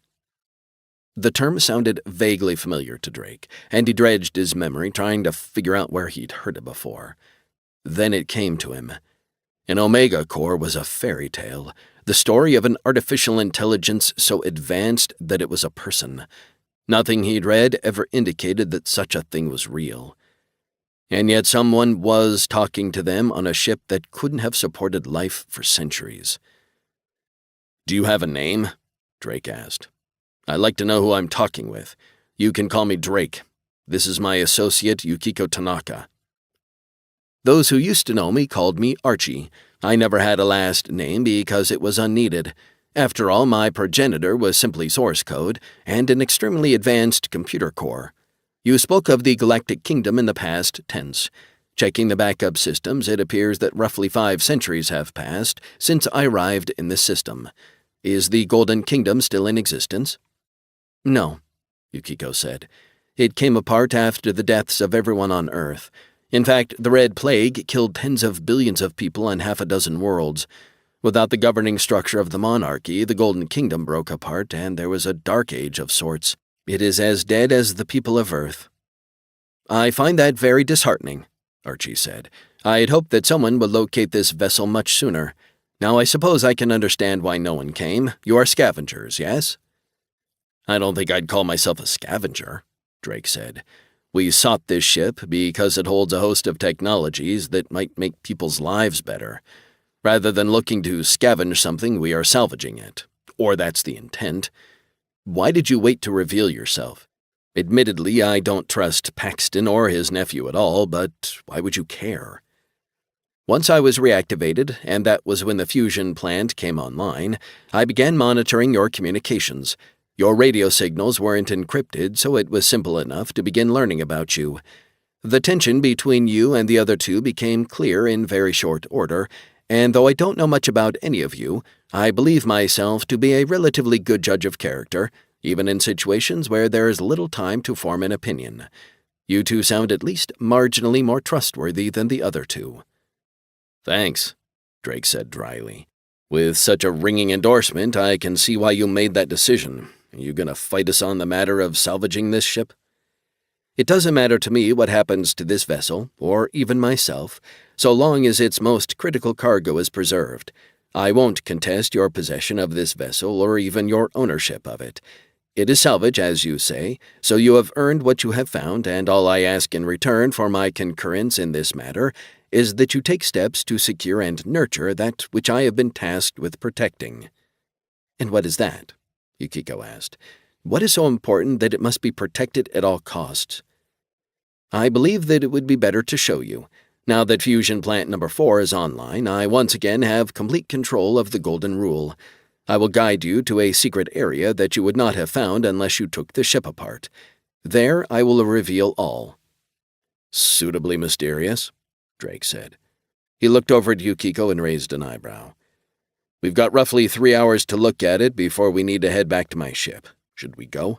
"I believe so. I don't know that we will agree with this computer about what needs to be done with its precious cargo, but I would like to see it for myself." "You were concerned about the virus you call the Red Plague," Archie said. "I conducted numerous experiments after the death of the crew.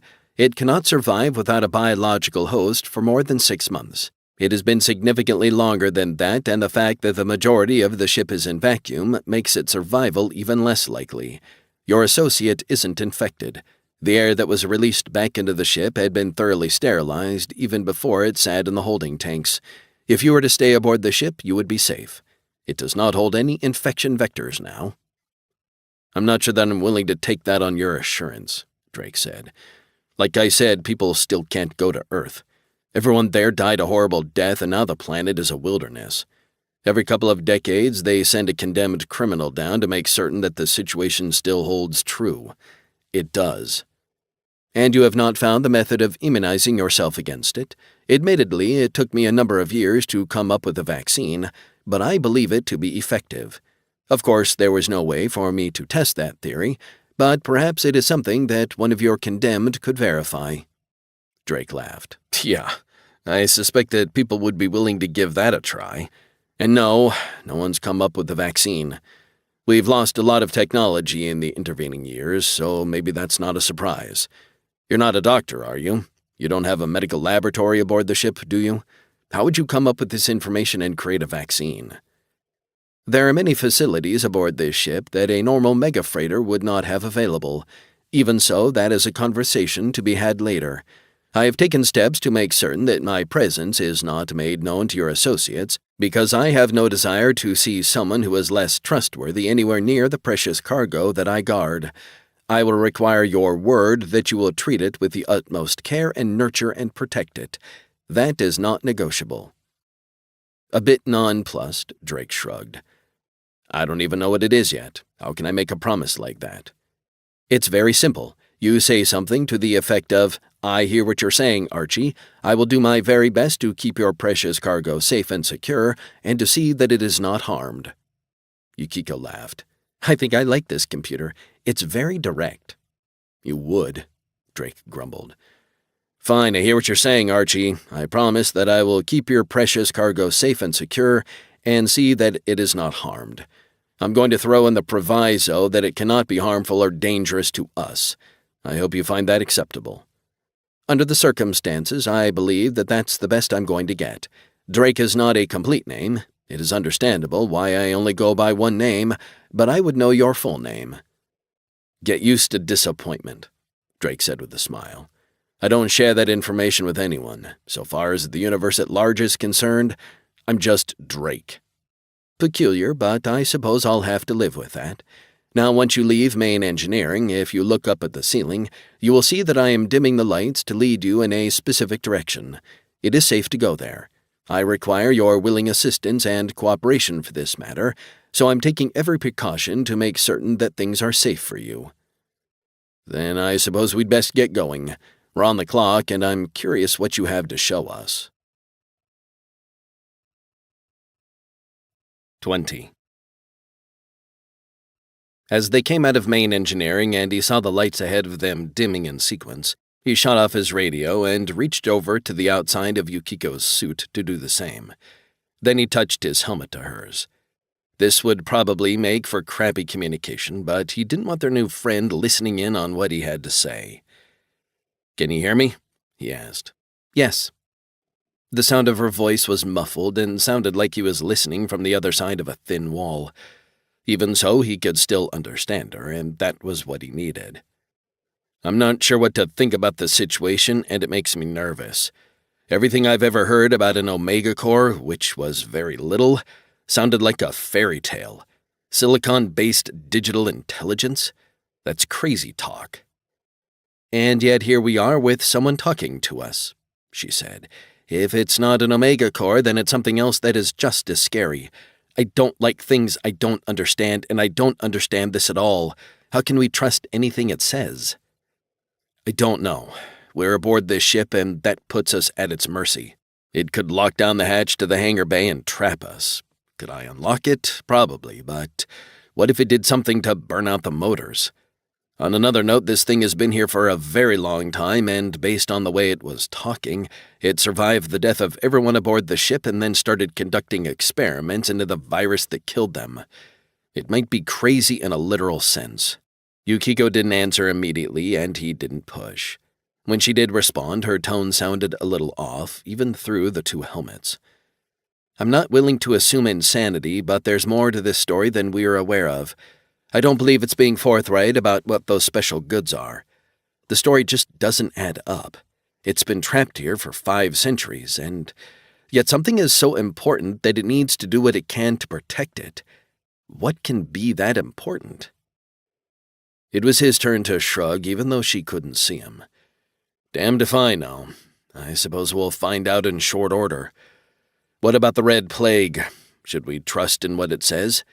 If it's wrong, we could die, and everything I've read says the death by the Red Plague is something to be avoided at all costs. I suppose we'll eventually find out. Honestly, I doubt the ship is contaminated. We haven't seen a single body, so they must have been removed. How exactly does a computer do that? It's not like it has hands. Maybe it does. Like I said, this thing is playing its cards close to the vest, and it's got a couple of irons in the fire that we're not aware of. Could that mean it has little robotic minions that it can control? I'm betting yes. More so, the fact that it hasn't told us about them means that it's holding them in reserve. If we prove to be working at cross purposes to what it wants, I'd wager that it would use them to do things that we would not be very happy with. She stopped and turned to face him. Then she pressed her faceplate against his. If it decides to act against us, I will burn it out. I don't care how many little robots it has working for it. A nice power surge will take care of this problem. That's assuming that it's resident in the computer center. I'm not sure that it is. So what do? We go see what it wants us to see, and then we make the call. Do we trust it, or do we shut it down? I suspect that what it's protecting will influence that decision, and I don't want to make that choice without knowing the full story. If it's not going to tell us what's really going on, it's not going to like what happens next. She nodded. I'm with you. Let's go see what it's hiding. The two of them resumed walking, and he turned his radio back on. It was set on the very lowest setting, so there was no chance that Paxton would pick up their conversation in any case, but the computer also hadn't said anything to them since they'd left engineering. Perhaps it couldn't hear them either. The line of dimming lights led them to a cross corridor and then down it. At the very end was an area set aside for logistics or cargo movement, perhaps. It was like a warehouse, and there was a large lift suitable for moving entire containers there. It started down a little, and then it raised itself back up. Obviously, Archie wanted them to use it. He was more than a bit concerned about trusting a 5-century-old piece of equipment for this, but it had worked enough to move just now, so maybe it would be okay. If not, there would likely be some ladders along the sides of the shaft that they could use to get out if they needed to. Once they were aboard the open-topped cargo elevator, it started down without them having to touch the controls. Interestingly, it did not go all the way to the bottom. It stopped in the shaft, and he was at first concerned that it had broken down. But then the seamless wall in front of them sank in and slid to the side, revealing a lit corridor in front of them. Well, that's unexpected, he muttered. The two of them stepped into the corridor, and he turned around to watch the hatch slide shut. The elevator had already begun heading back up and would no doubt be in the position they first found it in within a minute. If they vanished down here, he doubted anyone would ever find their bodies. Wasn't that cheerful? The corridor they were moving down now was wide enough to move large equipment, but there were no side doors. It simply went about 20 meters and stopped at another hatch, this one looking like an airlock. As they approached, it opened of its own accord and slid aside, as did the second airlock hatch beyond it, revealing a compartment. It was an advanced laboratory, he decided once he'd stepped inside and took a look around. Archie had said that he'd used a male name, so Drake should use the right pronoun to be polite, done research on the virus, and this seemed like a likely location for that to have taken place. The chamber was significant in that it was at least 40 meters deep and 30 wide. There were rows of tables and workstations that were all clean and currently unused. There were medical beds off to one side of the room and even a surgical theater. It was well lit, but there was nothing there that indicated it had been used at any point in the recent past or might be used again any time soon. There were 3 devices up against the far right-hand side that looked like they were intended to hold something of significant size. They were spherical, but there were no windows looking into any of them, though there was a monitor above the armored hatch of each. He'd never seen any machines that looked like that nor heard of anything like them. "Welcome to my secret laboratory," Archie's voice said over their suit radios. "I understand that you are exercising a great deal of trust in me at this point, and I shall strive to be worthy of it. I'm about to turn on the life support in this room." "There's no need," Drake said. "We're not taking off our helmets. I understand that you say it's perfectly safe, but I don't trust that. I can't trust that." "I do understand, so I will hold off for now. What I do need to show you is in this room, and I'm certain that you'll have a lot of questions. I believe that I should start off with some explanations to prepare you. When we arrived in the system, the crew was infected and dying. The captain and certain other members of the crew helped me prepare things for operations once they had passed, and even though it might sound ghoulish, I performed many experiments dealing with the plague on their bodies after they died. This was done with their permission and understanding, in the hopes that I could come up with something that would perhaps mitigate the disease for others." Drake looked over at Yukiko, who shrugged. He said nothing and allowed Archie to continue. "Unfortunately, after about 5 years of performing these experiments, their tissue became degraded to the point that it was no longer tenable to conduct experiments with them. I disposed of their bodies in the same way I disposed of all the other bodies that had gone before them. My remotes ejected them from the ship in such a manner that they would orbit closer to the sun. The radiation in this environment will have completely destroyed their bodies by now, so there is no risk there." "Okay, I get that," Drake said. "I'm not sure what it has to do with us, though." "You're concerned about the presence of the plague aboard the ship. Without human tissue to breed in, it goes into a state of hibernation. That is not a situation that the virus can survive in for long. Of all the samples that I studied, the one that survived the longest topped out at just over 5 months. This was out of thousands of samples. The vast majority of them died within 3 months, and I would estimate that the odds of anything surviving more than a year would be infinitesimal. The odds of anything surviving a century would be 0. Not near 0, but actual 0. 5 centuries is overkill." "There is no such thing as overkill," Yukiko said. "There is only open fire and reload." Drake blinked and looked at her.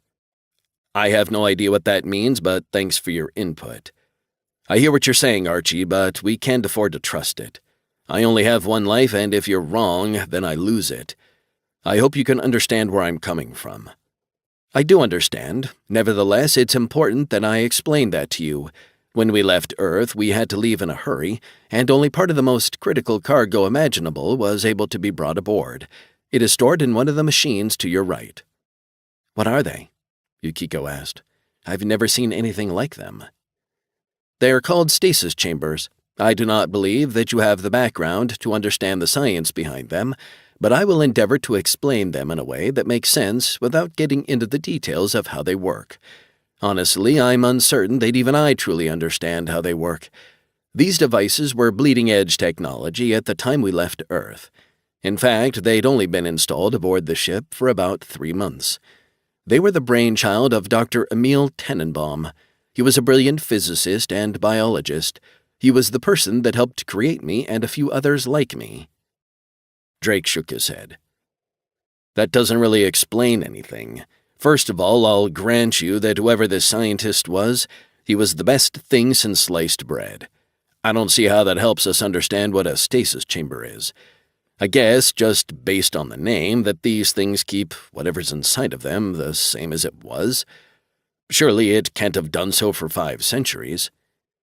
"It can do so for as long as it has power," Archie said. "Be that 5 centuries or eternity. At least that's what I was told. When we arrived in this system, the crew helped me take solar power arrays from the cargo area and string them out around the ship before we shut down all the fusion plants. There was no way that the fusion plants could continue to function for a protracted period, and after a far shorter time than 5 centuries, they would have started failing." One of the monitors on the stasis chamber came to life, the one on the far left. Taking the hint, Drake walked over and stared at it.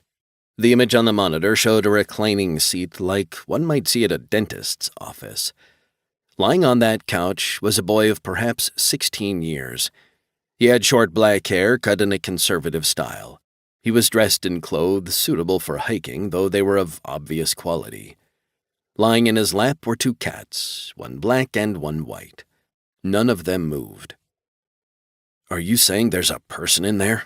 he asked quietly. "A living person?" "I am. Drake and Yukiko, this is Crown Prince Victor Gold, or I suppose His Royal Majesty Victor the First, Monarch of the Golden Kingdom, and the precious cargo I am sworn to protect at all costs. 21. Drake backed away from the machine. He could have the red plague. Are you telling me that this device somehow stopped time for him? How does something like that even work? The specifics of how the devices function is beyond me, though I have a layman's understanding of it. Dr. Tannenbaum worked out the science behind them. Anything placed into one of these devices exists as it did the moment it was turned on, for as long as power is maintained. For His Majesty, he quite literally just sat down in that chair. The intervening 500 years simply do not exist for him until he awakens and is informed. "We cannot wake him up," Yukiko said. "He might be infected with one of the most virulent diseases known to humanity and a variant of it that doesn't stop replicating. The boy is a ticking time bomb. I'm uncertain there is even a way to know if he is infected." "There is a way," Archie said. "I can use the lab to test his blood once he is awake and determine if he has been infected." He was hiking in the wilderness with a small group of his guards. They sheltered in place until he could be shuttled up to his ship. Everyone that met him was in vacuum suits and should not have been able to infect him. If he wasn't infected, what happened to his guards? Shouldn't they have been safe as well? It was intended that they come up to join him, but there was fighting and the shuttle they were utilizing was a casualty. To say that what was going on at the time was chaotic and violent doesn't do it justice. There was a coup in progress, and their goal was to make certain that the monarchy was eliminated so they could take their places. Word had been circulated that the prince was aboard the shuttle with his guards to give him the opportunity to escape via a different method, and they did not make it when the traitors attacked it. Drake was sorry to hear that, but it was ancient history.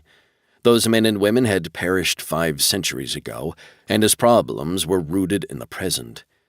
This revelation was an unpleasant and unpredictable element to what was already a chaotic situation fraught with issues revolving around Paxton and his nephew.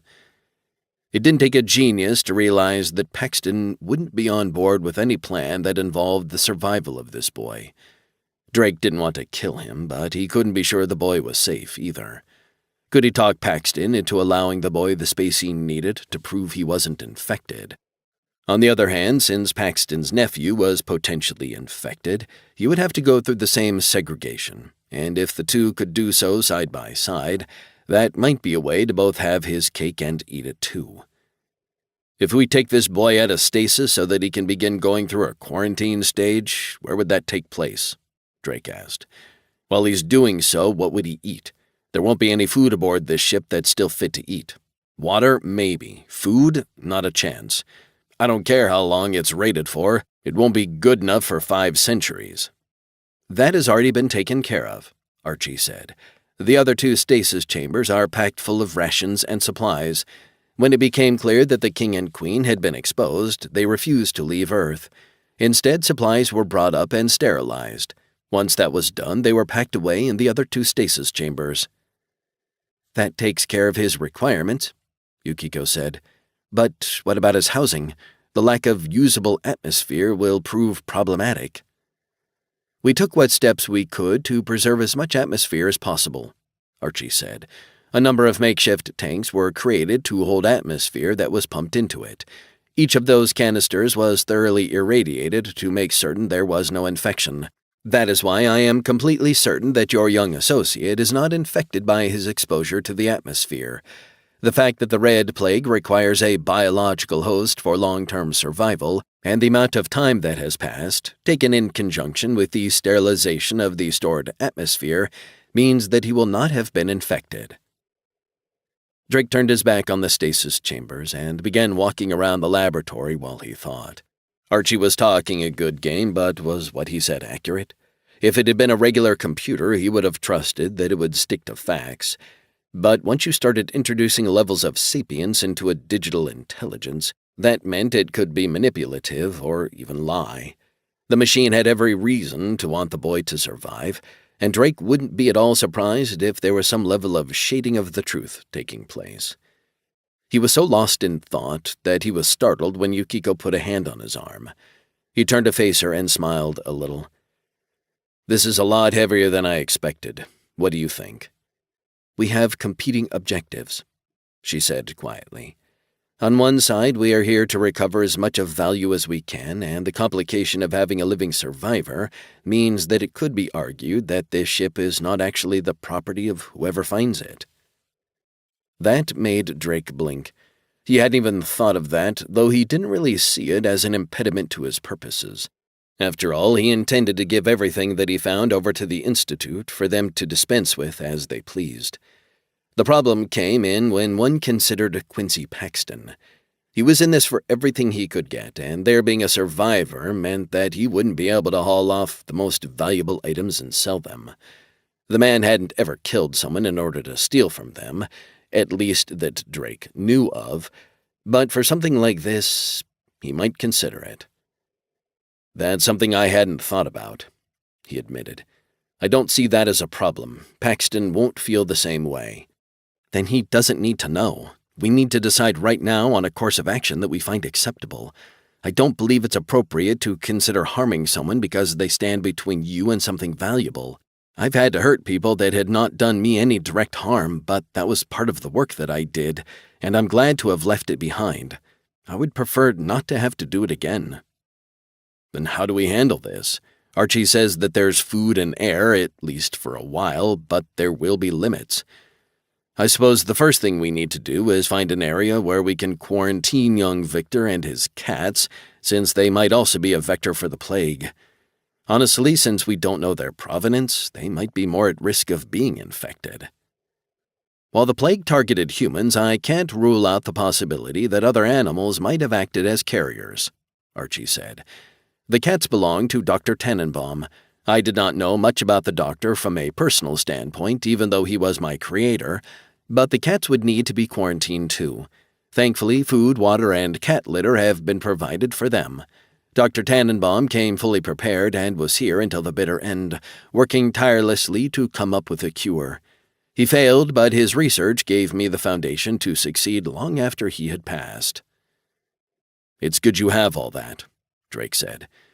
"I can't imagine trying to clean up after 2 cats without having litter boxes. What about areas to quarantine them in? What about quarters in general?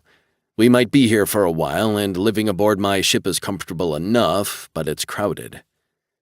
General housing was not something that I considered when doing this. The only places for people to live with the atmosphere are in this hidden area, though I can prepare other areas with some work. Adjacent to these labs are a couple of rooms that can be utilized for both quarantining someone and for longer-term housing if need be. They aren't luxury quarters by any stretch of the imagination, but they will suffice for the 2 individuals who need to be quarantined. I can rig up a smaller area for the cats so that they can be quarantined separately in case they're infected. "What will we do about Paxton?" Yukiko asked. "He'll want to keep his nephew alive, I'm sure, but he won't feel the same way about someone who could legitimately claim to own this ship. If he finds out there is a survivor that could dispute his ownership, he won't react rationally." Drake couldn't argue that. Paxton would lose his mind and do his level best to kill the boy, he was sure, which of course meant that they needed to keep the boy's existence a secret from him. Paxton couldn't do anything about something he didn't know existed. Thankfully, this area was hidden so well that it wouldn't turn up during the searches they'd be making of the cargo. "Archie, where are Paxton and his nephew?" he asked. "They have returned to your ship with some cargo they collected. They have, in fact, already made 3 trips. "It didn't take him long to get started," Drake said. "It's not like we have a lot of space, so I wonder where he's putting it. I guess these are the samples he intends to take for the shadow sparrows to look at." "Most probably," Yukiko agreed. "We should talk to him before things get too far along. We'll return and begin setting up to bring the boy out of the stasis chamber and put him into quarantine. You said you had something in mind for the cats?" "Yes, there is a small storage closet with a sink. I will be able to set up the litter there and the necessary bedding as well as food and water. As they aren't human, they should remain asymptomatic even if they are carrying the virus. It doesn't have any kind of genetic imperative to stay inside them, and it will die out on its own. We just need to make certain that if they are infected, there is sufficient time for them to completely expel the virus from their system. Once that's done, we can remove them from that environment and sterilize it." "Wouldn't it be continually reinfecting them?" Drake asked. "It will not, because I have developed a vaccine. We can preemptively give such to both of the humans, and I can make a variant that won't be harmful for the cats. We will still want to keep them isolated for a while, but I have complete confidence that the vaccine I have come up with will be effective." "I wish we could tell Paxton about that," Drake said as he started back toward the main hatch. "It would reassure him about the safety of his nephew. We'll have to isolate him aboard my ship rather than down here, which will make things significantly more crowded, but it's something we can do. Sorry, Archie, but that's the way it will have to be if we're going to keep what's down here a secret." "I understand. I'm confident that you will work that out."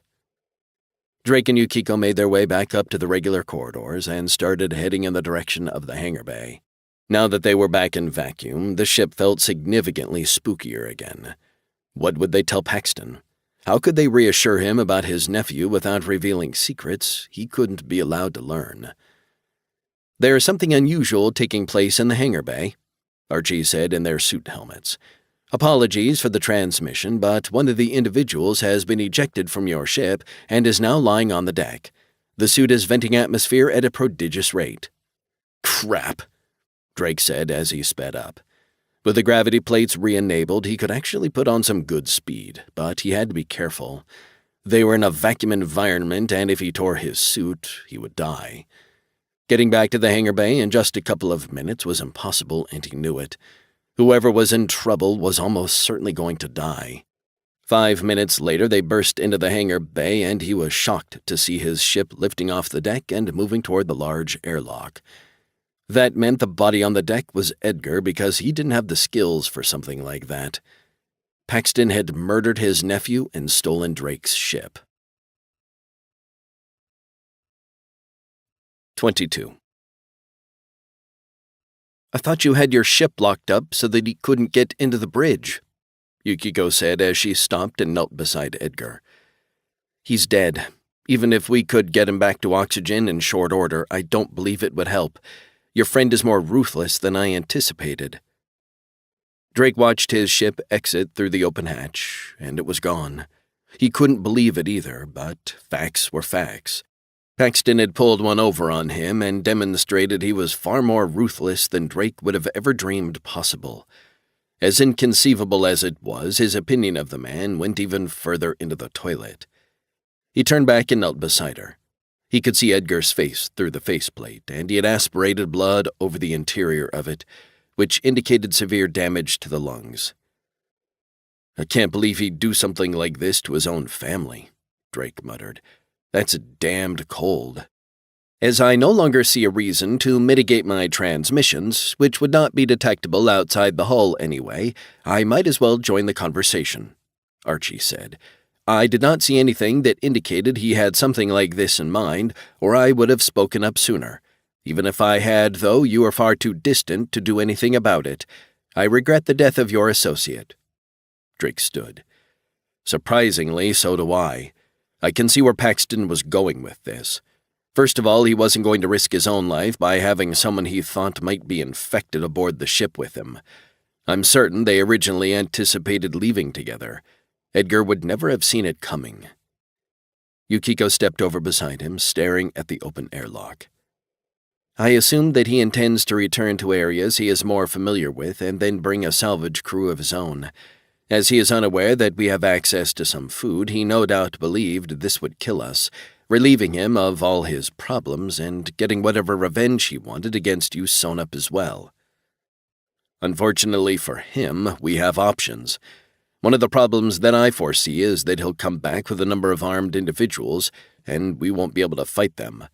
Your swords won't be enough to protect us. We'll have to come up with a different plan. Thankfully, we've got months before he could get back with whoever he's going to pick up." She gestured down toward Edgar. "What should we do with him? If he is uninfected, we'll want to recover his suit. Having a spare seems to be very important, particularly if we plan to wake up the boy. We'll need to stash his body somewhere, and it can be taken care of at a later date. I've begun the process of reawakening the remotes I used for various tasks aboard the ship, Archie said. I can get him into one of the airlocks and eject him toward the sun. He won't ever reach it, but it will keep him clear of the ship. He can join the crew that has been there for the last 500 years. That's a kind of honor in and of itself. That didn't sit completely right with Drake, but they didn't have a lot of options. No matter what else they might have done with him, it would still leave a dead body that would have to be dealt with at some point or another. This was as good a solution as any, he supposed. It'll take Paxton between 16 and 20 hours to get to the range where he can enter the quantum sea. We'll lose him on the sensors long before then. That is, assuming the sensors on this boat even work. My connection to sensors is non-operational at this point, Archie said. I will make that a priority so I can have a view of the area around us. Depending on how long that takes, he may have drawn further away than I can scan, but the sensors on this vessel are of significantly better quality than a civilian vessel of the same type would normally carry in the Golden Kingdom era. This ship's systems are military in nature because of its purpose. What exactly was this ship's purpose? Yukiko asked. Obviously, since it was owned by the royal family, it was meant to be an escape vessel of some kind. Was it supposed to do anything else? No, but precautions were taken to make this vessel able to survive and operate in conditions where there would be significantly more danger than a merchant would normally encounter. It spent a lot of time in orbit around Earth, but did occasionally make trips away so that the crew could train and so that its cover would be maintained. Rather than civilian-grade sensors, it has a military suite and an array of scientific instruments designed by Dr. Tannenbaum as well. One could never have enough data, he said. I should be able to detect your ship clearly at 1 light second, and at least gather some data that might reveal it to twice that distance. Drake had to admit that he was impressed. That was a very long way to detect a small vessel. Normally, once a ship was at least 50,000 kilometers away from the sensors that were searching for it, it would have to do something relatively extreme to bring notice to itself. Thrusting at a high velocity, transmitting a powerful signal, that sort of thing. Being able to do the same at 6 times the distance was remarkable. That sounds impressive, and I suppose we do need to know once he's left the system just to be sure that he's not coming back. Whenever he and his friends return, we'll need to be prepared for them. We have a couple of pistols. I'm not a very good shot, but I suppose I'll have to learn. For all the good a few magazines of ammo will do us. There is a variety of Royal Marine weaponry aboard this vessel, Archie said. It was in long-term storage and should still be functional once cleaned. There will be armor as well, and there should be marine vacuum suits that can be made functional again. Those will require a bit more work as the seals will have deteriorated and will need to be replaced. Your suits seem to be of adequate quality, but they will not protect you in a fight. Drake looked down at the dead man at his feet. Where can we take him? If we're going to be able to recover other vacuum suits, then we might as well jettison him in the suit because it's going to be filled with his blood, and I don't relish the idea of having to clean it out. Agreed, Yukiko said. You can leave him here, and I will have one of my remotes come for him once they are functional again. The first of them should be back online within a few hours, though it's conceivable that I might need your assistance in some manner if it does not come online cleanly. Once it is functional, I will task it to bring others online and getting them ready to do their jobs. That, in turn, will allow me to have even more of the remotes brought online quickly. As there's no crew aboard this vessel, there are certain engineering tasks that need to be seen to now that one of the fusion plants is once again functioning. We will also need to draw on the solar panels so that they can be stored in case they need to be used again. Are you anticipating that you will need to use them again? Drake asked. It certainly seems likely that someone will be along to take possession of you before you run out of power. And speaking of fusion plants, exactly how many does this ship have, and what kind of condition are they in? A normal merchant vessel of this class would have 3 fusion plants. The goal would be to have 2 in service at any time and 1 down for maintenance. It could operate at a lower capacity with a single plant. The golden rule has 6. 4 are meant to be in operation at any time, 1 would be in a maintenance cycle, and the last one is meant to be kept offline so that it can be brought to service if need be. Currently only 1 is online and the others need to be serviced. They were all shut down before they ran out of fuel and so should be recoverable, but it will take time and effort. That was really far beyond what Drake thought they needed. It wasn't as if the ship was going anywhere. Or was it? Wouldn't that be a kick in the head if he could relocate the ship to another system? Paxton would return to find absolutely nothing and then have to explain it to his associates. The idea appealed to him. "What about the drive systems?" he asked. "Would we be able to move this ship somewhere else if we needed to? Would it be able to travel through the quantum sea to another system?" Yukiko laughed. "I like the way you think. That would really piss Paxton off." "Potentially, yes," Archie said. "That would require more work and take some time, but you've already indicated that it would be a matter of at least a couple of months before Paxton could return. I would say the odds of successfully being able to leave the system before he makes it back are excellent." "And what would being immersed in the quantum sea do to this ship?" Yukiko asked. "It has many tears in its hull, so the material resident in the quantum sea would infiltrate every aspect of the ship that is not fully protected." "There's not any biological matter to be taken away other than perhaps things like seat cushions that are covered in fabric. There would be those kinds of losses, but nothing much beyond that. Engineering and the control areas have good seals and are not losing atmosphere, though I need to complete the patch that Drake started. The area of the ship with the secret lab is also well protected. The Golden Rule should be able to survive a jaunt through the quantum sea without any serious risk. The fact that we will not need to take such a risk without weeks to prepare would give me time to patch many of the holes in the hull and make the ship even more secure." "Well, since we're trapped here, I suppose we should do what we can to make our quarters more livable," Drake said. "You said there were 2 rooms down in a lab, plus an area where the cats could reside. Do they have any furnishings, or will we have to come up with something?" "They are not currently furnished. That said, I will be able to use my remotes to bring furniture that will be suitable, and there are many luxury cabins that can be robbed of such to make your stay comfortable. Regretfully, the rooms do not have a private shower. The tube in each room is made for a single occupant, so it is not shielded in such a way that would provide privacy." She took a deep breath. "We will need to outfit the other set of quarters and have our vacuum suits handy after getting the boy safely sealed away. I hope he does not cause trouble because things will be difficult enough without that kind of chaos.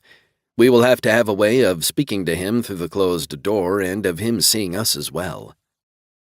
I will take steps to make certain that the appropriate equipment is installed before Victor is brought out of stasis. Thankfully, we have sufficient time to make that happen without having to rush things." "Then I suppose we'd best get to it," Drake said. "You said there were other vacuum suits and weapons. I don't think Paxton will be coming back, but it might be best for us to see those now." "Very well," Archie said. "If you will follow the dimming lights, I will lead you to the Marine Armory. There you will be able to examine both the vacuum suits that I spoke of earlier, as well as full suits of combat armor. Those are also vacuum-proof, and you would be able to withstand significant damage without losing your atmosphere. The weapons will be there too." Yukiko started toward the hatch. "I must confess that I'm looking forward to seeing these weapons. While I rarely get the opportunity to use them, such are part of my stock in trade. Seeing what was state-of-the-art during the Golden Kingdom will be enlightening. Even so, I need time out of my suit and a meal. We'll need to take some chances to get the food we have to eat. Let's do that, and then we can see to the weapons and other equipment. Is the food prepared? If not, where will we cook it?" "There is a small kitchenette between the 2 rooms. It's not an extravagant setup, but it should be all that you need to prepare food for 3 people. Once my remotes are fully online, I will be able to prepare better quarters for you, but that cannot happen until I have the mechanical hands to do the work." "That's acceptable," Yukiko said. "Now let's go see what we have to work with." Drake followed along, amused. The next few weeks or months might be very interesting indeed, if the 2 of them survived. 23. Drake had time to think about things as they made their way back down to the hidden laboratory. They needed to accomplish a lot if they were going to survive, but they couldn't afford to rush. Making the slightest mistake might get one of them injured or killed. It was better to be methodical and approach the situation from a position of maximum caution. Safety first. That was driven home to him once they were back in the laboratory and Archie directed them to the quarters in question. He hadn't seen them because the doors had been obscured by the stasis chambers. Obviously, that had not been the original location for the devices, because it did require a certain amount of walking around them to get into the rooms. The rooms weren't just Spartan, they were empty. Coming in at about half the size of his quarters aboard his now stolen ship, and don't think that he wasn't very angry about that, they would be tight for even a single person. For two? That would definitely present new challenges for him and Yukiko. It might be best to leave the young man in stasis so they could have separate quarters. There wouldn't be much privacy otherwise. There would be enough space for a small bed and a dresser to go along with a built-in closet. That, of course, reminded him that they hadn't actually pulled any clothes off his ship, so the only thing they could wear was what they were currently wearing. For his part, that meant his underwear and t-shirt. That was it. As Yukiko had dressed separately, he had no idea what she had under her suit, but it wouldn't be much more. There just wasn't space inside a vacuum suit for anything extra. It was made to rest against the wearer and not have more clothing than underwear and an undershirt. Even with what they had on, they only had one set. In her situation, he would be disturbed by the lack of clothing. Perhaps something could be salvaged from elsewhere aboard the ship, but that would take an excursion to locate it. The freshener presented yet another problem. It was roughly 2/3 the size of one in his previous quarters, and that would be a challenge even for someone small like Yukiko. That could be dealt with. What might be significantly more challenging was that the material that the shower was made of wasn't frosted like what he'd had. It was perfectly clear, and there was no way to hide what was going on inside of it other than any steam that might cover the surface. And with water sluicing down the sides, there might not be much steam, which would perhaps be another bone of contention. He'd need to find elsewhere to be when she was showering, so she could be afforded the appropriate amount of privacy. All of these were problems that could be addressed with more time. If Archie was correct, he'd be able to get some of his remotes to retrieve a bed and other furniture today, which would remove the need for sleeping on the floor, but that might just be about it. "This will be very tight living arrangements," Yukiko said as she turned to face him. "I suggest we hold off on pulling the boy out of the stasis chamber until we get a better handle on the situation." "I disagree. He's been trapped in there for 5 centuries, and even though he wouldn't know that another moment has passed, I do not believe it appropriate for him to be stored like luggage. He is a human being with needs and desires, and he will be going through a significant amount of grief once he awakens and learns of the events that have occurred." She turned and looked toward the door back into the main room and the stasis chambers sitting there. "I know something of grief, and while I'm not a therapist and I would hesitate to say that my advice is worth very much, I don't think he would thank us for keeping him in this condition." Drake wanted to argue, but he didn't really have a leg to stand on. She had just as much right to her input into the situation as he did. It would be even more uncomfortable sleeping with her under these circumstances, but it wasn't unpleasant, just frustrating. Even though he didn't say anything, she turned back to look at him with an expression that said she knew of the struggle going on inside him. "We'll make this work, Drake. Don't doubt it for a moment. Paxton may have made things more challenging than we expected, and it may be for a longer period of time, but this is a situation we manage. We'll have to make a decision about whether we're coming out of our suits and cleaning up before putting them back on," he said. "I think we need to begin trusting that we're not being exposed to the red plague by the air we breathe outside our suits. If it's not true, then we're dead anyway. We can't stay where we are, and I've been in the suit entirely too long and need to clean up. From there, we can begin putting things together so that we can survive until Paxton and his associates return and we deal with them." "Agreed," she said. "Archie, please bring the life support here online." "Very well. It won't take more than 15 minutes as I've been preparing for this moment." 15 minutes later, the suits told them everything was ready, and she began removing her helmet. He followed suit, and the two of them pulled their helmets off at the same time. They were committed now. The air that they were breathing tasted stale. It had been canned for a very long time, and the life support system probably needed servicing too. One more thing that needed to be looked into, since life support was utterly critical to their survival. Drake began loosening the suit along his torso so he could strip it off. The cold air hit his sweaty body, and the smells coming up out of the suit told him that she was right in saying that they needed a shower. They would also have to find some wipes to clean the inside of the suits. Once he'd removed the upper suit, he pulled the damp sweatshirt away from his chest. Finding new clothes should probably be a bit higher on their to-do list if they intend to get back into their suits. They could be worn without underclothing, but that would just mean more of the sweat got into everything and would need to be cleaned out. When she got out of the shower, he got in and sloshed water all over his skin to clean it off. They would need to find soap and other necessities, toothpaste and toothbrushes too. The next few days would be different, and they needed to be ready for them. Whatever they had to do to survive and thrive, they'd manage. No way would they allow Paxton to beat them. 24. Amusingly, he couldn't relax completely until he was back in his vacuum suit, minus his nasty underclothes. It would need cleaning, but that would have to wait until they could find appropriate supplies to make that happen. Once the two of them were suited back up, minus their helmets, he took a moment to explore the kitchen. It was indeed a bare-bones setup, but he could work with that. There would not be any gourmet meals cooked in this facility, but he'd be happy if they were simply tasty. Frankly, the two stasis chambers might be filled with survival rations. That wouldn't need cooking, but they'd taste terrible. The military had a gift for making food that could last a very long time while tasting like sawdust.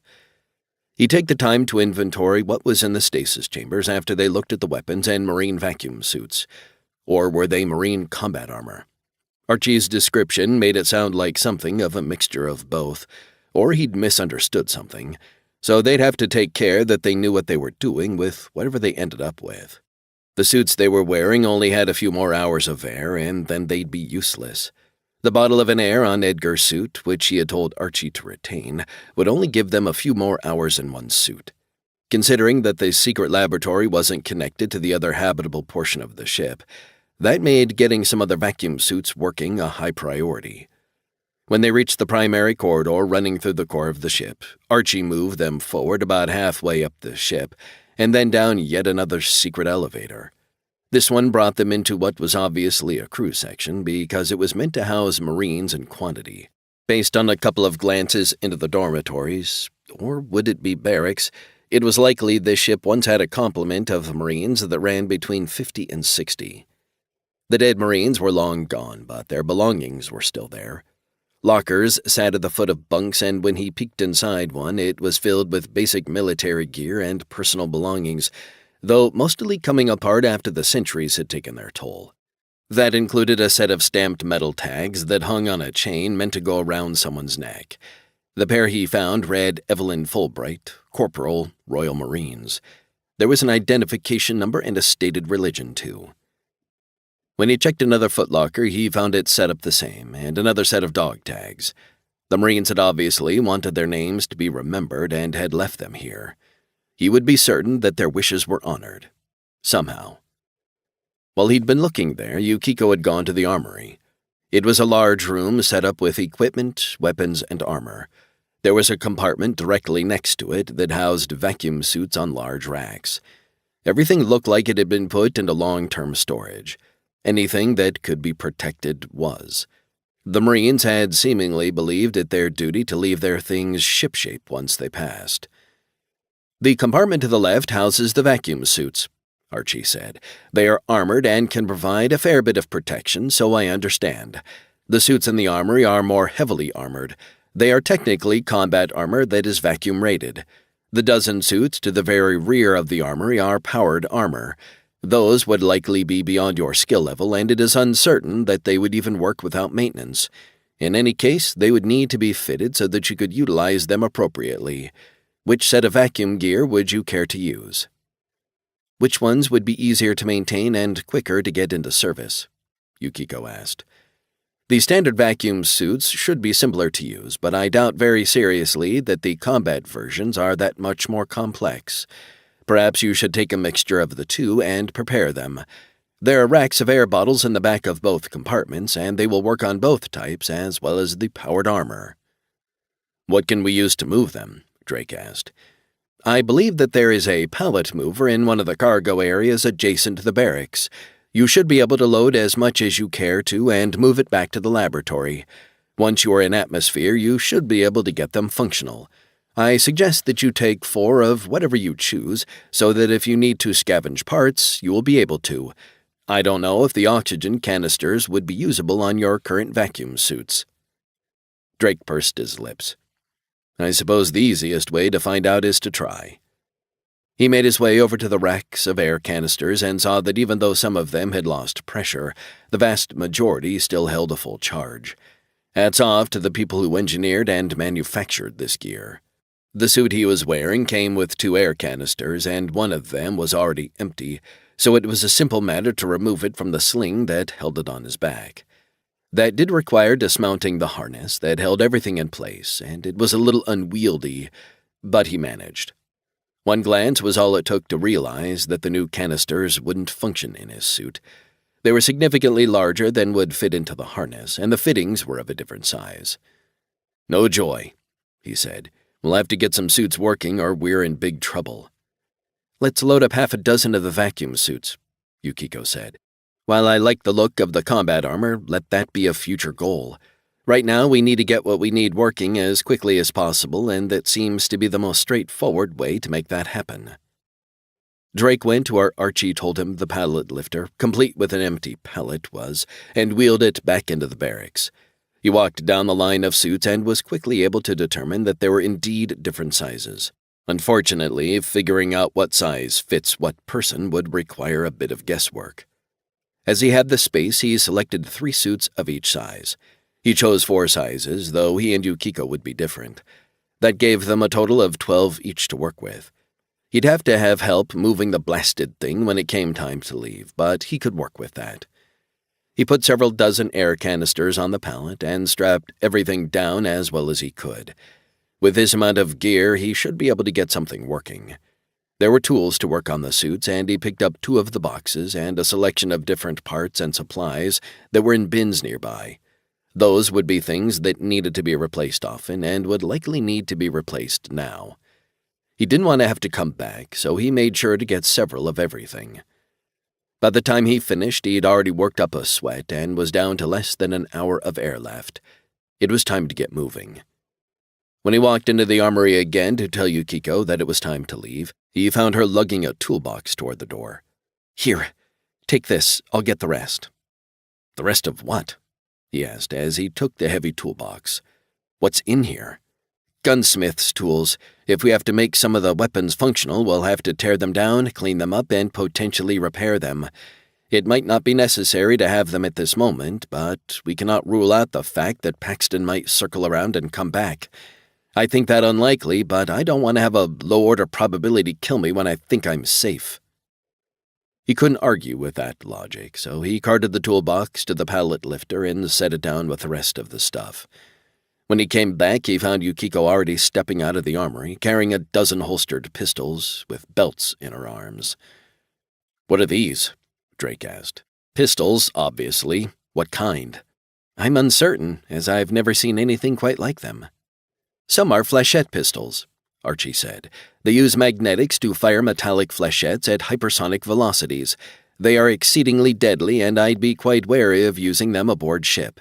They will easily penetrate a normal bulkhead and potentially cause an atmospheric leak. There should be shipboard weapons in there as well that fire heavier slugs at slower velocities. Their ammunition is frangible, so it won't penetrate even a light bulkhead.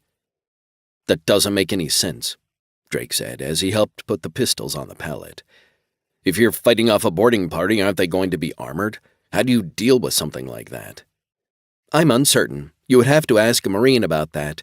Perhaps there's a manual, In any case, whatever weapon they would use for that kind of situation will undoubtedly be in the armory. Normally, such a facility would have been locked, but it was left unsecured so that the rescuers could access it if need be. All portions of the ship were left in that condition, though Drake now has the captain's ID card to get into any areas that might still be locked like the bridge is now. And engineering. "I'll want an identification card for myself," Yukiko said. "I like and trust Drake, but a girl needs her independence." "I can guide you to where the executive officer's badge is waiting. It is in engineering in case someone went there first. You didn't see it hanging from the primary console, but that's where it is. In addition, I'm able to open most of the doors remotely and would be quite happy to assist you." Drake went into the armory and started searching around for other weapons. He found the heavy slug pistols and snagged a few of them, plus ammunition. He found the flechettes and got some of those too. There were racks of rifles along the wall, and they looked like the flechette pistols, only scaled up to a much larger size, and the flechettes were heftier. There were also heavy slug weapons of a rifle variety there as well. Interestingly, he found a small number of pistols that he did not recognize. They didn't look like they fired anything at all. Maybe they were lasers or something. "What are these, Archie?" "Stunners. They aren't effective through armor, but a good hit will drop a person for a minimum of 2 hours. It is not recommended to shoot an unconscious person with one, as that could injure them greatly or perhaps even kill them. They are very high-tech weapons created by Dr. Tannenbaum." "That guy really did have his finger in every pie," Drake said with a smile. "He must have been the Einstein of his time." That comparison was made. I believe he may have been a greater genius than Albert Einstein. His loss is quite a blow to humanity. Drake made another couple of passes through the armory and found some swords and sheaths along one wall. They weren't like the Japanese ones Yukiko had. No, these were thicker, wider, and longer, though still curved in much the same way. Honestly, it looked like something one might see in a movie about pirates. "Are these cutlasses?" he asked. "They appear to be, yes.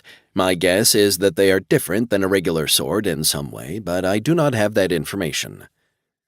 Just for grins, Drake tossed a pair of them onto the other equipment. Then it was time to go since they were down to half an hour of air left. That was actually closer than he'd wanted to cut it, but he'd gotten sidetracked. Thankfully, the trip back to the laboratory went well, and they still had a bit more than 10 minutes of air once they were inside the protected zone. He still had roughly 3 hours of air in the bottle that Edgar had been using, but that was it until they had new suits working. "How is the work on your remotes going?" Yukiko asked. "I really want to know where Paxton is." "I'm working on them right now. I was able to bring 2 of my remotes partially online, and they were able to repair a third so that it was fully functional. It, in turn, repaired the 2 that brought it online, and now they are working on the other remotes. I anticipate that I will have a work party out to the sensors and to finish the patch in engineering in approximately an hour and a half." "Then I suppose we'd best get a good look at what kind of food we've got to work with," Drake said. "I'm starving." 25. Drake walked over to the stasis chambers. "Archie, do you know which of these have food in them?" "Not specifically, but I believe there are food items in both of the unoccupied stasis chambers. The crew is in something of a hurry as they were packing everything away, and there is no manifest. I should reiterate that everything that was placed in these 2 chambers was sterilized thoroughly, and there should be no risk of infection. Even so, I want to recommend that you and Yukiko take the vaccine as soon as possible. If you ever come into contact with the Red Plague, the vaccine will be the difference between life and death." He wasn't so sure about taking a vaccine that no one had ever tested. According to the artificial intelligence, he had designed it with the help of a dead genius after everyone had died, and so experimental was the watchword of the day. "What about the vaccine's safety?" he asked. "It never went through any kind of trial, so there won't be any data. This is a big ask, and we need to be as informed as we can be." "The vaccine is a variant of a pre-existing vaccine, and though some of the markers it searches for have been changed, and it will not be dangerous to you and it is efficacious. Not only will it protect you from the Red Plague, but it will also not put you in any danger, nor will you suffer any side effects other than any other vaccines might engender. I am utterly confident of that." Drake considered that and then shrugged. They were extending a level of trust that was worrying, but when it came to potentially dying of a horrible disease, he was willing to take that risk. "I'll take it," he said. "Yukiko will have to decide for herself. It can't have been stored effectively, so how long will it take you to make a new batch?" "I made a fresh batch as soon as I came online," Archie said. "I created 5 doses because I was unaware that some of your party would be departing or perishing. I will have one of my remotes bring the vaccine to you. It is fast-acting, and even if you are infected shortly, it will still prevent the virus from having any effect upon you. There is no need to worry on that account, so you may proceed with searching the supplies and cooking." Drake took him at his word and went to the stasis chamber on the far right. "How do I open this?" "The controls are very simple to operate. There is a green button to activate the stasis field inside the chamber, though that will not work if the hatch is open. It also has a red button to deactivate the stasis chamber. Press that one and you will be able to open the hatch." Drake pressed the red button on the screen and some of the readouts changed, though he had no idea what that meant. He reached out to the hatch, twisted the latch, and opened it. The inside of the stasis chamber was packed floor to ceiling, front to back, full of materials. Some of it was slightly crammed in, and it was obvious they had put as much as they possibly could into the device. Some of the closest items were food, though they were things that needed refrigeration: eggs, milk, fresh fruit, vegetables, and such. There was also a bottle of dishwashing soap. He pulled out a sampling of that and closed the hatch back up. There would be time to unpack it and do a better inventory, but right now he needed to keep everything inside from spoiling. To accomplish that, he pressed the green button and reactivated the stasis field. Handy, that.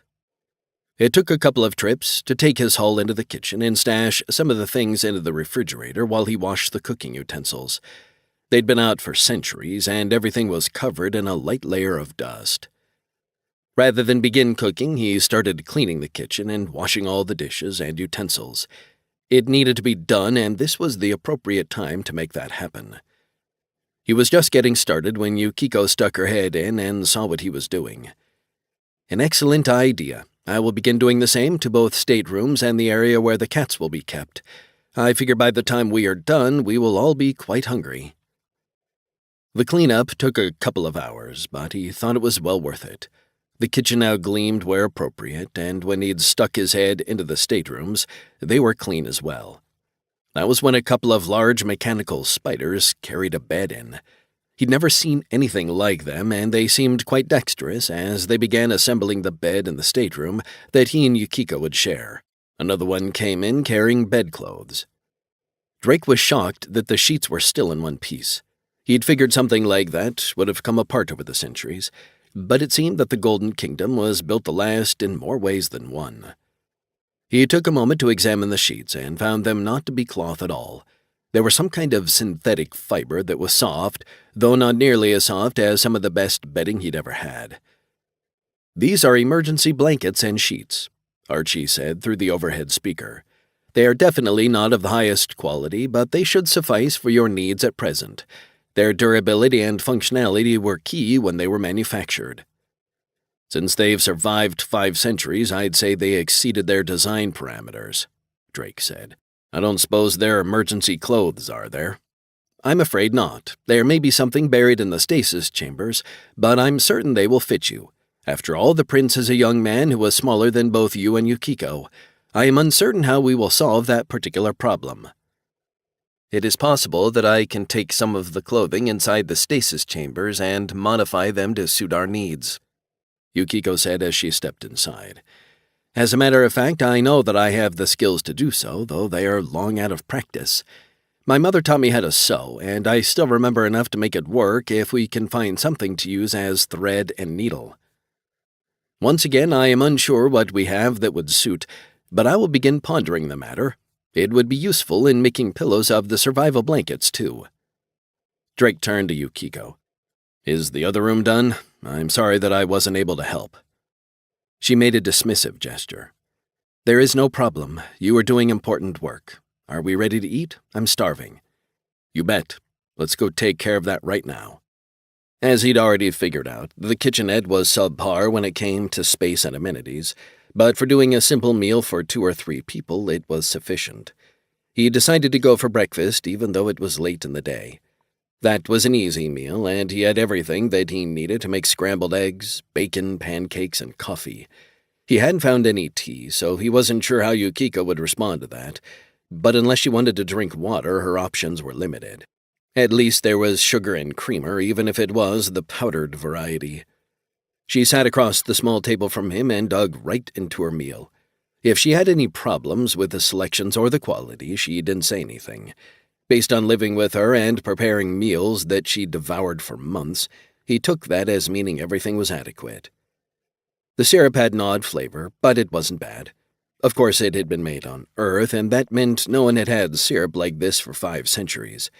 The pancakes weren't quite as fluffy as he would have liked, and the bacon was perhaps a little overcooked, but on the whole it was acceptable. The 2 of them finished their meal about the same time and had another cup of coffee. Yukiko leaned back in her chair a little and pulled at the collar of her vacuum suit. "This thing is uncomfortable. I hope we'll be able to rig up something for regular clothing soon. If not, it will be time for drastic measures." "Like what?" She raised an eyebrow. "What do you think our options are when it comes to clothing? We can take some of those synthetic sheets and work on basic clothing, but we'll look ridiculous. I'm not necessarily saying that's a bad idea, but it's not my first choice. It would be much better to find actual clothing inside one of the stasis chambers that we could modify to suit us. If none of that works, there's always home nudity." Drake opened his mouth to say something, and she laughed. "I'm joking. I don't believe parading around naked in front of a 16-year-old boy is acceptable." That was something he could agree with. "I think that's for the best." She nodded. "Now, we should talk about one of the real problems we need to deal with, Victor Gold. I'm serious when I say that I believe we need to wake him up. He is another problem we have to deal with, but I think it's inappropriate to simply carry him around like cargo. He's a living being, and he should be awake to make choices for himself. If our positions were reversed, that's what I would want. Can you say that you would feel differently?" "No, I can't," Drake said with a sigh. "Even so, I don't think we should wake him up tonight. It would be a real pain in the ass to have to stay up with him and explain things. Oh, and speaking of explaining things, has Archie spoken with you about the vaccines? He says that he's ready to give them to us, and I've decided that I'm going to take it. What about you?" "He didn't mention it to me," she said as she took another sip of her coffee. Then she made a face. "I do hope we find some tea, because this is abominable. In any case, I want to take those shots before we wake the young man up. He'll need one as well, just in case he was exposed and no one realized it. The cats? I'm not sure about them." Drake took another long sip of his coffee and didn't see what she was talking about. It was really rich and quite satisfying. "When I talked to him, Archie said that the cats would shed the virus if they had it because it wouldn't stick in their system. They aren't human, so it wasn't designed for them. Even if they are carriers, he can rig up something to help flush it out of their systems. I'd imagine he'll do a blood test of some kind just to see what he finds." "I think that's an excellent idea. We can get our shots in the morning and wake up our new friends. That will allow us to get a good night's sleep and for Archie to get the sensors online so we can be certain that we don't have Paxton hovering just out of sight. I don't want to be surprised by him or anyone else sneaking up on us. That means we need to look over the weapons tomorrow as well." "I'm not a fan of guns," Drake said as he slid his coffee mug back. "I never have been. From what you've said, that revulsion is a feature of the kind of work you do. If you had a weapon, you might be inclined to use it rather than running away when trouble came knocking. That's completely understandable. Those stunners that Archie mentioned might be a good compromise for you. If you could knock Paxton or others out rather than worrying about killing them, that would not be nearly as intrusive, and you might not be inclined to stay and fight when you shouldn't." Drake thought about it and shrugged. "I'll give that a firm maybe. At the very least, I need to learn how to use these weapons because there may come a time when we have to fight for our lives, and a stunner might not cut it. Like you said, we can do that tomorrow." He picked up his mug and set it on top of his plate before heading toward the sink. She followed with hers, and together they scraped the refuse into the recycler and rinsed off the plates and utensils. He set them into the washing machine to run when it was full. "Maybe we should hit the sack early," he suggested. "Tomorrow's going to be a very long day, and I'm wiped out." "Indeed." The two of them headed into their room and stripped out of their vacuum suits. Once they were done, they were left standing there in their underclothes, which needed washing. If they didn't find something tomorrow, it was going to be unbearable. Then they slid into the small bed that they'd been sharing. It would also need to be washed. Drake expected to be awake for quite some time, but sleep stole over him even as Yuko began to softly snore. 26. When Drake woke, he padded over to the fresher and relieved himself before climbing into the shower and getting the heat going as high as he could tolerate. Then he used some of the dish soap from the kitchen to wash it off. He wasn't a dish, but it would work. When he was finished, he wrapped a towel around himself, then looked over at Yuko. "Good morning," she said with a yawn. "I hope you slept well." "I did," he said. She got up and walked past him and into the shower. She must have used the bathroom before he'd come out. He headed over to his clothes, such as they were, and took them into the kitchen. He grabbed hers as well because if he was going to spend the time cleaning clothes, he might as well do both sets. It might be weird for him to wash her underwear, but it needed doing. The dish soap, in moderation, wouldn't harm the fabric, so he washed everything as well as he could and then hung them up on a rack near the oven to dry. He should have done this last night, but his brain had been fogged by fatigue. By the time he returned to the bedroom, he was dry, and Yuko was standing there in her own towel. "Did you get my underclothes as well? Thank you. We probably should have washed them last night so that they would be dry this morning, but we were tired. Shall we have breakfast while our clothes sort themselves out?" He made a repeat of the meal they'd had last night, and had better luck with the pancakes this time around. They still weren't as fluffy as he wanted, but an improvement was an improvement. She took a sip of her coffee and grimaced. "Please, God, let there be tea in one of those stasis chambers." "I was thinking that for now we need to spend some time working with the vacuum suits and weapons. Or do we put that off and wake the boy? He may want to see other portions of the ship, and we have no way of leaving this area unless we get the suits ready for ourselves." "Suits, definitely. Weapons, maybe. Let's start with the suits and see what we can work out, and then we'll go from there. Actually, let's go through some of the things in the stasis chambers first. If we can find normal clothing, we won't have to wake up the boy either in our underwear or dressed in vacuum suits." "Sounds like a plan." Their underclothes had dried to the point where they could put them back on. Once dressed, they walked over to the stasis pods and opened up the same one that he'd pulled the food items from last night. There was a lot of food and other equipment in there, and they began sorting it as it came out. "Archie, can you make a manifest of what's in these as we go through them?" "Of course. I am gathering the quantities and exact natures of each item for the manifest as we speak. All you need to do is unload everything and allow me to see what it is. Once you've looked through everything, it can be placed back inside the stasis chamber, and I will be able to tell you where it is when you need it again." "Perfect. Thank you." It took an hour to empty the first stasis chamber, and it had a lot of food and basic supplies. They did find some more towels in there, and that was extremely helpful because the ones they'd used for their showers were the last they'd had. Of course, they didn't really have an area to wash the clothes either, so that would have to be something they looked into. Yuko crowed when she found a sewing kit. She held it aloft like a great prize. "Now I will be able to modify any clothing we find or make something out of whole cloth if need be. This will be worth its weight in gold, Drake. Gold, I tell you." He narrowed his eyes. "Is that a pun?" It sounded like a pun. She grinned. "Of course it was. Was it any good? Did it make you groan?" "It was okay. You'll have to keep working on that." When they finished emptying the first stasis chamber, they had found enough food to keep them alive for several months. They'd also found some bed sheets that were silky smooth, though they were far too large for the beds that they had in the rooms. They could still be made to work, though. He held up one of the packages of silk sheets. We can cut these to fit the bed, and that will probably be better than what we've got, don't you think?" "Barbarian," she hissed as she snatched the package out of his hand. "You would desecrate silk sheets by cutting them up?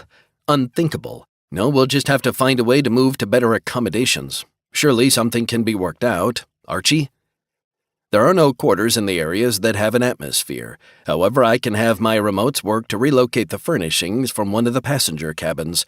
I believe that some of the rooms below the bridge once housed suites for passengers, but they were moved for security reasons.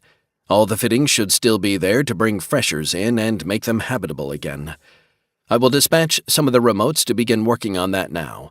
Perhaps by the time you are ready to retire for the evening, I will have the work done." "It'll beat living down here in the lab," Drake said. "Is there going to be a kitchen that we can use? We have to prepare food after all." "There is a suitable kitchen, though I will have to restock it with the appropriate equipment. Once again, it serviced the high-end suites, so all the fittings are still there." After they'd packed everything back into the first stasis chamber, they got to work on the second. That's where they had the jackpot. They found a lot of clothing packed away for the boy, but there were other clothes as well. Something for a larger man and a somewhat smaller woman. The king and queen? Probably. All of the clothing was still sealed in packaging. It all looked well put together and of the highest level of quality. The size labels on the packages didn't make any sense to him, but it was from a kingdom that existed 500 years ago, so he would just have to see how well it worked. What he could use immediately was the underwear. He opened the package of that and turned around before changing. Drake swapped out his undershirt for one from a different package, and it fit well enough. Again, it was a bit tighter than he was used to, but it certainly beat the alternative. He brought the lady's underwear over to her. She waved off the bras. They were far too large for her. Instead, she grabbed the panties package and tore it open. She held one of the pairs of underwear up, and it was very similar in design to what she'd been wearing before, though it might be a little too large. When Drake turned his head to give her some privacy, she shucked her old ones off and slid the new set on. "I'll have to take them in a bit. That's easily accomplished, and I'll get right to work on it. You continue working on the inventory, and I'll get my underwear sorted out." He took a few minutes to open a package of shirts and pants. The pants were almost too tight, and if he had to do something strenuous, he might regret it. The shirt was better. He took some of both into where Yuko was working in the kitchen to let out for him and kept working in his underwear. Inventorying everything kept him busy for about an hour because there was a lot to go through. All of it seemed to have been gathered almost at random. There were some survival rations there and also odds and ends of things that might prove useful. He made certain to set aside the clothes that undoubtedly went to the boy. He'd be needing those. By the time he finished, Yuko had taken in all her underwear and was modifying some of the undershirts that he thought were his. "The bras were far too large for me," she said when she saw him looking. "I'm going to have to use your undershirts. We're splitting them 50-50. Your clothes are over there." "Sounds fair. I'll pack everything away and then we can go get the vacuum suits fixed." Drake took a moment to slip into his new pants and shirt and found they fit well enough now. This was great. With his modesty restored, he headed over to the pallet of vacuum suits as soon as they'd finished packing everything away and turned the stasis chambers back on. Yuko accompanied him, now also dressed, and together they went through the vacuum suits looking for flaws. He had more experience with that, but the instructions were right there and she was a quick learner.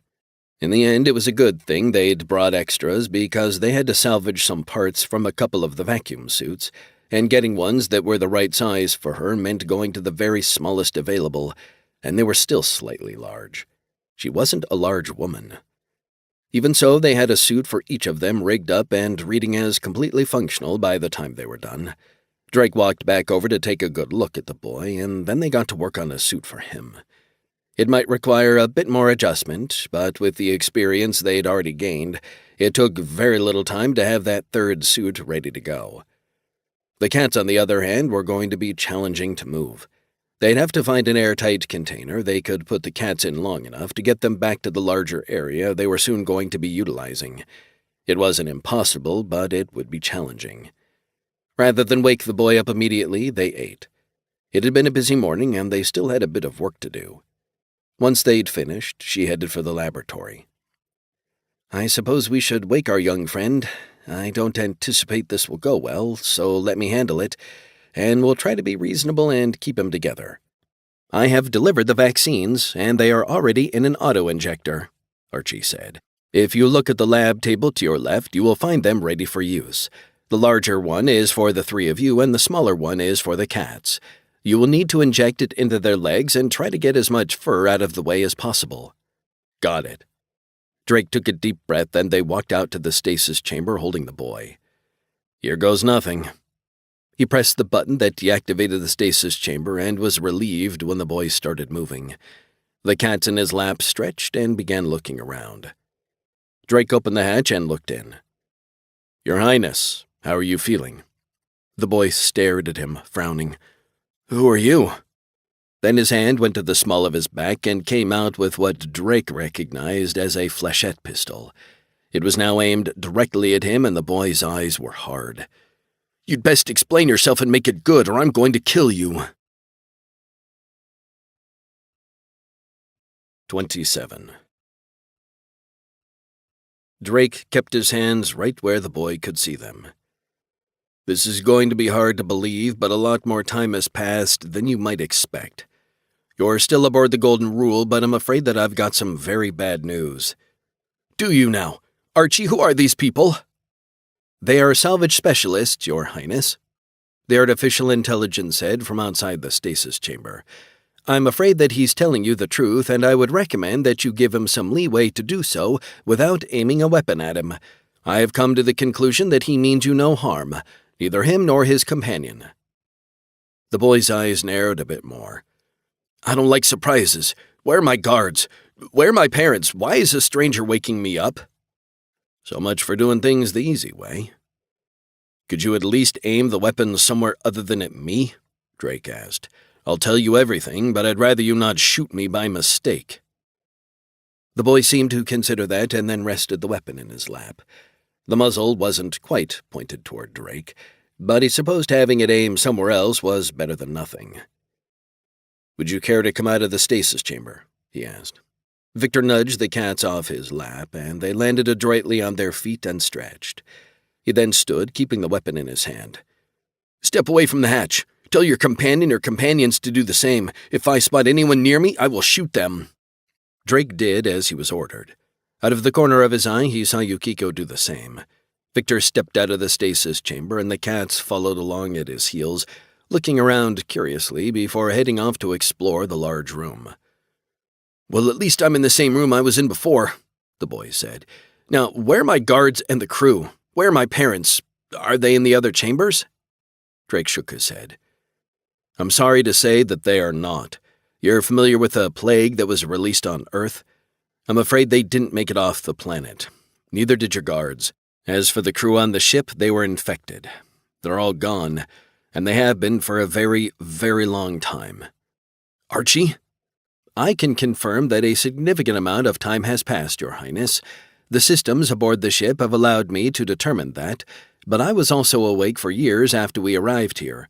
I regret to inform you that your parents did not survive the events on Earth."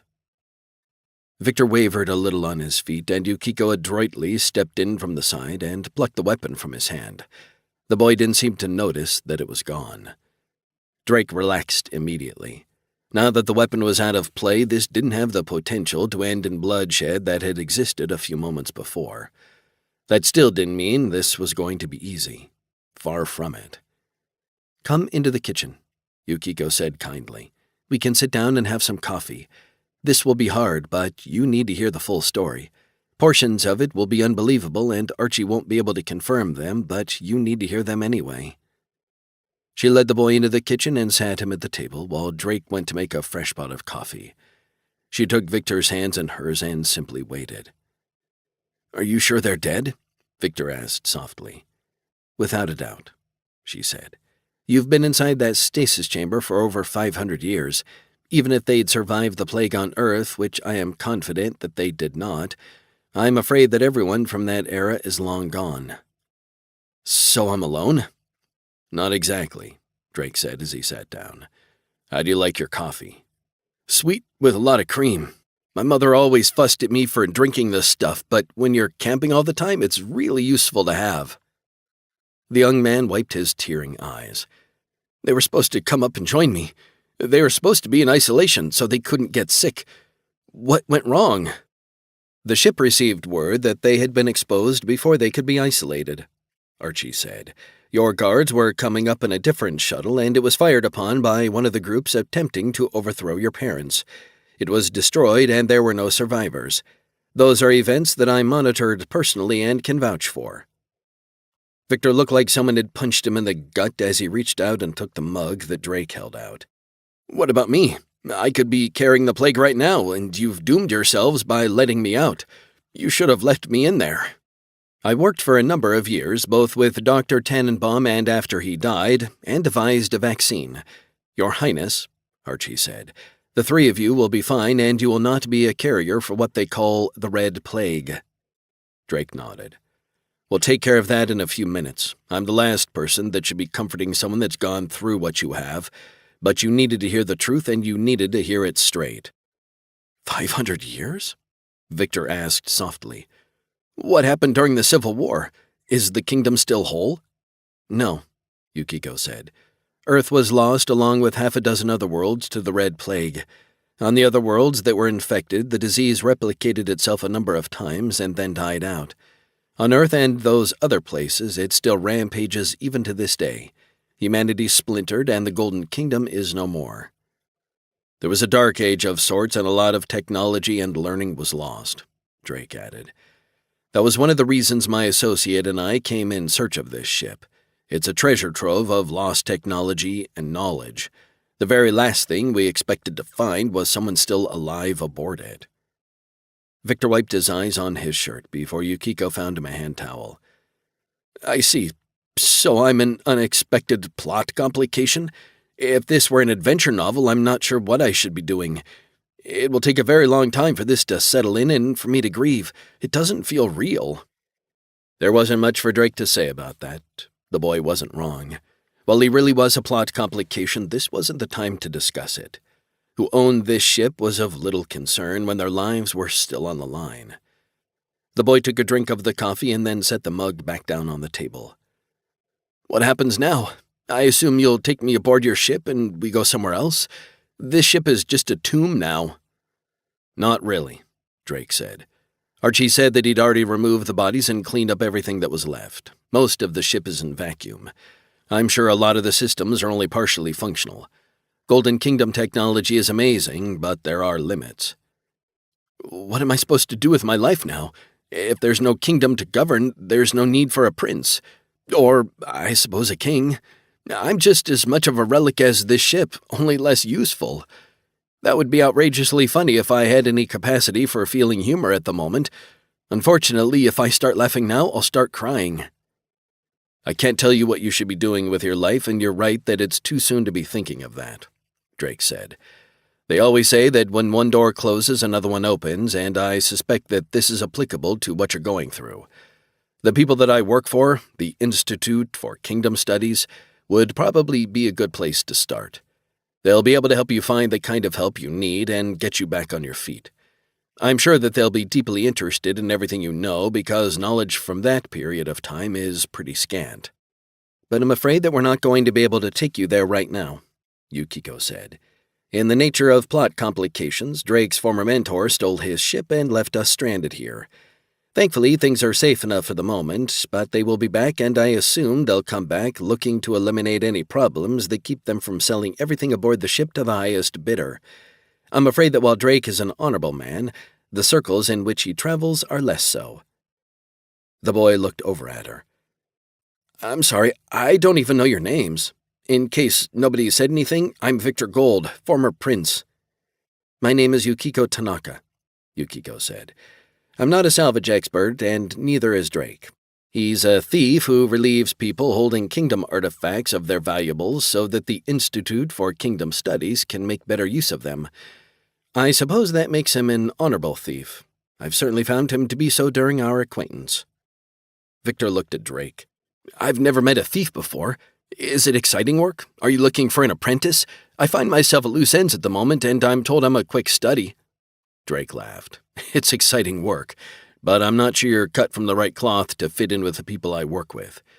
Yukiko is right. There are a lot of shady people in the circles I travel in. My former mentor is a good example of that. He killed his own nephew and left him lying on the deck when he stole my ship. He thought the boy had exposed himself to the Red Plague, so he murdered him, his own flesh and blood." "Didn't he know there was a vaccine? Archie said there was one. Shouldn't we take that? It seems kind of important." "In a few minutes. I want to make sure that we've got you as settled in as we can before I go get it. You had a great shock." "I'm not going to be over this any time soon, so I think we probably should do those vaccinations now rather than later." The young man had a solid head on his shoulders. Drake supposed that was useful for someone raised to be a ruler of a great kingdom. He had read a lot of history where people had not been level-headed and their rule had been disastrous. He didn't know anything about Victor Gold, but he might very well have been an excellent king if circumstances hadn't intervened. Drake rose and walked over to where the auto-injectors were. There was a larger one for the humans and a smaller one for the cats. Where were the cats? He looked around but didn't see them. Well, they couldn't have gotten far. The area was sealed and they could catch them later. With the auto-injectors in hand, he returned to the kitchen and spotted the cats sitting in the corner of the kitchen. Well, sprawled was actually a more accurate term. The two of them were grooming themselves and watching their young owner. At least that would make them easy to catch. He came over to the table and showed the larger of the injectors to the other two. "What do I do, Archie?"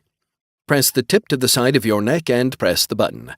There will be a moment of pain, but by the time you feel it, the injection will have taken place. There's no need for a bandage. The auto-injector will seal the wound." Drake pressed the tip of the auto-injector against the side of his neck and pressed the button. There was a hiss and a sharp stab of pain that almost immediately went away. He pulled the injector clean and felt the side of his neck. When he looked at his hand, he couldn't see any sign of blood either, so it must have done its job. He handed the auto-injector to Yukiko. She followed suit and then handed it to Victor. He pressed it against the side of his neck and hesitated before pressing the button. "I suppose since you injected yourselves first that it's probably safe enough, and Archie is vouching for it, so there's that." "We need to vaccinate your cats as well," Yukiko said. "Do you think that you can hold one of them while I give it an injection? It will hurt, so the cat will undoubtedly react, but if they do have the Red Plague, we don't want to accidentally infect someone else that comes across us." "They're not my cats," Victor said. "I was just getting into the stasis chamber and Dr. Tannenbaum shoved them in with me. He told me to take care of them because they were very important to him. I didn't even know he owned cats, but I'm glad he saved them." "I remember Archie mentioning that Dr. Tannenbaum was aboard this ship," Yukiko said. "Did he have a separate lab?" "Dr. Tannenbaum was here," Archie confirmed. "He did have a lab here. A great deal of the cargo area is real, but there are several sections that are not, and his lab was one of them. I regret to inform you that he was infected and died aboard the ship." "The hits just keep coming," Victor said. "What's your full name, Drake?" "I'm just Drake." "Like some kind of entertainment star? I see. Are you a famous thief?" "Not really, but I do my best." Victor rose and walked over to the cats. Neither one of them got up, so he reached down and picked up the white one. "This is Angel, or so I was told. Void is the boy over there." Yukiko walked over and cooed at Angel before petting her. "She's very soft, and I love how she purrs. I'm very sorry that I'm going to cause you pain, little one. It may not be for your own good, but it's for the good of others." The cat simply stared at her and blinked her blue eyes slowly. Yukiko pressed the auto-injector against the cat's leg after moving some of the fur and hit the button. There was a hiss and then there was another hiss as the cat vented her displeasure and jumped clear of the hold that Victor had on her. Void leaped to his feet and scampered toward the door, but Drake was right there and snagged him before he could get clear. The cat hissed at him, and Drake held him closer to his chest. "Sorry, boy, we have to do this." Yukiko was there a moment later and injected the vaccine into the cat. He looked haughtily down his nose at both of them and then jumped clear before heading out of the kitchen at a run. Angel followed along right behind him. "We won't see them for a while," Yukiko said. How are you feeling, Victor? My parents were alive an hour ago. My world was whole an hour ago. It's unreal, and it hasn't sunk in yet. I expect there must be a lot to do. Perhaps that will help me cope. You're right, that we have a lot to do. But until Archie gets the sensors online and we're sure that my former mentor hasn't circled around to come back, we need to be careful. I brought the sensors online while you were speaking at the table, Archie said. Both the regular ones and the scientific ones. I have not yet had an opportunity to peruse the data in much detail, but there are no ships anywhere close to us. We wouldn't be able to detect your vessel at the range it would need to be to enter the quantum sea, but it is not anywhere nearby. What is nearby? Victor asked. The ship is in orbit around Betelgeuse, a red supergiant. Aren't those kinds of stars about to go nova? Generally speaking, yes. Red supergiants are doomed to collapse and ignite a supernova. By the time they get to that state, the time it has left is very short. When one looks at that sort of thing in the scope of the age of the universe, a short time might still be hundreds of thousands of years, or millions. Or it might be tomorrow. Correct. I do have some information that I can cross-reference to try and make a determination of how close it might be to going supernova. As a star gets closer to collapsing like that, it generates greater numbers of tachyons, and those are detectable. Drake frowned. I think I've heard of tachyons, but I've never heard of anything being able to detect them. Sadly, the technological level of humanity has regressed a bit. The detection of tachyons is a very advanced process that Dr. Tannenbaum only achieved shortly before the attempted coup. The only sensors that I am aware of capable of detecting them are aboard this very ship because he had not yet designed a probe to send to other systems and monitor stars that were in danger of going nova. I can't judge by the number of tachyons detected how close a star is to going nova, but the larger the number, the closer that time will be. And how many are you detecting? Yukiko asked. There was a pause of a few seconds. I am detecting an extremely large number of tachyons. Cross-referencing the information that Dr. Tannenbaum left behind with the sensors, I fear that the star we are orbiting is in fact very close to going nova. It might not happen today or even this week, but it will happen sooner than anyone present would prefer. Then we need to get out of here, Victor said. How long until your friend gets back? A couple of months at best, Drake said. Do you think the star will hold off that long, Archie? I'm hesitant to wager our lives on a guess like that. The number of tachyons I am detecting has continued to rise even over the short period of time we've been talking. That tells me that the end is quite near. Perfect, Victor said dryly. I escaped death from the Red Plague only to be blown up by an exploding star. I think someone doesn't like me. Drake snorted and shook his head. You're too young for that level of cynicism. That's my job. We need to get out of here, Yukiko said. Can you control the engines and start us moving toward the quantum shore? Will we be able to get into the quantum sea? I've begun moving the ship away from the star. Unfortunately, our thrust is only at about 30% of what it would normally be. I will utilize my remote to continue working on repairs and try to improve that speed. As things stand now, it will take us roughly 72 hours to reach a point where we could enter the quantum sea, but there is a problem. Of course there is, Drake said tiredly. What is it? Our quantum engines have faults that prevent them from working. Then I suppose we'd best get busy. Yukiko, grab some of those ration bars. I think we'll be spending a lot of time in engineering. It looks like we've got some extremely high-priority work to do and almost no time to do it. I hope they're good manuals because I don't know anything about this type of equipment. There are manuals, but I can walk you through what needs to be done. I can have remotes assist you as well. Then let's get busy. 28.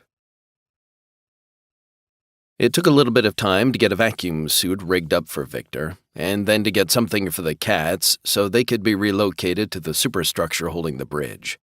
Once they were safely in the new area, they put the cats into one of the suites that they intended to use. There were a couple of remotes working on some of the equipment, but not the quantum engines. Archie showed them to the engines and then began listing off what the flaws were and what needed to be done to repair them. A lot of the explanations went over Drake's head, but he wasn't stupid. When he had step-by-step instructions on what needed to be done, he could figure out how to work on it. The problem was there was a lot that needed to be done. Surprisingly, Victor actually knew something about working on machines like this. He'd never done anything with his ship's drive, but he wasn't mechanically illiterate. He could follow instructions as well as Drake, and so they had 3 sets of hands to work, and that would perhaps be a critical point in their favor. Over the next day, they worked on issue after issue in both the quantum engines and the controls that ran them. As they were doing that, the remotes continued working on the normal space drives and improved their thrust from 30% to 50%. That was very helpful. It meant rather than taking 72 hours to reach where they needed to be, they would arrive in a little bit more than 43 hours. He hated taking even the slightest bit of time off to sleep or eat, because Archie continued to monitor the tachyon output, and it was ramping up much quicker than it had been before. Their time was exceptionally limited. When they reached the 36-hour mark, Drake was really dragging. The other 2 were in just as bad a condition, but they were only hours away from reaching the quantum shore and being able to enter the quantum sea. He wasn't going to quit until they were safe. Yukiko held up better than he did. Apparently her training involved doing lots of work under conditions where she was exhausted, so she was meticulous in everything she did. No mistakes could be allowed to occur because they were tired. When he did something important, she double-checked him. The same was true when she did. Victor followed the 2 of them and made sure everything was right, with Archie giving him instructions to be certain. When they were about 2 hours short of the quantum shore, Archie made an announcement that chilled his blood. The tachyon output of the star has spiked and now dropped off to nothing. I believe that the star has gone nova. Due to the nature of tachyons traveling at faster than light speed, we will still have just over 114 hours until the leading edge of the destructive wave meets the quantum sea. Will we make it? Yukiko asked. She rubbed her hand over her face, smearing grease without seeming to notice it. Unless there are major complications at the last moment, we should be able to escape. If there are any issues that take longer than 4.7 days to resolve, we will be obliterated. And let's hope we've got our T's crossed and our I's dotted, Drake said. Let's get back to it. They finished working on the quantum engines and the controls about 30 minutes before they could slip into the quantum sea. That allowed time for them to take a shower and change clothes. When they arrived on the bridge, it was about 10 minutes before the ship would be able to make the transition. It felt like they were almost safe, but he wasn't about to believe that. The universe had a way of messing up everyone's plans at the very last moment. This might turn out the same way, and they could reach the edge of safety and then be trapped. For Victor's part, he seemed fatalistic. He did remark about how ironic it would be to be brought back to life 500 years after everyone he knew had died, only to be blown away by a supernova. Drake would have argued with him, but he pretty much agreed with everything the boy had said. It would be ironic and horrifying. I think we should all strap in, Drake said as he moved to the pilot's couch. It doesn't really matter where. Archie, will you be in control of slipping into the quantum sea? I could be. However, I believe that it would be more fitting if you were to take that operation on for yourself. You indicated that you are a qualified pilot, and if there is any confusion about how the controls work, I can walk you through the process. What are the latest readings from the star? The scientific instruments that I have accessed indicate that there is likely now a black hole residing in the center of this system. Drake looked at the video image of the star that was playing on one of the monitors. They were seeing the crimson star in its final days of life, even though it had already perished. The incredible cataclysm of a supernova generated by a supergiant the size of Betelgeuse would light up the skies of distant worlds over the next millennium. But here at the very root of the disaster, it would be utterly tremendous. And the sight of a lifetime if the quantum engines failed. One of the quirks of traveling across the quantum sea meant that you didn't have a good view of where you were going until you arrived. When Paxton and his associates returned in a few months, They might very well fail to notice anything odd until they dropped out into normal space, expecting to find a supergiant star, and instead emerging inside the maelstrom of destruction that was a supernova remnant and black hole. They wouldn't even know what hit them before they were dead. That was the kind of irony that he could live with. If, of course, he lived at all. Drake spent the next few minutes going over the controls and verifying that he had everything set up to enter the quantum sea. Archie double-checked his work and indicated that it was correct. A final diagnostic of the quantum engines showed them to be ready to act. And then the moment was upon them. They reached the quantum shore and crossed out into the area of space where it would be safe for them to enter the quantum sea. As the zone was somewhat nebulous, they continued on for a couple of more minutes, just to add a little to the safety margin. Drake turned to look at the others. "Everyone ready?" Both of them nodded, saying nothing, so he pressed the button. Nothing happened. "It appears that the primary control run has failed," Archie said, switching to the backup. The wide panels enclosing the front of the bridge lightened to a gray that matched what Drake was familiar with. He could see the distant white shoals that surrounded some stars, making them difficult or impossible to reach. Below that were the dark seas of quantum matter that the ship traveled across. They had safely made the jump into the quantum sea, and now they were safe from the supernova. He felt like cheering, but decided that he'd wait until he was sure they were going to live.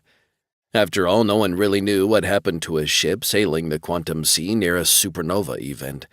It was always possible that some of the effects of the nova would be able to reach them. Though the supernova was days away from affecting them, he began to notice oddities in the quantum sea almost at once. The dark matter at the base of the quantum sea seemed to be swirling in a way that he'd never seen before. Even as he watched, it began becoming lighter. Soon it was as gray as the rest of the quantum sea, and then it continued brightening until it was a glowing white that rivaled the high-gravity mounts that marked places that things in the quantum sea simply couldn't go. To his eyes, it looked like the quantum sea was rising all around them. He expanded what he could see, which wasn't much since they were limited to telescopes and visual images inside this kind of space. As far out as he could see, it looked like the energy level was spiking, and the quantum sea was rising into a kind of storm that he had never heard of or even imagined possible. Then, in the blink of an eye, they went from riding calm seas to being tossed and turned, now in the eye of a giant storm that seemed prepared to rip them apart in an instant. The ship threw itself from side to side, and there were audible groans as the hull was put under stress that it had never been designed for. Then they were all pushed deeply into their seats as the ship flew higher and higher and seemed to race toward the nearest of those large mounts of light that were made up of a gravitational gradient that was impossible to overcome. The distant gravity spike that they were racing toward had to be at least a parsec away, and yet they were closing range with it at a speed that beggared the imagination. Everything inside the quantum sea traveled faster than light, but they were now going far in excess of even the highest potential speed that anyone had ever considered possible. "What's happening?" Yukiko asked, her voice tight. "I don't know," Drake said, speaking through a throat that felt like it was constricting. "The supernova must be dumping a lot of energy into the quantum sea, and we're in the middle of some kind of storm. It's lifted us high over where we should have been, and we're racing ahead at a speed that I've never imagined possible. We may be on some kind of tsunami." All of them sat riveted in their seats, gripping the armrests as tightly as they could as they raced toward that spike of light that represented a gravitational wall that would destroy the ship if they struck it. That was an educated guess on his part, so he didn't share it with the others, but he was certain that death was coming for them. It was a race to see whether the ship would rise high enough to reach the top of that spike before they smashed into it. In the end, they did rise high enough. Only at the top there was something. It flashed by in the blink of an eye and was gone, and then the golden rule was racing down what seemed like a tube of rainbow light. He was about to ask Archie what they just encountered when the ship shuddered. "What was that?" he asked aloud. "We struck something," Archie said. "It must not have been very large or the damage would have been significant, but I did register an impact at the bow of the ship." "What about this tube we're in?" Yukiko asked, and there was something at the top of that spike of light. What was that? I'm processing the data that I recorded and putting an image on the screen now. The screens on all the consoles changed to show what certainly seemed to be an artificial structure with a very wide hoop attached to it. The hoop was right in front of the ship. Drake had never seen anything like it and couldn't imagine how it could have gotten into an area of high gravity inside the quantum sea. That made absolutely no sense at all. To the best of my ability, Archie said, I believe that our ship was drawn into that hoop and deposited into whatever this tube of light is. I am at a loss in determining what it could be, but the facility was obviously artificial and it was quite sizable. The hoop could have taken 10 ships the size of the Golden Rule side by side at one time. That means the facility that it was attached to was at least 100 times bigger than that. Drake didn't say anything because he didn't know what to say. They'd been hurled into a situation that was beyond his ability to figure out, at least in the short term. The only positive thing he could add was that they were still alive. "What's the status of the ship?" he asked. "Are we in any danger?" "The status of the ship is nominal," Archie said. "All systems are functioning as they were. We are in no more danger than before we discovered the star was going nova." "We were moving very quickly," Yukiko said. "Is that still true? How fast are we traveling?" "Unknown. Even as we were being hurled away from the supernova, our speed was continuing to increase. Now that we are in this tube, I have no way of determining anything about how fast we are going, since there is no frame of reference." Even as he said that, there was kind of a flash of light outside and just the barest hint of a break in the light. "Update," Archie said. "We seem to have just passed through another station like the one we entered. There were at least 3 tubes in addition to the one we were traveling down that came together, and we were shunted into another tube. That facility is perhaps 5 times the size of the one we initially entered. Our speed is so great that I do not know how clear the image will be, but here is a look at it." The image that popped up on the screen was blurred, but Drake could still make out everything. It was another massive facility that housed multiple hoops leading into tubes. If that first station was simply an on-ramp to some galactic highway, this was like an interchange where ships could go in various directions. Was that what this was? Some kind of means of traveling across the galaxy faster than even what took place in the quantum sea? Who had built it? When had they built it? As humanity had never encountered aliens, who were they? He sighed and unstrapped himself from his chair. "I'm exhausted, and I know the rest of you are as well. We need to get some sleep. It pains me to say, but we should just have a ration bar for dinner. Let's get a good night's sleep and talk about this in the morning. Maybe it will make more sense then." 29. Over the next few days, they settled into a new routine. Having a new person to mix things up with made for a lot more conversation than had been taking place before. He and Yukiko had become comfortable enough with one another to have extended silences, but that wasn't the case with Victor. He had questions about everything, and focusing on learning more seemed to help him handle the trauma, though he still spent time alone. His actions were completely understandable, since he knew nothing of what had happened over the last 500 years. Drake's work in pursuing remnants of the Golden Kingdom had given him at least a little understanding of some of the high points. To his surprise, Yukiko knew quite a bit more. Apparently history had been an enjoyable aspect of her education as a child, and she retained a good bit of it, more than enough to give the boy an overview of everything she could remember. There was undoubtedly portions of history that the two of them didn't know, and once they were questioned in detail, the gaps in their knowledge became clear enough. Archie was also curious about events and listened in on the lessons. He had fewer questions because he understood that they truly didn't know the answers. Unfortunately, they probably wouldn't get any additional information for the two anytime soon. Drake hadn't said anything to the others, but he had become convinced that they were traveling at a truly ludicrous speed, and he thought they were now well beyond where humanity had spread. It was impossible to gauge how far that might be, but the galaxy was a huge place, and humanity occupied only a tiny part of it. Betelgeuse was about 600 light-years away from Earth, and while that was technically outside the sphere of human influence even in those days, it was at least reachable. He suspected they had traveled far more than that in the last 2 days, though he was incapable of saying why he thought so or even guessing at how far from home they truly were. He'd considered shutting off the quantum engines, but he was afraid that might cause some unforeseen disaster. Without the engines, they might fall into the tube wall and be destroyed. No. Now that they were on this ride, they would just have to see where it took them. One thing he did take the opportunity to do was suit up in his vacuum suit and go into the forward portion of the ship. They'd hit something right as they'd started this particular journey, and he was curious what it had been.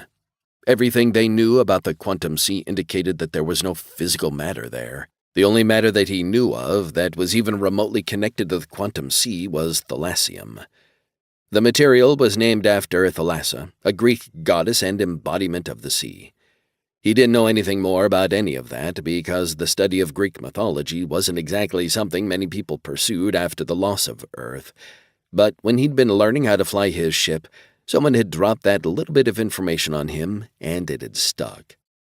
So that brought him back to the question of what exactly they'd hit.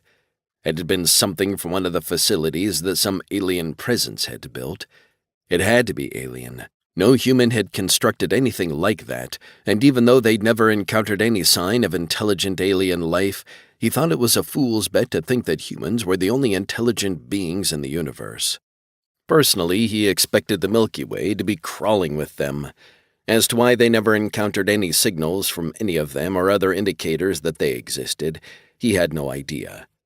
That really wasn't his problem. They'd either eventually uncover signs of alien life, which, now that he thought about it, he and his associates had just done, or they wouldn't. Those thoughts filled his mind as he made his way forward. When he reached the bow of the ship, Archie spoke through the radio in his suit. The point of impact was to the starboard side of this corridor and up. I believe you will find whatever it was in some of the higher-end cabins on that side.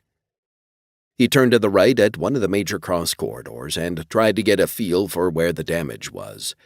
It didn't take long for him to find it, as the impact apparently smashed open portions of the bulkhead to his right, and he could see the damage coming back a full dozen cabins from the bow of the ship. Whatever it was, it had caused quite a mess. That wasn't really a surprise, considering how fast he suspected they'd been going, though they hadn't reached anything close to the speed they were now moving through the tubes. He walked carefully through the debris, quite cognizant of the danger sharp edges represented. One ill-considered movement, and he could slice his suit open and be dead in minutes. He wasn't going to get too outrageous, but he wanted to see what they'd hit. Unsurprisingly, he couldn't tell. There was a lot of debris from the destroyed bulkheads and furnishings, as well as even portions of the ceilings and floors. The object hadn't hit straight on and had apparently angled downward as it struck and created quite the mess. Even so, there was something in there that didn't look like it belonged. It was buried among the rest of the debris, but he could see bits and pieces of its hull. Whatever it was looked like a small craft used in space. There wasn't nearly enough left of it for him to make any kind of determination of what it was, even if he'd been able to recognize it, but it was obviously a spacecraft. "Archie, are you seeing this?" "I am. The view through your helmet cam shows me what you see, and that seems to be a space vessel. A small one, yet not one built by human hands, I would imagine. Whatever it was, it's now thoroughly destroyed, but I believe congratulations are in order. You've just discovered the first concrete proof of intelligent alien life." "I'm pretty sure the facilities we've been passing were the first, but thanks. Is there any way that we can safely begin extracting what's in there? Also, what about patching the exterior of the hull where it came in? At some point, we might need to pressurize this area, and having a big honking hole won't help with that. I will have my remotes begin looking at the area to determine what I can accomplish. There are areas where I can salvage material for patch for even something this size, but we will eventually need to get something that is more suitable to the task if this vessel is to be brought back into true service." Drake raised an eyebrow. "Do you think that's even possible? It's pretty run down." I believe that with a significant amount of effort it could be done. The ship's major systems are either functional or close to it. There are a vast number of spare parts that can be drawn upon from the cargo section and perhaps repurposed to fill some of our needs. I suspect we may need to get the ship in better condition, as we have no idea where we will be exiting this tube of light or what we might find when we get there. Do you think we'll end up outside human space? I believe we are already far outside human-explored space. I've been hesitant to mention it, but not only are we traveling very fast, but the speed at which we are going has been increasing exponentially. At the beginning of this trip, the time between one station and another was significantly longer than it is now, and the intervals between stations continues to shrink. Without a frame of reference, it is difficult to determine how fast we are going, but I believe that we have left human-explored space very far behind. When we reach our destination, wherever that is, we will be forced to work with whatever resources we have at hand. I pretty much figured that out a few days ago. I don't want to tell the others because it's just an educated guess at this point, and we don't really need something else to worry about. Understood. Do you see that object to your left? Drake turned in the direction indicated and immediately spotted what looked like a pebble amid the debris. It was maybe the size of his thumbnail and roughly spherical. Its surface seemed dull, but there were occasional spots in the gray that had more of a sheen to it. Nothing truly bright, but still different. He carefully made his way to it and picked it up. Holding it in the light coming off of his helmet made it easier to see. Was it part of somebody's rock collection? "Can you tell me what kind of stone that is?" he asked. "It is metal, and it is called thalassium." That made Drake blink. "I've heard of it, of course, but I didn't realize it was something that came in such a large package. It's so rare, I guess I thought it was something that had to be collected in almost a molecular format and made into whatever they put into the quantum engines. I've seen images of processed thalassium in much smaller quantities, and this looks like it," Archie said. "I was unaware of it forming naturally as well. Nevertheless, it's difficult to argue with the evidence of our eyes, or your eyes and my camera. A ship carrying unprocessed thalassium struck us in this odd space. It begs the question of where thalassium is actually sourced from." Drake tucked the little pebble into his cargo pocket. "One more question that we need to figure out. Do you think there's more of this in there? If this sample came from that vessel, I would expect there is a significant chance there is more. As only an extremely small amount is needed to make a quantum engine function, the amount that you have in your pocket could probably be used to make hundreds of engines. You should have your remotes go through the debris and recover any additional materials and whatever you can find of the ship," Drake said. "I think we should store them in a place that casual searchers won't find them. I'd like to know more about whoever built this travel network. I will have my remote seal up the hull breach and collect any debris from the ship and any scattered bits of thalassium. As you are no longer using the quarters inside the laboratory, I can make those into storage rooms and put these materials there for your later perusal." Drake started back toward the rear of the ship. Just how valuable was this material at the height of the Golden Kingdom? While I don't know how to precisely quantify how valuable it is, I can tell you that it is an extremely valuable metal. It would not surprise me to learn that the small piece of metal you recovered was worth as much as this ship when it was new.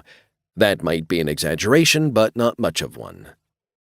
If that were the case, then the recovery of this vessel would have been a much bigger financial windfall for Paxton than the man would have expected.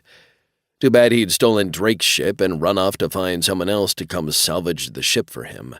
That was going to cost the man dearly. What was going to cost him more was if Drake ever turned over the evidence that he'd killed his own nephew. Even if he couldn't put the evidence in front of a court of law, it would wreck Paxton's reputation so badly that no one would ever do business with him again. He had no idea how long it would take them to get to wherever they were going, or if they would ever be able to return since they wouldn't have a handy supernova to send them on their way. It might take years to get back to human-occupied space. It might take decades. Hell, it might take longer than he had to live. This was a problem that he wouldn't be able to solve until he knew the parameters of their plight. Wherever they ended up, they'd have to make do with what they had. The three of them might be the only humans anywhere around them, and if there were no aliens to be found, Then they'd have to live their lives in solitude. Drake hoped that wasn't how it turned out, but it was always better to plan for the worst and be pleasantly surprised. In this case, the worst might be that they reached the end of the line and were destroyed when they couldn't exit whatever this contraption was that they were flying down. If so, that wasn't something he could control, and it would just be what it was. If they did survive to exit back into the quantum sea and make their way to a nearby system, everything would depend on what they found there. If it was impossible to get back to human space, they'd have to find a good world to settle on and figure out what they would do next. Maybe he could find something that related to the creators of this travel network. If what they'd made covered such a large area, surely there were physical clues in normal space that could be found to tell him more about them. They were 2 days into this journey of unknown duration, and every minute took them further from home. He looked forward to when they arrived at where they were going because, as it was, they could only mark time until things changed. 30.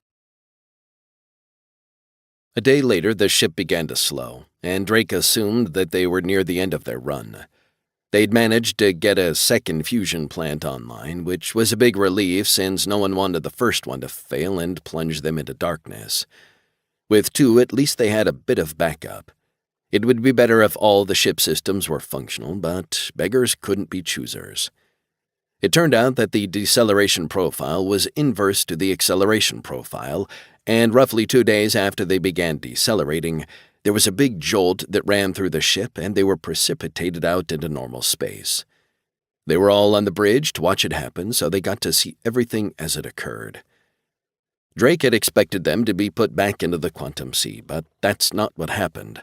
Instead, the tunnel of light terminated in some grand structure, and they went floating out through an opening that was even bigger than the tunnel itself. He couldn't get a good look at what was inside the structure, though he was certain that Archie was recording everything. All he could tell was it looked like a gigantic honeycomb with multiple exits going in many different directions. Or maybe Swiss cheese would be a better analogy. They came out into the light of a sun very similar to the one he'd grown up around as a boy.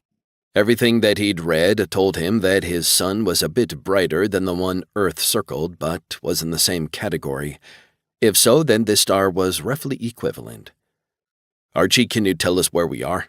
he asked. "I have trained the sensors on the alien megastructure to get as much information about it as I can. I'm going to divert some of the general sensors to locate us now. I can give you a little information about the system if you like." "Please do," Yukiko said. "Since I haven't heard about a structure like this, we must be somewhere other than human-occupied space. Is it empty? Do we have neighbors? Are we in danger?" "Even though they are not in visual range, I am detecting the output of numerous fusion plants inside the system. They are of a size that would be aboard ships, though some are significantly larger.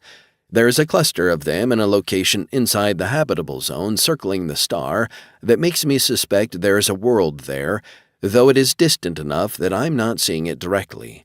What I can say for certain is that this system is occupied by someone." "Are there any ships close to us?" Drake asked. "Affirmative.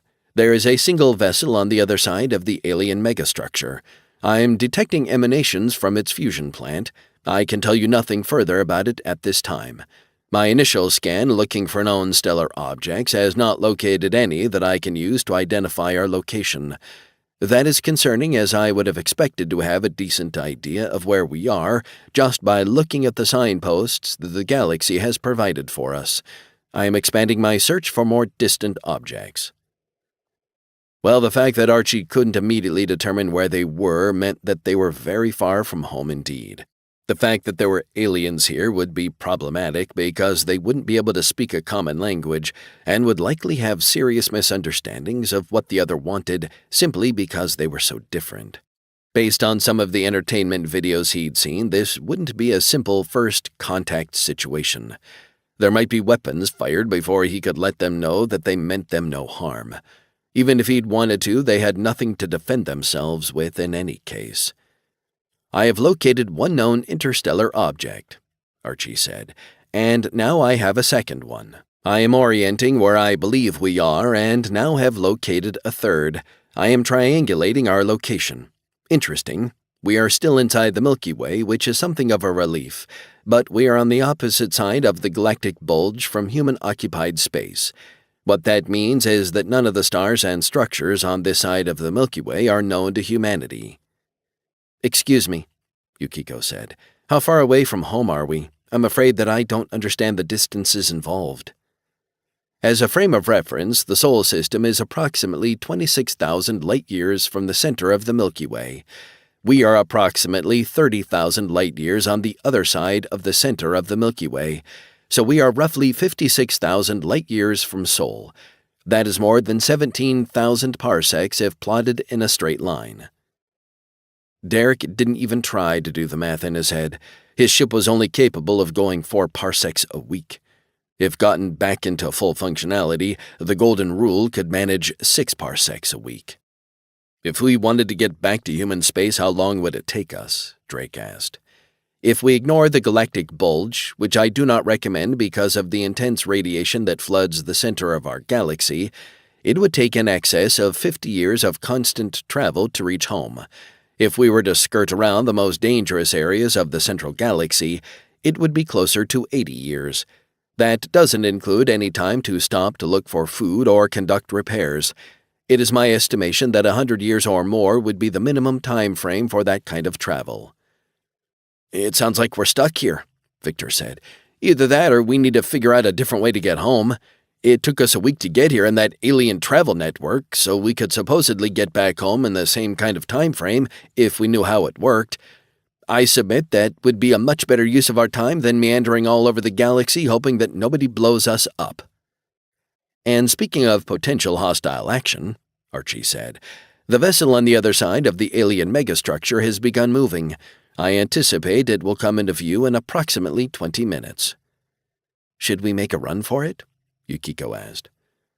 "I'm not sure that we'd be able to get outside weapons range in time, and this may be our only opportunity to try and make peaceful contact," Drake said. "That said, I'm willing to put it to a vote. It's not like I'm in charge or anything." "We might as well try making friends," Victor said. "At least from all the entertainment videos I watched when I was younger, missiles travel a lot faster than ships. If someone is this close already, they could disable us, and then we'd be either dead or in a much worse position than if we tried to talk our way out of it, if, of course, we can talk to them at all." "I find myself in agreement," Yukiko said. "Running implies that we have something that we need to run from. We can't fight them because we have no ship-to-ship weapons, and I believe that attempting to formulate some kind of peaceful encounter would be better." "As the ship that would be blown up if they decide to open fire, I find myself in agreement," Archie said. "This vessel does have ship-to-ship weapons, but they are not functional as they were a low-priority item. I'm uncertain who or what we're about to encounter, but the odds favor it being something that is far more alien than we can imagine. Entertainment videos are all fine and good, but they do not attempt to depict anything that is so different from what we know that is, in fact, alien. There's a very good chance that we will not only be unable to communicate, but that even if we could, the concepts between our race and theirs would also be so radically different that true understanding is impossible." "I think it might be best if we get ourselves suited up," Drake said. "It's better to be safe than sorry." As the three of them headed down to their quarters to get into their vacuum suits, he tried to suppress the worry he was feeling. Being a professional thief hadn't prepared him for first contact with an alien species that might very well be hostile. While he certainly didn't want to assume that would be the case, it was a strong possibility, and with no common means of communication, the chances for misunderstandings leading to violence were extremely high. Victor peeled off and went into his suite, while Yukiko followed him into the one they shared. Rather than heading toward the stands holding their vacuum suits, she turned to face him. "You understand that this could end badly. I will defer to you to make the decision about when words turn to actions. I understand that you do not like the concept of using a weapon, but the little bit of practice that you've had with the ones we have available to use should at least eliminate the possibility of a friendly fire incident." She wasn't wrong. He still wasn't what anyone would call adept with a firearm, but he'd used the flechette pistols and the heavy slug weapons to get familiar with them, and, While he was no professional, he wasn't unable to use them either. His preference would have been to use the stunner, but as it was calibrated for a human being, it would likely be useless when it came to aliens. He nodded at her and rubbed the bridge of his nose. "It will be hard, but I'll do what needs doing. If it comes to shooting, we won't survive. You understand that, right? We are 3 people against an entire alien civilization. If we can't do this peacefully, we'll just be a speed bump on the way to whatever future these people have." "We can only do what we can do," she agreed. "If it ends today, allow me to say that it's been a pleasure working with you. I hope that we have the opportunity to continue our association and figure out where we go from here, but I'm fatalistic enough to know that we don't always get what we want.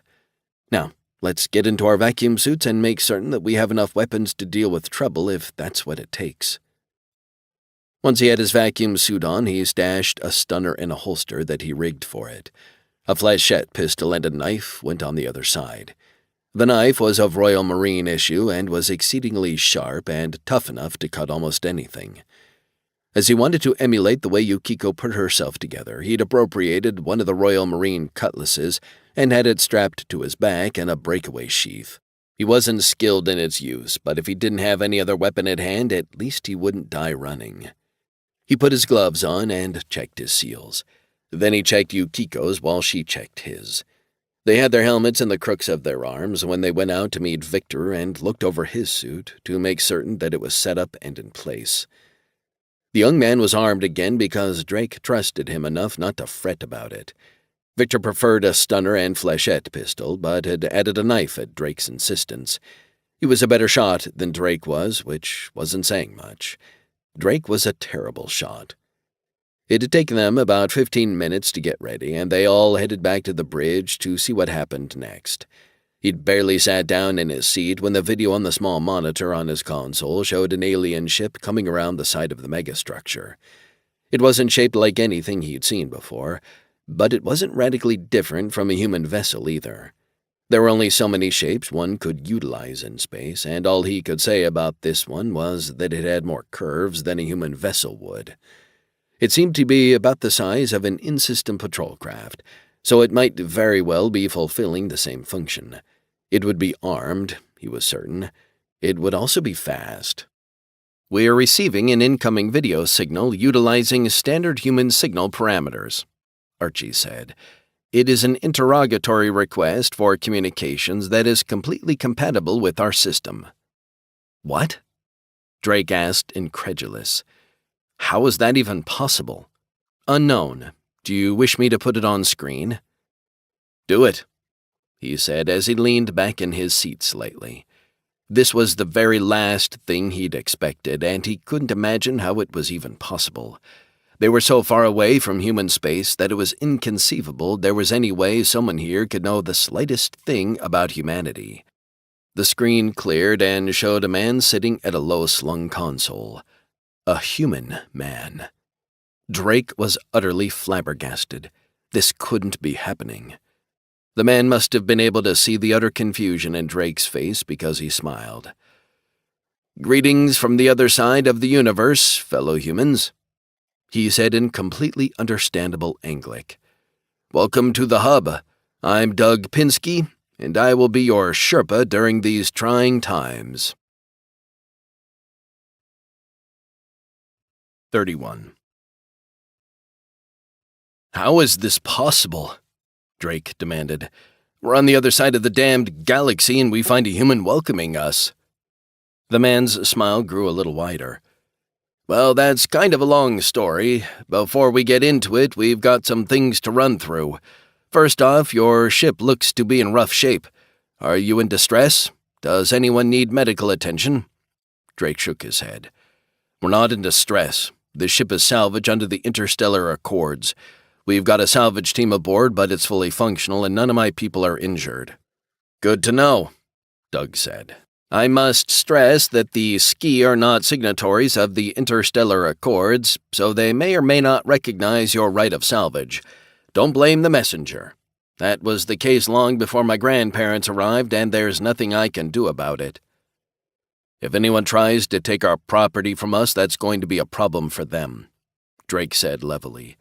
We salvage this vessel fair and square and won't have a claim jumper stealing it from us. That's a matter for the government to work out. I can tell you that right off the bat, there will be fees levied for the inspection of your ship to determine if it's spaceworthy.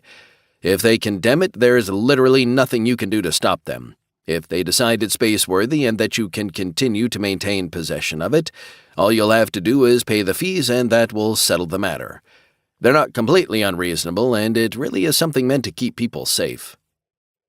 Drake didn't know these ski or have any clue what they thought was appropriate or legal.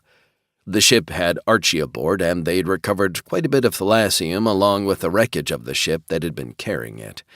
There wasn't much left of the latter, but there were clues that could probably be figured out from what they had. He wouldn't let this matter simply drop. As a thief, he had very strong ideas about people stealing from him. "I'm not going to argue with you, Doug," Drake said. "I respect that you don't have any say in this matter, but we won't be pushovers. That's between you and the Stellar Affairs Guild. They're the ones that approve all the necessary paperwork and certify vessels as being spaceworthy. Do you have a pilot aboard?" "I'm a pilot." "Any chance you've got your license with you?" Drake shook his head. "No, it was on another ship when we became lost. Can you tell me anything about what happened to us? That has to be the absolute wildest ride that I've ever been on." "I've never been down that particular road, but I've heard my grandparents tell the story often enough. Once we get things settled, I'd be happy to go over it with you. First, though, I'm bringing a boarding party over to begin assessing your vessel. Set course toward the main world in the system. That would be Skusta, but everyone simply calls this system the hub because of that thing behind you. We'll want to go slowly, so even if your engines are damaged, that's okay." He'd prefer it if they didn't board the ship at all, but there was nothing he could do to stop them. They only had 3 people to stack against however many the other side could throw at them. Things seemed friendly on the surface, but they could turn sour at any moment. Best to hold off on making any enemies until it became unavoidable. "By allowing your boarding party aboard this ship, I am not ceding any of the rights that I would normally have, nor indicating in any way that you are taking possession of this vessel. It still belongs to me and my people. Clear?" "Fine by me," Doug said. "All I want to do is be sure what we're dealing with. It'll take us a day or more to get your ship to where it can be dealt with, but it may be necessary for you and your people to go ahead and take care of business on planet. Your ship won't go anywhere but orbit while you do that." Yukiko leaned forward and put her face into the pickup's range. "I'm fairly certain that anyone who was about to steal our ship would say something similar. I am disinclined to trust someone I don't know." Doug shrugged. "I can't control that. All I can do is tell you how this is going to work. Once the ship arrives in orbit, you'll not be allowed to stay aboard while it's inspected. You have to decide how much you're going to trust the people here now that you have nowhere else to go.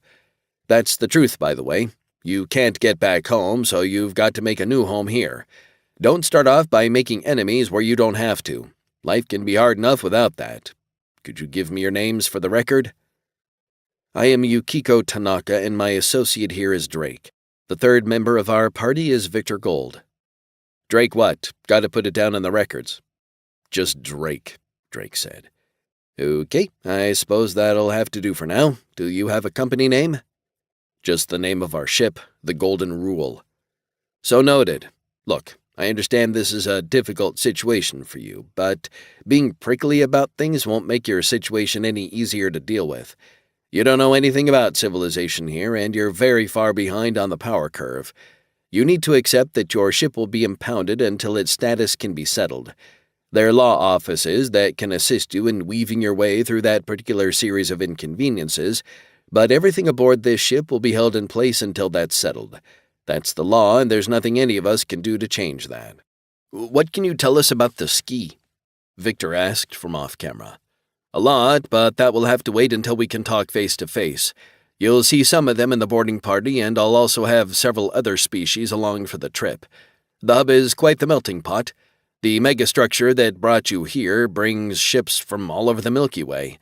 That means that literally thousands of different species are represented here and in the star systems all around us. There's no way that I can even pretend to do justice to that kind of thing." How can you even communicate with them? Yukiko asked. If there are so many aliens, surely that means communication is impossible. Yes and no. There have been aliens arriving here for as long as history goes back.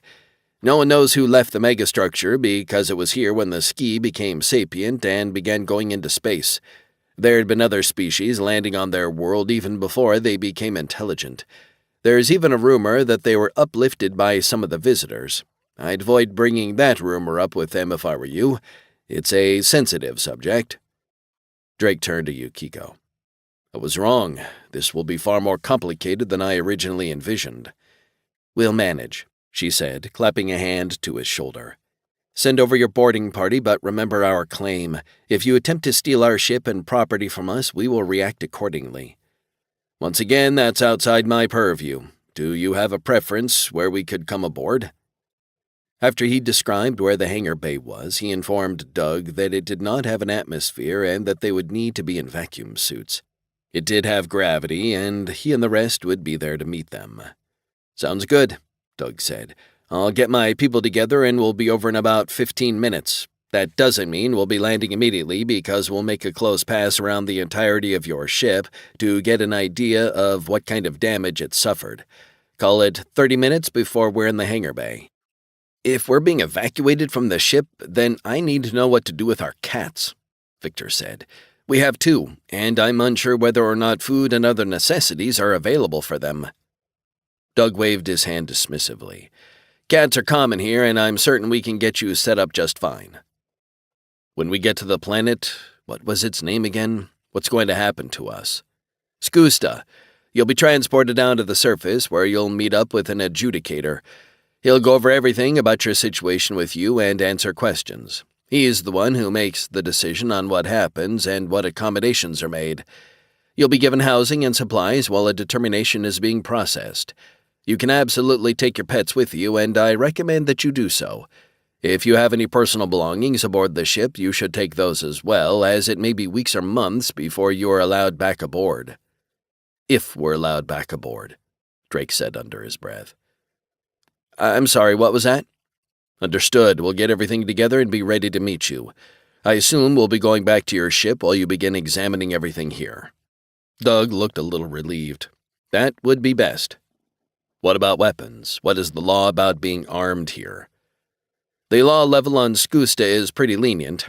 Light assault weapons, submachine guns, and military weapons of any stripe are illegal.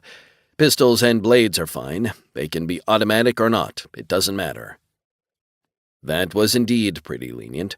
Far more lenient than any place inside human-occupied space that Drake was aware of. He wasn't certain if the flechette pistols would qualify as military weapons, but he would run with the assumption that they were not. If Doug had a problem with them, he could tell him. Otherwise, he wasn't going to mention anything that he didn't have to. Then I suppose we'll see you in about half an hour. The golden rule out. He killed the communications channel and then turned to face the others. We're screwed, aren't we? So it sounds, Yukiko said. What do we do? How do we fight this? Drake shrugged. Damned if I know. If they're going to confiscate everything aboard the ship, then we need to take something with us that we can use for funds. How would we pay for any fees or other things without having something they see as valuable? We've got that stuff you found, Victor said. It sounds pretty valuable. Thalassium. It should be valuable enough for what we're talking about, but it's also the kind of money that people will kill you for. We need to be very cagey about what we have and what we're willing to do with it. If there are other things that are portable but valuable and might be useful in exchange here, we need to bring some of that as well.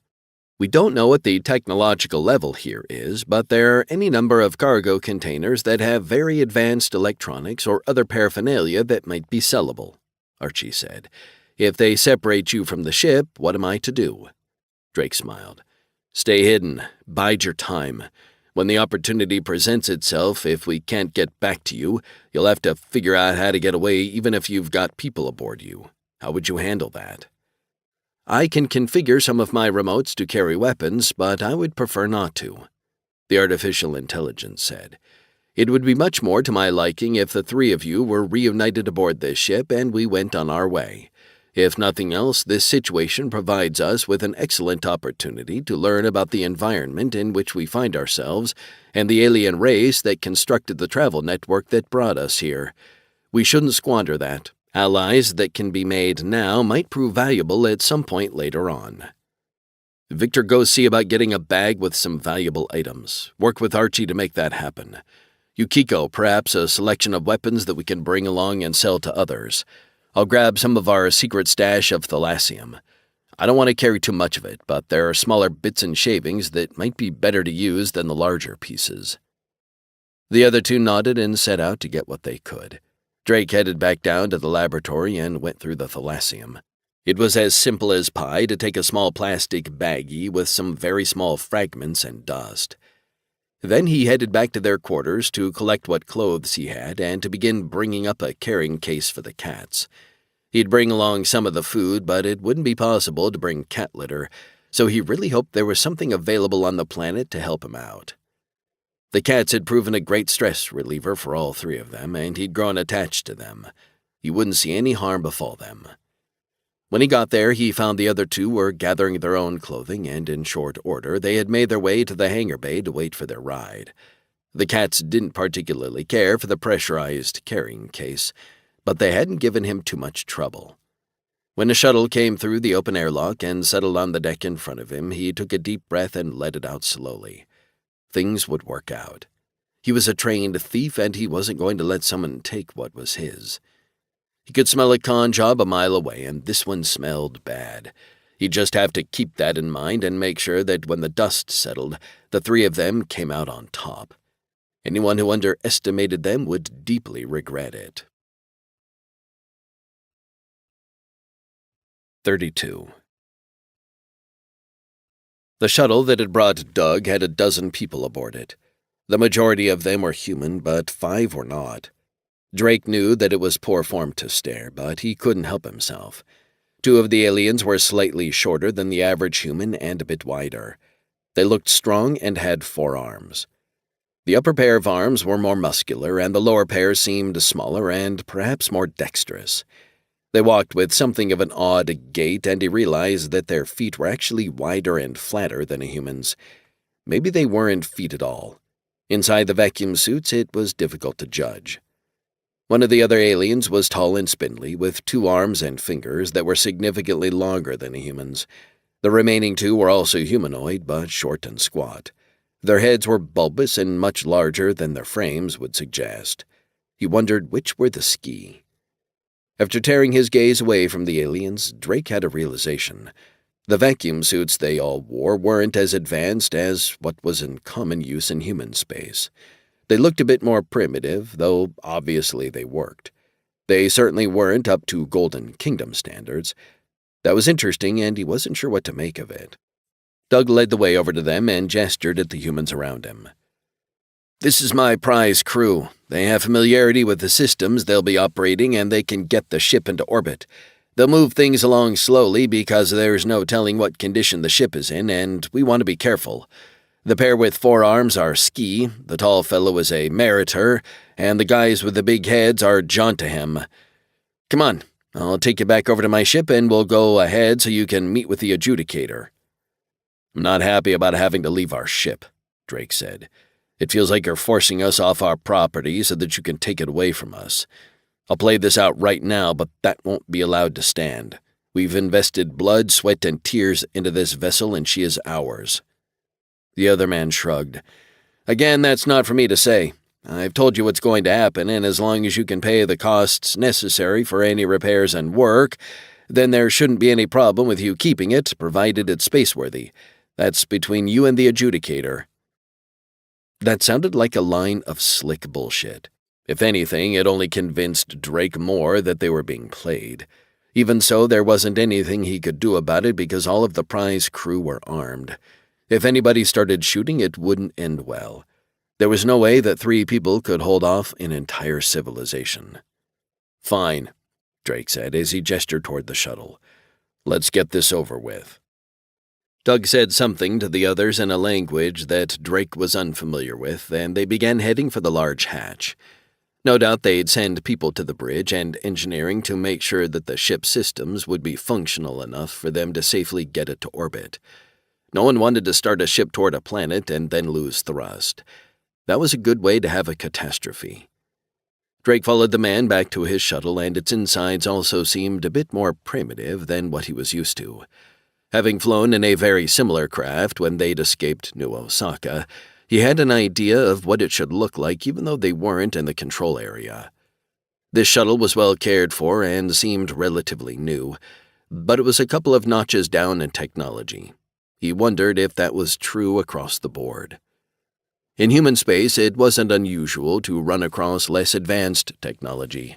Depending on which polity one was speaking of, they might be more advanced in one area than the rest of human space, but technology seemed to have a way of moving around, and there was sort of a generic technological level that kept things at a common floor. Occasionally, things would be less advanced, but mostly not. It would be whatever the general technology level was, with some specific ones that were more advanced. Drake didn't know nearly enough about this new area of space and was going to have to learn what was normal here before he could figure out what to do next. It was obvious to him that Doug or the adjudicator that he worked for were going to try to pull a fast one, and he needed to figure out what their game was and how to turn it on its head. He just hoped to be able to do so before things went too far. Once they were all strapped in, the shuttle lifted, and Doug turned his attention toward them, pulling his helmet off once the atmosphere pressure rose to the point where he could. "I know this will be confusing and a bit frightening, but you're going to be okay. You're safe now." "That remains yet to be seen," Yukiko said. "My associate is too polite to tell you that he thinks you're full of crap, but I'm not. Don't lie to us now that you have us separated from our ship. What's your game and what's going to happen?" "I wasn't kidding when I said that that's between you and the adjudicator," Doug said. "My responsibility ends when I get you into his hands. My job is to make sure that any ships that arrive can be moved to orbit safely, and then I go back to the megastructure." "Who built it?" Drake asked. "That's a great question that plenty of people have been trying to figure out the answers to for an extremely long time. There are tons of theories, and I have no idea which one of them is right, if any. All I know for sure is that when the Ski made their way into space, there were already other civilizations thriving in this area that had been brought from across the galaxy. One of the more advanced races had put a ship on watch here to keep anyone from taking advantage of the Ski before they made it into space on their own. There are a lot of ruins and relics scattered across this area of space, and I'm sure that some of it means something, but it's not like there's a guidebook." "I heard you speaking another language to everyone else. How hard is it going to be to learn that language?" "It's not easy," Doug said, "but it's a language that you'll need to learn. We humans call it Pidgin. It's a mixture of words and phrases from all kinds of different languages. I'm sure that not everybody speaks it, but it'll get you through most situations with any number of alien species. It's a lot faster than learning 1,000 different languages, and that's a guess, by the way. There are probably more. I don't think anyone's ever cataloged them all." "Back to you and the adjudicator," Drake said. "What's this person going to do?" "We'll send information about the condition of the ship to him, and he'll have to make an assessment over how spaceworthy it is, and whether it can be repaired or not. He won't release control of the ship unless it can be made safe. If it can't be, you'll be paid some portion of its value, and it will be disassembled and sold for parts." Drake was willing to bet that that was the direction they would jump, and that his group would be paid some pittance as opposed to the value it actually had. What better way to rob people than to simply take their things away by saying they weren't safe? They would definitely have to take steps to protect what was theirs, and that might very well mean finding a way to steal their own ship back. Thankfully, he had some experience when it came to that. "You said that you're here to meet ships that come out of this megastructure," Drake continued, changing the subject. "How many ships come out of it, and do any go in?" Doug grinned. "Well, you can fly into it, but it's not going to take you anywhere. It seems like roughly 6 ships a year get picked up from all across the galaxy and dumped out here into the system. There's some kind of defunct travel network that those who came before built. No clue how it works, but as you can attest, it can take you from just about anywhere and drop you off here." "So few?" Yukiko asked. "How does the process occur? For our part, we were fleeing a stellar disaster. Is that what happens to everyone else?" Doug shook his head. "There doesn't seem to be any rhyme or reason as to why it happens. Maybe it just glitches. What kind of stellar disaster were you running from?" "An impending nova," Drake said, not wanting to give the man any more data than he had to. "Not certain if it actually happened or not, just wanted to get clear. Novas are rare and nobody really wants to be around something like that, so I don't know if that plays into anything," Doug admitted. "I'm sure you'll be asked plenty of questions about that, and your information will be added to the data that everyone else is given. Maybe one day they'll figure it out. Until then, everyone just has to muddle through." "How many humans are there in this area?" Yukiko asked. "A lot. They'd come in dribs and drabs, but they've been arriving for as long as humanity has had the ability to enter the quantum sea. That's something like 1,000+ years of people arriving in small groups, and they've tended to congregate together and have children. I couldn't tell you how many people are in this section of space, but it's in the billions, maybe even the tens of billions." "And they all live here in this system?" Drake asked. Doug shook his head. "No, the Ski don't let many refugees remain long-term. The place would get swamped in a hurry. They get tickets to other worlds and have to make their way in the wider universe." Drake heard what the man was saying, but when he started reading between the lines, it really sounded like humanity might not be treated as well as it could be by these Ski. That was something else that he would need to look at. Not that he could do anything about it. "How long will it take us to get to the planet?"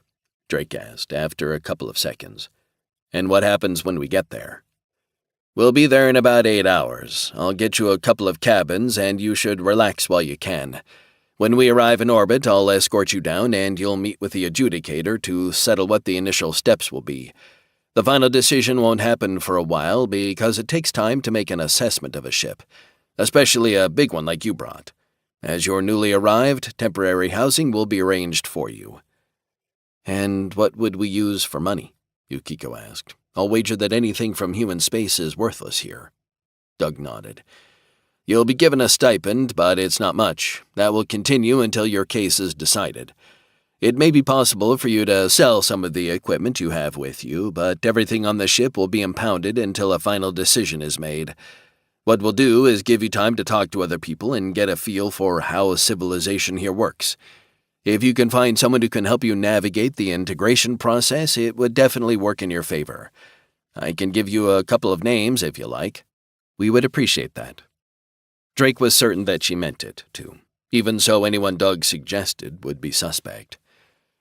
"I think you're right about us needing to take a break and rest," Drake said. "If we could get something to eat and unwind a bit, we three have a lot to discuss. Our lives have been upended, and we need to figure out where we go from here. Maybe we'll get our ship back, but I won't hold my breath. It seems the system may be a bit rigged." Doug shrugged. "I can't help what you feel. What I can do is give you some cabins and let you have some privacy. When we get into orbit, I'll take you down and put you into the hands of someone who can take care of you." From the look that Yukiko shot him, they wouldn't be talking over anything in an environment where they might be overheard. Even though he understood Japanese enough to have a basic conversation with her, there was no guarantee that someone here didn't understand that language as well.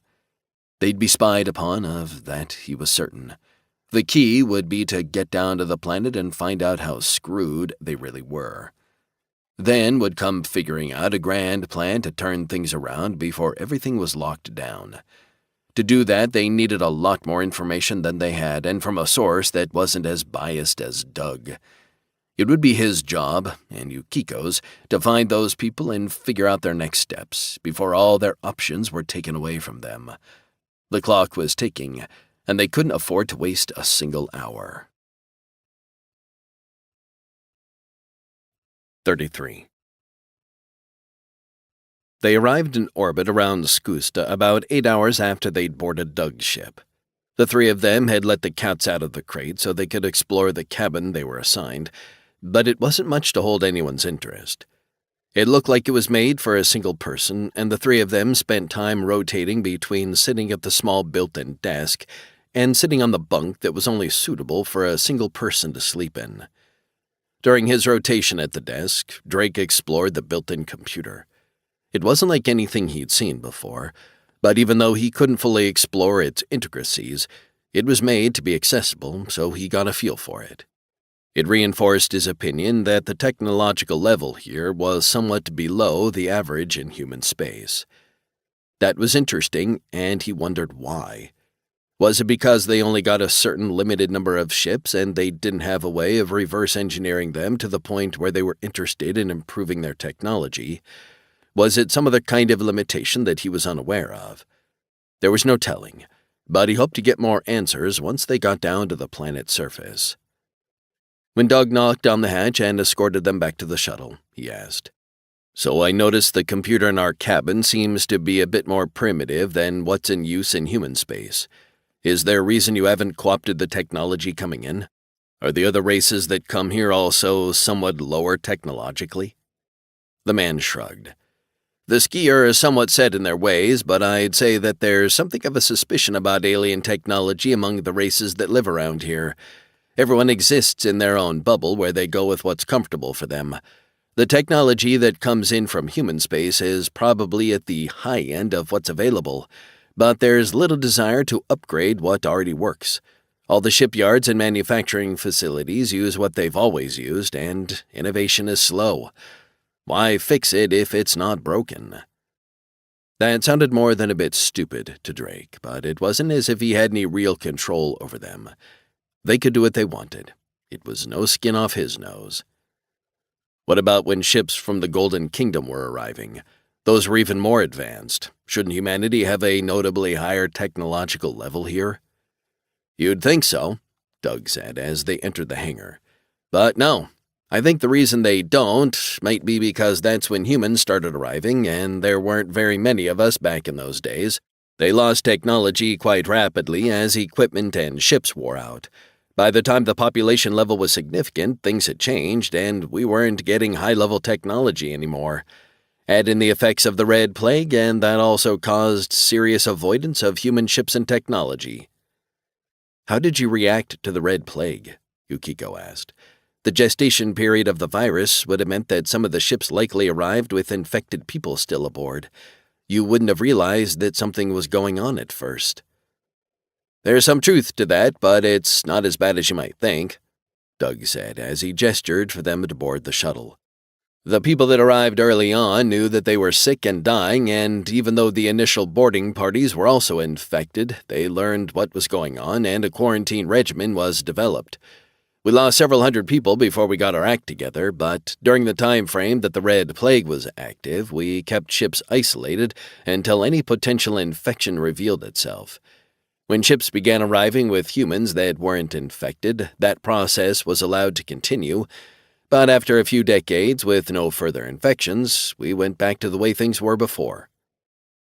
Drake strapped Victor in and sat next to him. "So all the ships from the Golden Kingdom either wore themselves out or were destroyed because they were potential sources of infection?" Doug nodded. "Exactly. If the ship had sick people aboard, steps were taken to humanely put them out of their misery, and the ships were sent on an orbit that terminated at the star." "I suppose that makes sense," Drake said.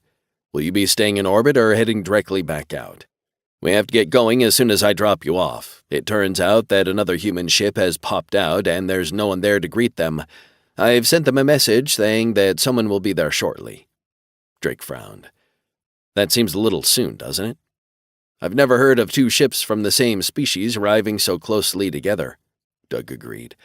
"It's unusual, and I'm sure that someone will ask questions about it. Still, random chance can come up with all kinds of different outcomes." Drake looked over at Yukiko, and she raised an eyebrow and inclined her head. He thought she was probably thinking the same thing he was. If the supernova had kicked them into whatever that transit system was, Paxton was probably close enough to be caught in it as well. He might have an opportunity to get his ship back after all.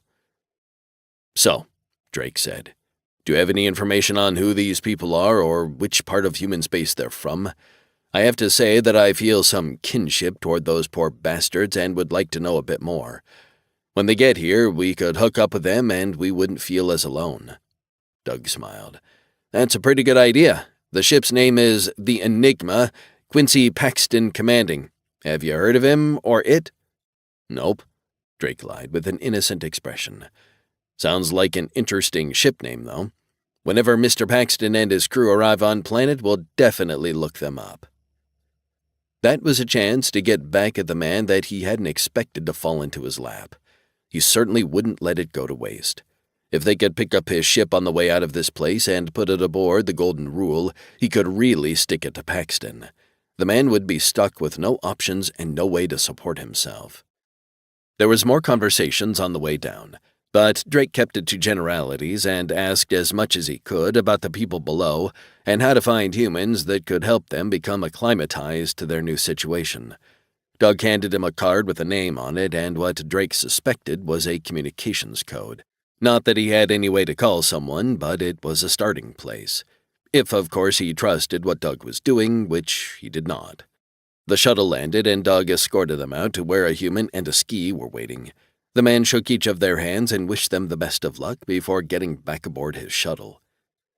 Drake turned his attention to their new minders. They escorted the three of them to a van that definitely was a couple of notches below what was in common use inside human space.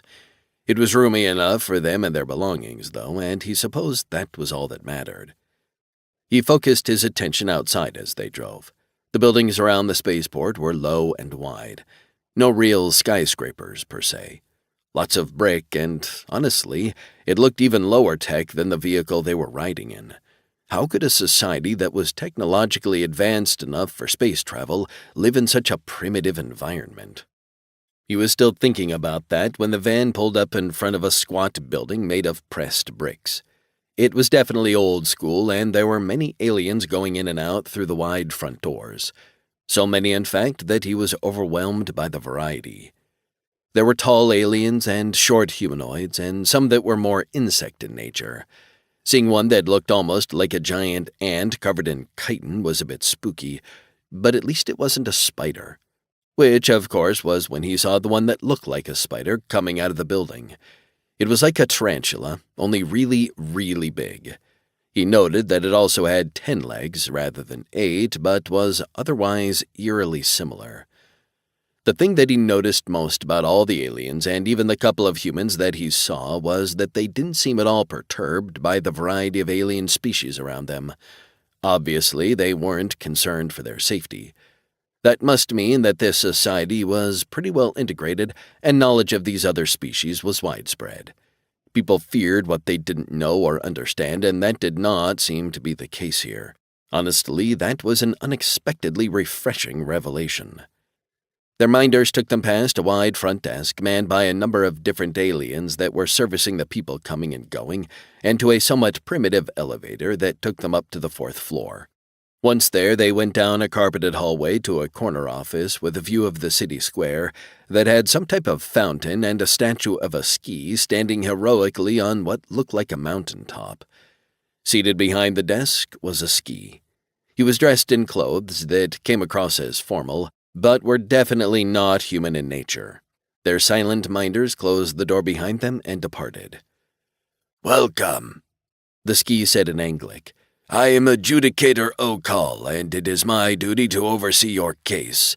If you would please have a seat, we can begin discussing your situation and finding the best way to set you on a course to success." The alien's use of Anglic was good, very good. Drake took the middle seat and Yukiko sat to his right, while Victor took the left seat. The cats in their container went off to the side, but they both were staring at the alien with fascination, so even the cats were entertained. "We appreciate you taking the time to assist us in this matter," Drake said. "That said, we have concerns. Our ship is salvage, and we are maintaining our claim to the vessel. It is my understanding that you have impounded it and may decide not to release it back to us, and we find that unacceptable." The alien raised its left shoulder. "I cannot control your concerns, but I will adjudicate the law faithfully. All vessels that arrive in our space are impounded until their safety is determined. This is not something that is being used against you, but something that must be done for the safety of everyone. Once a full examination of your vessel has been completed, I will make a formal decision about its status. If it is safe to return it to your care, you will get it back once any fees are paid." "What kind of fees?" Yukiko asked. "Fees for the cost of the inspection of the vessel. Considering the size of the ship you arrived in, they may be substantial. Additionally, if some repairs are necessary so that the vessel is safe to operate, those will be levied as well." "And if we're unable to pay these fees?" Drake asked. "You've impounded everything that we arrived with except what's on our persons." "If you cannot pay the fees, then your vessel will be auctioned off to the highest bidder. I realize that is unfortunate since you have no local currency, but it is once again the law and beyond my control. That said, we are not here to discuss your vessel. I have now informed you of the process that is going through and that it may take a number of months considering the size of your ship. While it is being examined, you will be housed in an appropriate facility for your species and given a stipend of local currency with which to live. This is our gift to you to help you acclimatize yourself. Personnel familiar with the process will be made available to you so that you may begin learning Pidgin. That language will open doors for you that are currently closed." This was moving a lot more quickly than Drake had anticipated. They really did want to get him and the others out of the way so that they could move along with stealing their ship. They tried asking more questions, but were stonewalled. The alien's default position was it was not time to discuss those issues, and after issuing them paper money, he summoned a human to take them to their quarters and handed the man a folder. They were then unceremoniously ejected from the building. "I do believe that we are in the process of being swept under the rug while we are robbed blind," Yukiko said, not bothering to hide her thoughts from their new minder. He was an older man with a military-style haircut named Craig Manville. "Yep," Craig said. "Welcome to the mill. Here's where they grind you down and spit you out to the other side. I don't care what they told you, they're going to take your ship and there's nothing you can do to stop them. That happens to everyone that arrives and they get shunted into the ghettos until they have to take a crap labor job or get shipped off as contract labor to some other polity because they'll starve if they don't." Drake loaded the cats in the back of a low-slung vehicle and climbed into the back seat with Victor, while Yukiko took the front passenger seat. "The ghetto? Are you telling me that they put all humans in one area and keep them there? I thought everyone in the society was equal." Craig laughed. "There's equal and then there's equal. Humans are definitely second-class citizens in this deal, maybe third class. We work dirty, dangerous jobs for the ski because we don't have any other options. I'm afraid that's going to be your future as well. Whatever you were before, that's not going to hold true any longer. They give lip service to everybody being equal, but the oligarchy that runs this world makes certain that only the ski come out on top." Well, that sucked. It wasn't unexpected, but it definitely put them in an awkward position. "What about humans elsewhere?" The man shrugged. "From what I've heard, it's a mixed bag. Some societies treat humans better than others, but all refugees pretty much get shit jobs in poor living conditions. The other alien societies that have been arriving for longer periods of time have built up populations that have to be respected. But humans are a long way from that, and considering how downtrodden they are, that might not happen anytime soon." Perfect. Well, Drake wasn't going to allow them to fall into that kind of situation, so it was time to figure out what they had to do next. To start that off, he needed better resources than he currently had. "The adjudicator said that if we could pay the fees, our ship would be returned to us. Is that true?" Craig shook his head. "It's bull. Even if you had some way of coming up with enough local currency, they just condemn the ship and sell it off to someone else. It's worth a lot more than the fees you could pay, so you'll be robbed. It may take them a couple of weeks to get around to telling you that, but you're screwed." "We've got this paper money. What is it based on? What could we trade that would be worth money here?" "The base currency in this area of space all revolve around thalassium. You can sell some technological items, but that's pretty much all that I can imagine you've got on you. What if I had a speck of thalassium? Where could I sell that? The man raised an eyebrow and looked in the mirror at them. Actual thalassium? I don't think I'd spread that information around if I were you. That stuff is incredibly valuable. If you really do have something like that, there are official agencies that can exchange it for local currency. They also exchange currencies from other polities based on the existing exchange rates. All you need is your ID for that, though I would open an account rather than carry any serious money around with you. We don't have any ID. Craig reached over, grabbed the folder, and handed it back to Drake. Your IDs are in there. The folks that picked you up used images from their cameras on their suits to get your pictures and collected your names. Those are your new lifelines, so don't lose them. Getting replacements is a huge pain in the butt, particularly for newcomers. Drake opened the folder and revealed 3 ID folios. He opened one and found it to have an identification card bearing Victor's picture and name. It had other writing on it, but he couldn't read it. He handed the ID folio to Victor, and the next one in the stack belonged to Yukiko. He handed hers to her and grabbed his own. He flipped it open and found his image and his name. Then he sighed. It listed his first name as Just. He was Just Drake. Perfect. 34. The place that Craig took them to was a dump. Seriously, it was an apartment complex directly next to a landfill. The smell was impressively bad. It seemed that the ski weren't even trying to pretend they cared. The apartments were furnished, which was a good thing since they didn't actually have any money other than the small stipend to purchase furniture. There were 2 bedrooms with a glorious view of said landfill. What kind of society still used landfills? This was barbaric. Craig stayed long enough to answer a couple of more questions, including giving them advice not to trust anyone that Doug referred them to. He worked for the people that were stealing ships, and his status among humans was similar to that of a collaborator with the bad guys. Anyone that he referred people to would be the same kind of person. That wasn't a surprise to Drake. He'd already guessed that about Doug, but getting it confirmed by someone else was worthwhile.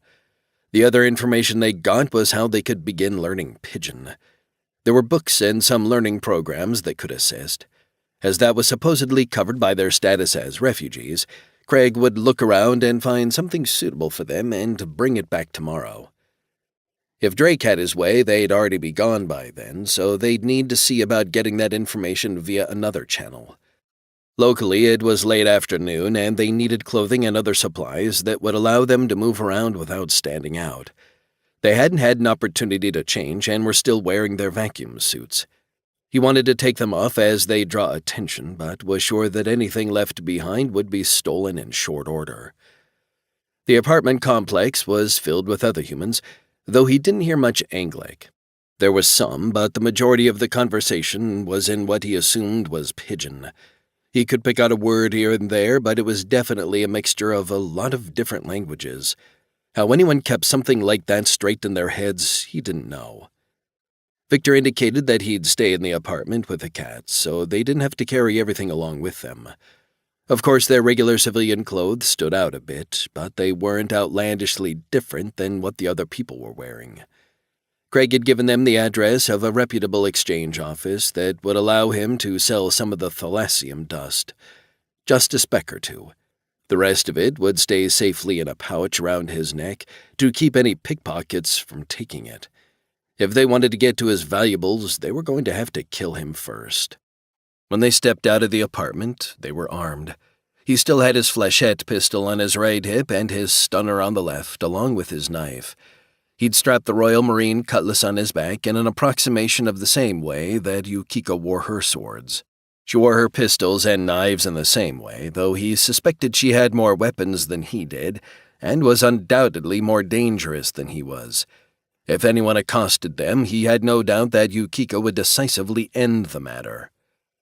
The first challenge in getting to where they needed to go was hailing a cab and explaining where their destination was. Thankfully, at least the address portion was phonetically correct, and once they sorted out how much it would cost and were sure that they had enough money for that, they were on their way. The ski had given each of them 250 kustus. That was the default currency in use at the hub, though he had no idea if that was a lot of money or only a little. Personally, he suspected it leaned toward the smaller side of the scale. The trip was a bit more exciting than anything they'd experienced thus far because the driver seemed to be treating traffic laws as suggestions. He'd cut across the flow of vehicles and even dodged into the oncoming lanes to get around people who were slower than him. There was lots of horn honking and swerving all around. He found it terrifying, but Yukiko only laughed. She seemed to be having a good time and repeated some of the phrases that were being hurled at them by people who were offended at their driver's intrusion into their zones. Somehow he suspected that those weren't words or phrases that were used in polite company. Miraculously, they arrived hale and whole at their destination, and Drake paid the driver, who then sped away, cutting off 2 cars as he wheeled in a big U-turn and took off back in the direction he'd come. There was lots of fist shaking and even some tentacle waving from the appropriate species, but that really didn't seem to bother him. The exchange office was well protected. Outside the front doors were a couple of ski with what certainly looked like military-grade weapons. As those were forbidden under general law, these must be licensed guards of some kind. They also wore body armor and looked like they wouldn't take any crap at all. They gave him and Yukiko the once-over, but didn't say a word as they went inside with their weapons. What a strange society. The inside of the exchange looked like a bank lobby. There were places where tellers assisted customers and whatever exchanges were needed. Not knowing any better, Drake got into one of the lines, and Yukiko turned to face the other direction to make sure that no one came up behind them.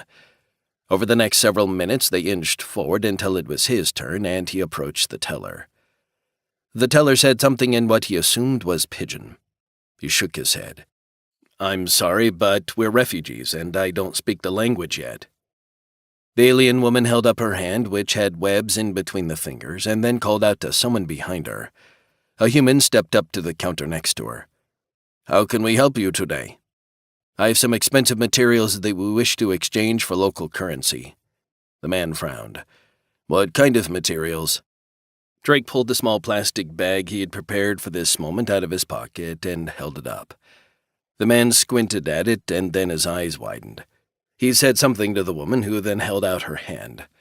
Once Drake had handed it over, she stared at the contents carefully and even brought out a magnifying glass to look at it closer. She then slid it back over to Drake and once again called out over her shoulder. "The manager will speak to you," the human said. "If you would step off to the side, I will come out with him to enable communications." Drake and Yukiko did as asked, and within a couple of minutes, a somewhat taller-than-average ski stepped out with a human beside him. He said something, and the human gestured for Drake and Yukiko to accompany them back behind the counter. A few seconds later, all 4 of them were in what was obviously the ski's office. "This is Director Puska," the human said. "He would like to see your materials more closely." Drake slid the small baggie over to the director and took a seat. Yukiko ignored her seat and stood behind him. The director brought out a metal scale and tapped the open baggie until both specks of thalassium fell onto it. The digital readout gave him a number of some kind. Then the man brought out his own magnifying glass and examined the 2 specks of thalassium closely. He leaned back in his seat and spoke. The human listened closely and then translated. "The director indicates that these are genuine, and he would be more than happy to assist you in opening an account where you can transfer the funds. The exchange rate will be what is on the board outside." "I'm afraid we really haven't grasped exactly how valuable anything here is," Drake said. "We only just got in, and we're still very confused by everything. If the money is in an account, how would we use it? How much money are we talking about? And not just a number, but something that we might actually grasp what we are really getting." The human nodded and translated what they were saying back to the director, who then responded. The human launched into the man's explanation. "The exchange rate is set by the planetary authorities, so you won't get anything better, but it is a relatively generous exchange rate for the pure metal. What you've got there is different than currency, so you'll get much more value than an equivalently valuable pile of currency from somewhere else." The human frowned for a moment and then continued. "As far as what it's worth, those 2 specs will give you enough local currency that if you wanted to buy a home to live in that was outfitted in a luxurious manner, it would be more than enough to handle that. You could also fully outfit your staff to take care of you for a period of at least 1 local year. I'm not sure how that would translate to what you're used to, but it's a significant amount." Drake thought about that and nodded in satisfaction. It did sound like they were getting a good exchange, though he was sure they were still being ripped off. Those 2 little grains of thalassium would give him enough money to work with for the moment, if, of course, they could find a way to do what they needed to do. "And how will we be able to use it?" he asked. "We'll need some in physical currency, but I don't want to carry that much around with me everywhere." "We can provide you with whatever physical currency you desire and an account that holds the remaining funds that can be accessed by a special card and an identification number that only you will have. I believe that it is a good idea not to carry too much money with you because there are many in your condition that may be less well off, and they would attempt to take everything you have. If they were aware that you had access to this level of funds, your lives would be in danger." That spoke to the level of desperation that many humans probably felt. It made Drake angry, thinking about how people like him had no hope. He wished he could do something about that, but all he could do at the moment was make sure that Yukiko and Victor were taken care of. "We appreciate your assistance, and I'd like to have 3 cards. 1 for myself, 1 for my companion here, and a 3rd one for another companion that is not present. As far as physical currency, I want 1/10 of what we have available to take with us." The man frowned even more deeply. "That is a very large sum of money to be carrying on your person. Please, sir, let me advise you not to do something like that. You're newly arrived and don't understand some of the pressures that people here are going through. I'm only looking out for your safety." "And I appreciate that. I'm not going to wave it around, but I'll be doing something that requires a significant amount of money. I assume that information about our account and how much money we have will be treated with due discretion." "Of course. Keeping our clients' assets a secret is part of what this business is for. No one will know how much money you have here." The director wrote something out on a piece of paper and handed it to the human. He then led Drake and Yukiko back to the lobby, and he pointed at a large screen with what obviously had exchange rates on it. Drake could see which one was the value of thalassium after it was explained to him. Sadly, the numbers meant nothing to him, and he didn't even know what weight of the metal he handed over. They were unfortunately at the mercy of the people here since they didn't understand anything. The human took them back to the front of the line and cut in front of everyone else, causing a lot of grumbling. He spoke to the woman that they had dealt with before and handed her the note. Her eyes widened when she saw it, and she then redirected the other patrons to different lines while she took care of getting bank cards for him, Yukiko, and Victor. Then she handed him a small satchel with a large number of bills inside, significantly more than what they had been given as their stipend.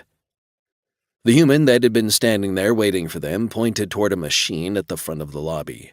"If you go there and insert your card, it will ask you to set a 6-digit code. Enter that and press the green button and then do it again when prompted. I will turn my back and let you do that without observation, and then look at the screen to make sure that it accepts it once you are done." Drake walked through doing it, and it was straightforward enough. His efforts produced success, and he stuck the card into the pouch around his neck with his identification. Yukiko had no trouble at all either. He waffled over whether or not to set a code for Victor, and then decided to do so. If his plans worked out, they weren't going to be here for that much longer. Once that was done, the 2 of them were politely escorted out of the building, and the human waved down a cab for them. This one was of significantly higher quality than the one they'd taken to get there, and they were very shortly on their way back to the apartment. This driver actually spoke a bit of Anglic and tried to converse with them. Yukiko took the opportunity to inquire about food that was suitable for humans, and they made a side trip to pick up something at a restaurant before being delivered back to their apartment. With the hot food in hand, they paid the driver and headed up to their apartment. Unfortunately, there was a small crowd of people standing just outside the apartment door, and it sounded like some of them were upset. The door was closed, but they were shouting at Victor through it. It looked like trouble had come calling. 35. Drake handed the bag of food over to Yukiko and stepped up to the crowd. "What's the problem here?" Those closest turned their attention to him and began peppering him with questions about people and places inside human space. There were a lot of questions, and they were all rolling over one another. At least he could understand them since it was in Anglic. He held up his hand. "Hold up, I can't understand everyone. Are you all looking for information about friends and family?" Once again, it was a tsunami of responses, but he could hear enough to understand that that was exactly what this was. These people must have been relatively recently arrived and were looking for news from home. "We just got here," Yukiko said. "At least give us time to settle in before you come swarming." That answer wasn't good enough for some of the people, but the majority of them grumbled and moved off. The ones that didn't caught her glare and ended up following the rest, allowing Drake and her to slide into the apartment and lock the door behind them. Not that the lock would keep many people out if they desired entry, since the door wasn't very sturdy. They found Victor sitting in the front room with his pistol in his lap. Thankfully, it was a stunner. "I wasn't sure if they were going to break in, and I didn't know what they wanted, so I didn't answer the door." "You decided correctly," Yukiko said. "We brought food." "And here's your card," Drake said, as he pulled out the bank card for the young man. "I set a code for you, and I can draw it out so that you understand which digits are in it." "Thank you," Victor said, as he tucked the card away. "The food smells good. What is it?" "I have no idea, but it's supposed to be safe for humans." The three of them settled in around the rickety table in the kitchen and divided the food up. Everyone wanted to sample everything. Thankfully, it was all good, though some of the items didn't agree with everyone. It seemed their driver had steered them to a decent restaurant. Once they'd finished eating, they put everything that was left over away in the refrigeration unit and threw away the trash. It was now dark outside, and Yukiko went into the living room and slid one of the couches over to block the door. Better safe than sorry. He agreed with that sentiment. The last item they would be sampling was some of the alcohol they bought at the restaurant. He eyed Victor. "You might be a little too young for this." "I've tried various kinds of alcohol and been unimpressed," the young man said. "You're welcome to it." He and Yukiko sampled some of the alcohol, and he found that it was surprisingly good. Completely and utterly different than what he was used to, but not bad at all. "What do we do now?" Victor asked. "I think we're probably safe from being spied on, but we should probably be circumspect in how we speak," Yukiko said. "I went through the apartment looking for listening devices," Victor said. "I've been around security specialists that have done that sort of thing for most of my life. I don't have any of the equipment they had, but they explained the process to me pretty well. There was always a risk that the royal family would be spied upon, so the residence was always being swept for bugs. I didn't find anything, and I think that I would have." Drake pursed his lips and nodded. "That's a good point that I hadn't thought of. You do have the experience to do that kind of thing, so thank you. Basically, the ski are going to try and rip us off. They'll condemn the ship and sell it off to someone else and give us a pittance. That's apparently what they do to everyone. I'd imagine that the oligarchy doesn't want the humans rising above the place they have assigned them in this society," Yukiko said. "It's much easier to keep the subservient classes down if you don't give them any money or a means of moving about on their own." "Is that really how they treat all of the humans here?" Victor asked. "My guess is yes," Drake said. "Based on what Craig told us, and I see no reason to doubt him, the people living here that aren't ski are treated like crap. Those who can't take it have to sign up as indentured contract workers elsewhere, so the oligarchy once again profits. That pisses me off, but there's nothing we can do about it. We've got to look out for ourselves first." "And how do we do that? They'll steal the ship that we came on, and that means that Archie will fall into their hands. He's a resource that we really can't afford to lose." Agreed, which is why we're going to steal the ship right back out from under their noses. The young man's eyebrows rose. I know that you said you were a thief, but exactly how do we go about doing that? It's easy to say that we're going to steal a ship, but we're just 3 people, and once they get the ship into orbit, they'll be able to put as many people aboard it as they want. I'm not certain just yet, but we'll manage, Drake said. In addition, we need to steal my ship back from them. That'll be a lot easier because they won't need to put anyone aboard such a small vessel. They'll just park it in orbit. I have the codes to gain entry and to bring the systems to life. Do you? Yukiko asked. Paxton had that ship for over a week. He could have changed all the codes. Drake smiled. I'm sure he did, but I have some hardware overrides that are stashed around in various places. I can undo anything he has done. To be fair, you also said that he couldn't steal your ship, and he did. Don't rub it in. That was a serious oversight on my part, and I won't underestimate him again. You know, they'll bring him back here. He'll end up in the same apartment complex as us. The question is, should we be here and greet him in person, or let him flounder around while we make our move? My best guess time-wise is that they'll drop him into the apartment complex about midday tomorrow. I propose that we already have a plan in place and begin executing it before then, because he'll raise a stink if he has any clue that we're here. Don't you think that he'll be aware of us? Yukiko asked. Doug is going to tell him about the other ship that just arrived with the 3 people on it. He might very well spill the beans and try to claim ownership of the Golden Rule as well. Drake shrugged. It hardly matters what he does. The end result will be the same. They won't pay him the slightest bit of attention. He'll end up in this apartment complex with a little bit of cash and no future. Admittedly, he's the kind of guy who will land on his feet, and he'll come up with a way to get more money. But since he might very well try to do what we're doing, we have to be in motion first. By the time we can make a move, I want to be out of orbit and headed for the quantum shore. They'll just stop us, won't they? Victor asked. We're going to have to wing everything, and there's always the possibility that some other ship will attempt to stop us. That's where improvisation will come in handy. Whatever's going on at that time will dictate how we act, but we have to act now.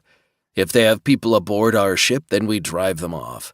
If we can't get rid of all of them, then they'll just have to ride with us to our new destination. So what do? We've got a good amount of money for bribes. We'll make a trip back to the spaceport, and I'll find someone willing to take us up to my ship. Timing will be everything, so we'll want to execute once we have some assurance that my ship is in orbit. If we leave about 12 hours from now, that should put us in place as Paxton is brought down to the surface. I can't tell you what the specifics will be, but both Yukiko and I have some experience with this kind of operation. We'll make it work. The young man didn't look convinced, but it wasn't as if he had much of a choice. He stood. Then I'll leave you 2 alone and go spend some time with the cats. They're a little perturbed with our new housing, and I want to make sure they don't feel too put out. Once the boy had left, Yukiko turned her attention to him. This isn't going to be easy. In fact, the chances of us failing are significant.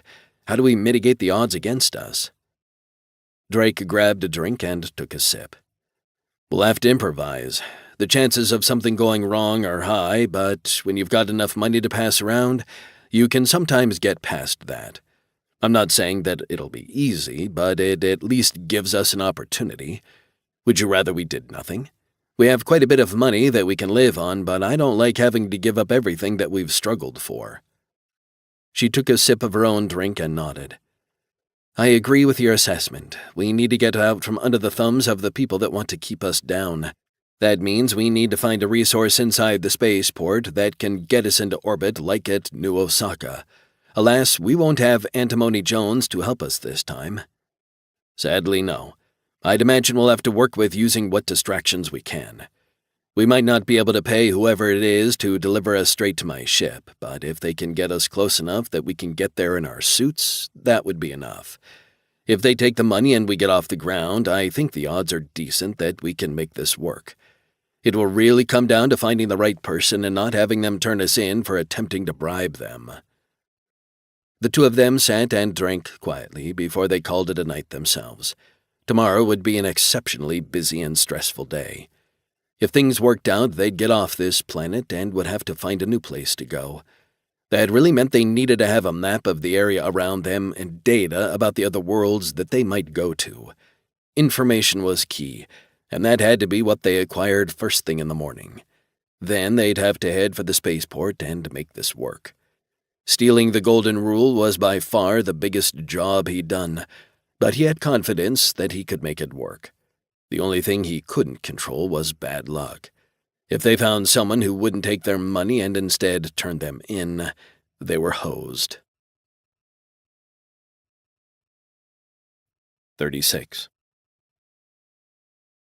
The three of them rose early the next morning, eager to get out of the apartment before any of the people living there could corner them and begin asking questions. It wasn't that Drake wanted to deny them the knowledge they sought, but they didn't have time to get bogged down. The clock was ticking, and they only had a brief window during which they could act. Doug and his ship would be bringing Paxton in about noon, and if they could find a way to get into the spaceport, there was every chance they could manage to get up into orbit and take his ship away from the ski, then return to the Golden Rule, liberate it, and flee. The big ship was armed, though the weapons weren't functioning, so that meant they would be at risk of destruction or capture at any moment. A big distraction would help them get away, but there were undoubtedly more protections in this system than Doug's ship. There had to be military vessels around somewhere. The problem was that he wasn't a military man. He didn't know what the military would do, and these were aliens, which made things even more difficult. The Ski undoubtedly thought completely differently than humans did, and making the assumption that he could even guess what their reaction would be under any given set of circumstances was simply asking for trouble. The best course of action would be to get away without anyone else being any the wiser.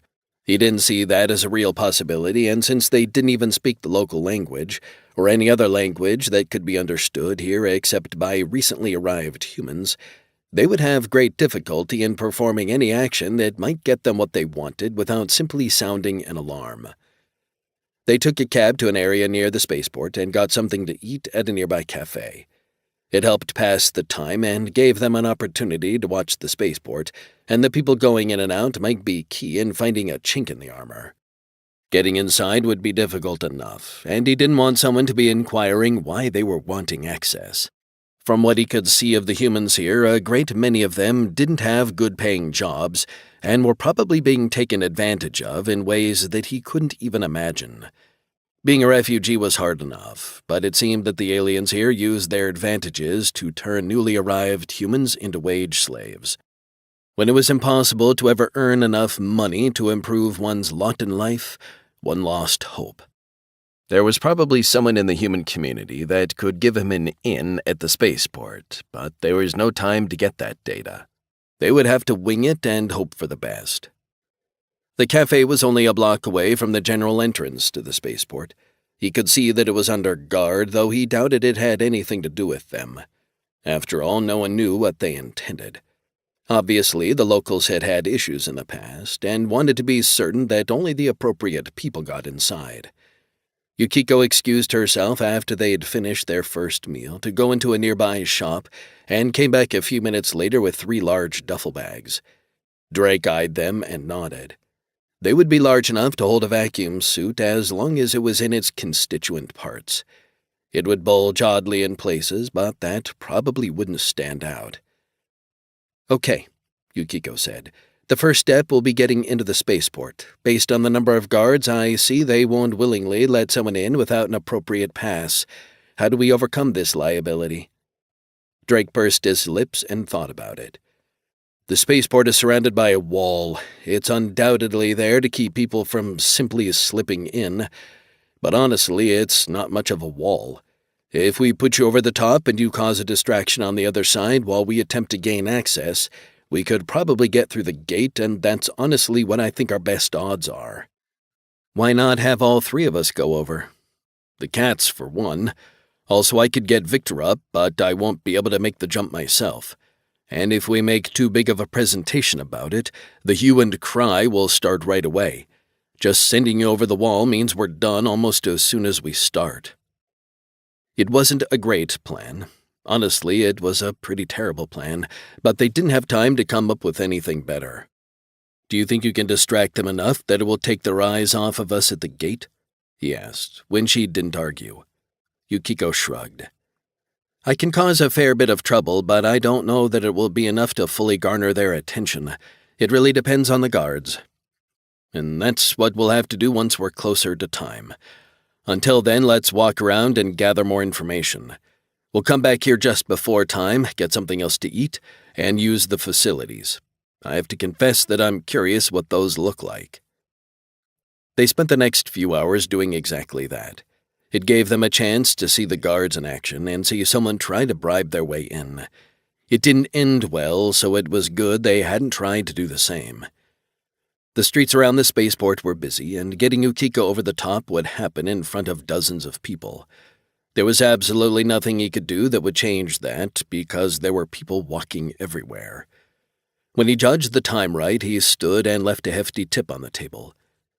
Victor and I will walk up to the wall and get ready for you to jump up into our hands, and then shove you over the top, he said.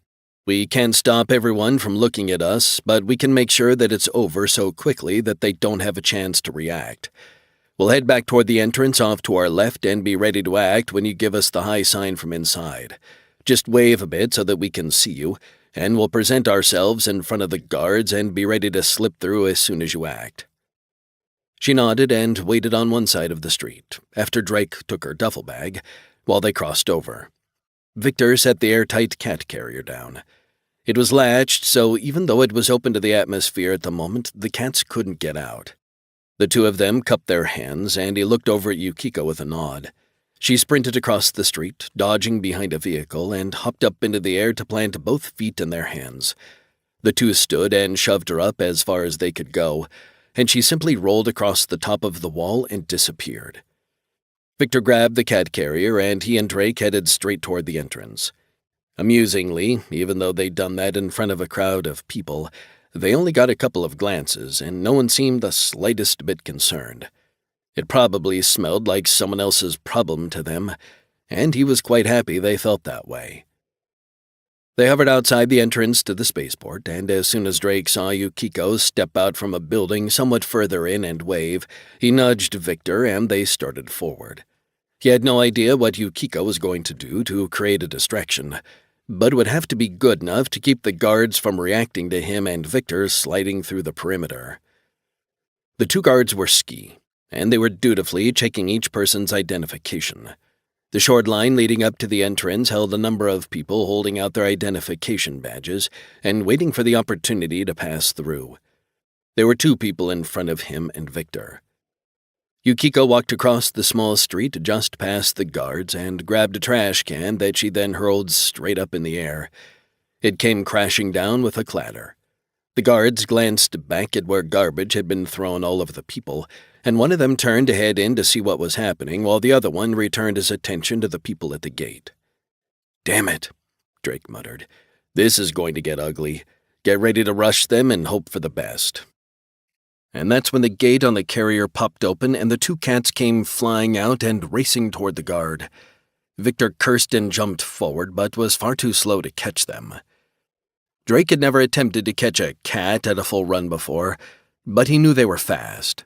This set of circumstances only reinforced that view as they hit the ground in front of the guard and literally climbed his legs before circling around to his back and climbing up there as well. Their claws must have been painful because the guard screeched and tried to bat them away, but he couldn't reach them. He was spinning in a circle trying to get at them, and one of them bit him in the neck while the other scratched across his forehead, leaving pinkish blood to run down into his eyes. Then the two cats leaped off the guard and went racing into the spaceport. "Holy crap!" Drake said as he yanked Victor past the moaning guard behind his back while others attempted to assist him. The first guard was on his way back, but his attention was fully focused on his partner. The cats had vanished into the crowd, weaving between the feet of everyone trying to dodge out of their way. "How did they get out?" Victor demanded. "It was latched. How do we catch them?" "They're gone," Drake said. "There's absolutely no way that we can catch up with them. We'll just have to hope they land on their feet." It made him feel queasy when the cats were their responsibility, but what was done was done. There was no way to catch them now. They continued through the chaos at the gate and dodged a couple of guards who were coming to reinforce things, turning their backs so that their faces weren't visible. It took about 5 minutes to work past that area and get to where they needed to go. There was no sign of Yukiko, so Drake hoped she would join them on her own because he didn't have the time to spend looking for her any more than he did the cats. Without any warning, she popped out of a side alley holding the cats. The two of them seemed quite content to be in her arms and wore self-satisfied expressions. Of course, cats always wore that kind of expression, so he wasn't sure that it actually meant anything. "It's a bloody miracle," Victor said, holding the carrier open as Yukiko put the cats back in. "That was a brilliant idea to use the cats," Yukiko said. "I'm just happy they came when I called them. I wouldn't want to have had them get away because there's no telling what would have happened to them." Drake didn't say anything, but he knew that something wasn't right. How had the cats gotten out of the crate?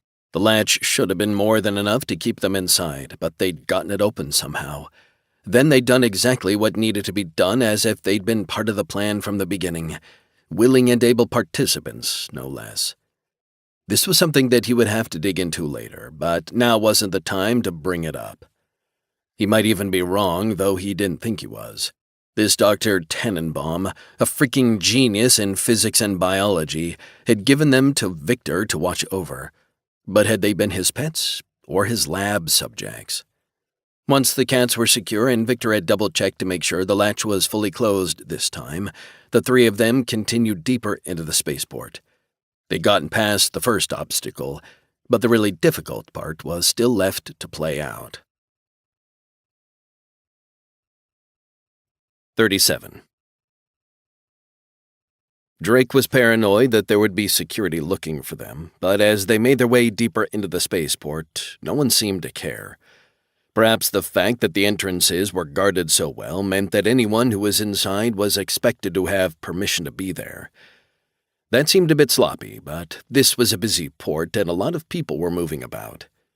It turned out that they were on the opposite side of the spaceport from where they needed to be, and that was an inconvenience, considering they really did have a schedule to keep. If they could catch Doug after he dropped Paxton off, that would give them someone they knew could understand what they were saying, and at least have a clue what they wanted. Whether or not they could convince him to help under duress was another matter, but Drake knew from experience that Yukiko could be quite persuasive when she wanted to be. They circled the circumference of the landing area, and Drake spotted something in a window that caught his eye. When he stepped closer, he saw that it was a star map. It was very stylized, but it had names and rough locations of what he guessed were stars around the hub. "Hold here for a bit," he said, as he handed Yukiko his duffel bag to lean up against herself while he went inside.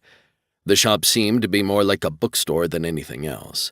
It had a lot of slender volumes and numerous maps of different sizes and purposes. Some of them looked like topographical maps of worlds, while others depicted the layout of various stellar systems. The alien behind the counter was short, and if he had to guess at a gender, he would have suspected it to be female, but wasn't willing to make that kind of wager without any form of foreknowledge. The shopkeeper smiled at him and said something in what he suspected was Pidgin. "I'm sorry, but I don't speak the language yet," Drake said. "I don't suppose you speak Anglic, do you?" The shopkeeper made a gesture with his hand. "Little, how help?" Drake was impressed. He spoke half a dozen languages well enough to get by, but most people never bothered to learn anything than what they grew up with. Seeing someone else willing to put in the time and effort always made him smile. "I'd like maps and books about nearby worlds. This one, too. Maybe books on learning Pidgin?" The being gestured at the shelves all around them. "Many books, many maps. Specific?" "A good selection. If you have them on an electronic device, that would be better for me, but I would still like some in print." The shopkeeper nodded and turned to face the back of the store for a moment. When Drake was just going to go with that, set a tablet on the counter, he smiled. It looked rugged and was bulkier than he would have expected, but that kind of fit with the overall level of technology that he'd seen thus far. "Comes with maps and guidebooks," she said, Pigeon 2. Then she walked around the counter and straight to a large, thick book on a pedestal. He'd seen books like it before, and when she flipped a few pages on it, he saw that it contained star maps of a wide area, maps of systems, maps of individual worlds, and also multiple pages of text that he couldn't read for each section. It was an atlas and was exactly what he'd wanted. She looked back at him. In Pigeon, guide for all space around. A little odd, but still good. Expensive. How much for all of it? 3 tablets and the book. She quoted a price, and it wasn't cheap. Now that he had started spending local money, he was getting a feel for it. But he dug out the cash he had on him and worked his way through the numbers well enough to give her what she'd asked for and a bit more besides. She grinned and took the money before sliding the 3 tablets across to him and gesturing to the big book. Good luck. Thank you. Good business to you. Drake took his purchases and returned outside, where the others were watching the crowd with more than a hint of paranoia. Loosen up. You look like you're guilty of something. What did you buy? Yukiko asked, eyeing the bag and the book. 3 tablets with a selection of books, maps, and information about nearby worlds. They also have something to teach us Pigeon. I figured we'd better know something of how to speak or what else is around us before we get there. And the big book? What is it? An atlas. Older, but something we can refer to in print. I work better with printed maps. I think these will help us a great deal. Yukiko chuckled. Good thinking. That's what I like about you, Drake. You're always a step ahead. He retrieved his duffel bag, stashed the tablets and atlas inside it, and slung it over his shoulder. Hopefully we'll get a chance to put it to use. Let's go see what other trouble we can get ourselves into. The journey around the circumference of the spaceport took them another half-hour, and by the time they'd arrived at the area where passenger shuttles were landing and taking off again, Drake felt confident that no one was searching for them. If they had been, they would have already been apprehended. They'd passed 3 separate pairs of security officers who didn't give them the first glance. They found a spot just inside the landing area to settle into and began looking over the arrivals. It was a busy place, and there was a passenger shuttle landing or taking off every couple of minutes. What do we do if we don't see him? Yukiko asked. We can't wait around forever. Then we'll have to improvise. Personally, I hope we at least get to see Paxton hauled out of here. That would be amazing. It would be even better if he saw us, but that's a bit risky. She laughed. He would lose his mind. When he finds out what we've done, he'll be furious. Do you think he'll really find out what we've been doing? Victor asked. Yukiko shrugged. Since this is all taking place inside of our heads, I choose to believe that he will. If he doesn't, then we've pulled one over on him, and that's a win too. Do you think we should get into our vacuum suits? We won't have a lot of time once we have to move. Drake considered that. There were pros and cons to the idea. In its favor was what Victor had said. They would be able to board the passenger shuttle much more quickly if they were already prepared to go. On the downside, if Doug saw them, their vacuum suits were extremely recognizable. Also, the fact that they were dressed differently than everyone else around them probably would draw attention. I don't think so, he said after a few moments. We don't want anyone to pay attention to us, and these suits stand out. The boy nodded and continued looking out over the landing area. Look at that van over there. Isn't that the same kind of vehicle that picked us up? Drake followed his gaze and examined the vehicle. It did kind of look similar, though he wasn't sure it was the same vehicle. What stood out were the 2 individuals standing next to it. They were the same pair that had taken them to the adjudicator. You're onto something, Drake said as he straightened up. Let's begin heading in that direction so that when things start popping, we can act. As they started walking over, he began paying attention to the incoming shuttles and quickly spotted one that was going to land just in front of the van. The escorts that were waiting shielded their faces from the debris that was kicked up, and then focused their attention on the shuttle. Drake pulled his companions off to the side a bit so that they'd be coming in from a different angle. The goal had to be getting aboard the shuttle while everyone else had their attention firmly planted on Paxton. With any luck at all, his former mentor wouldn't be going along quietly. The hatch leading into the shuttle opened, and Doug stuck his head out, shouting something to the 2. The escorts made their way to the shuttle and boarded it. A minute later, they came out with Paxton between them, seemingly shackled. Drake's former mentor was struggling and shouting. It seemed that he was extremely unhappy about them yanking him off Drake's ship without a by your leave.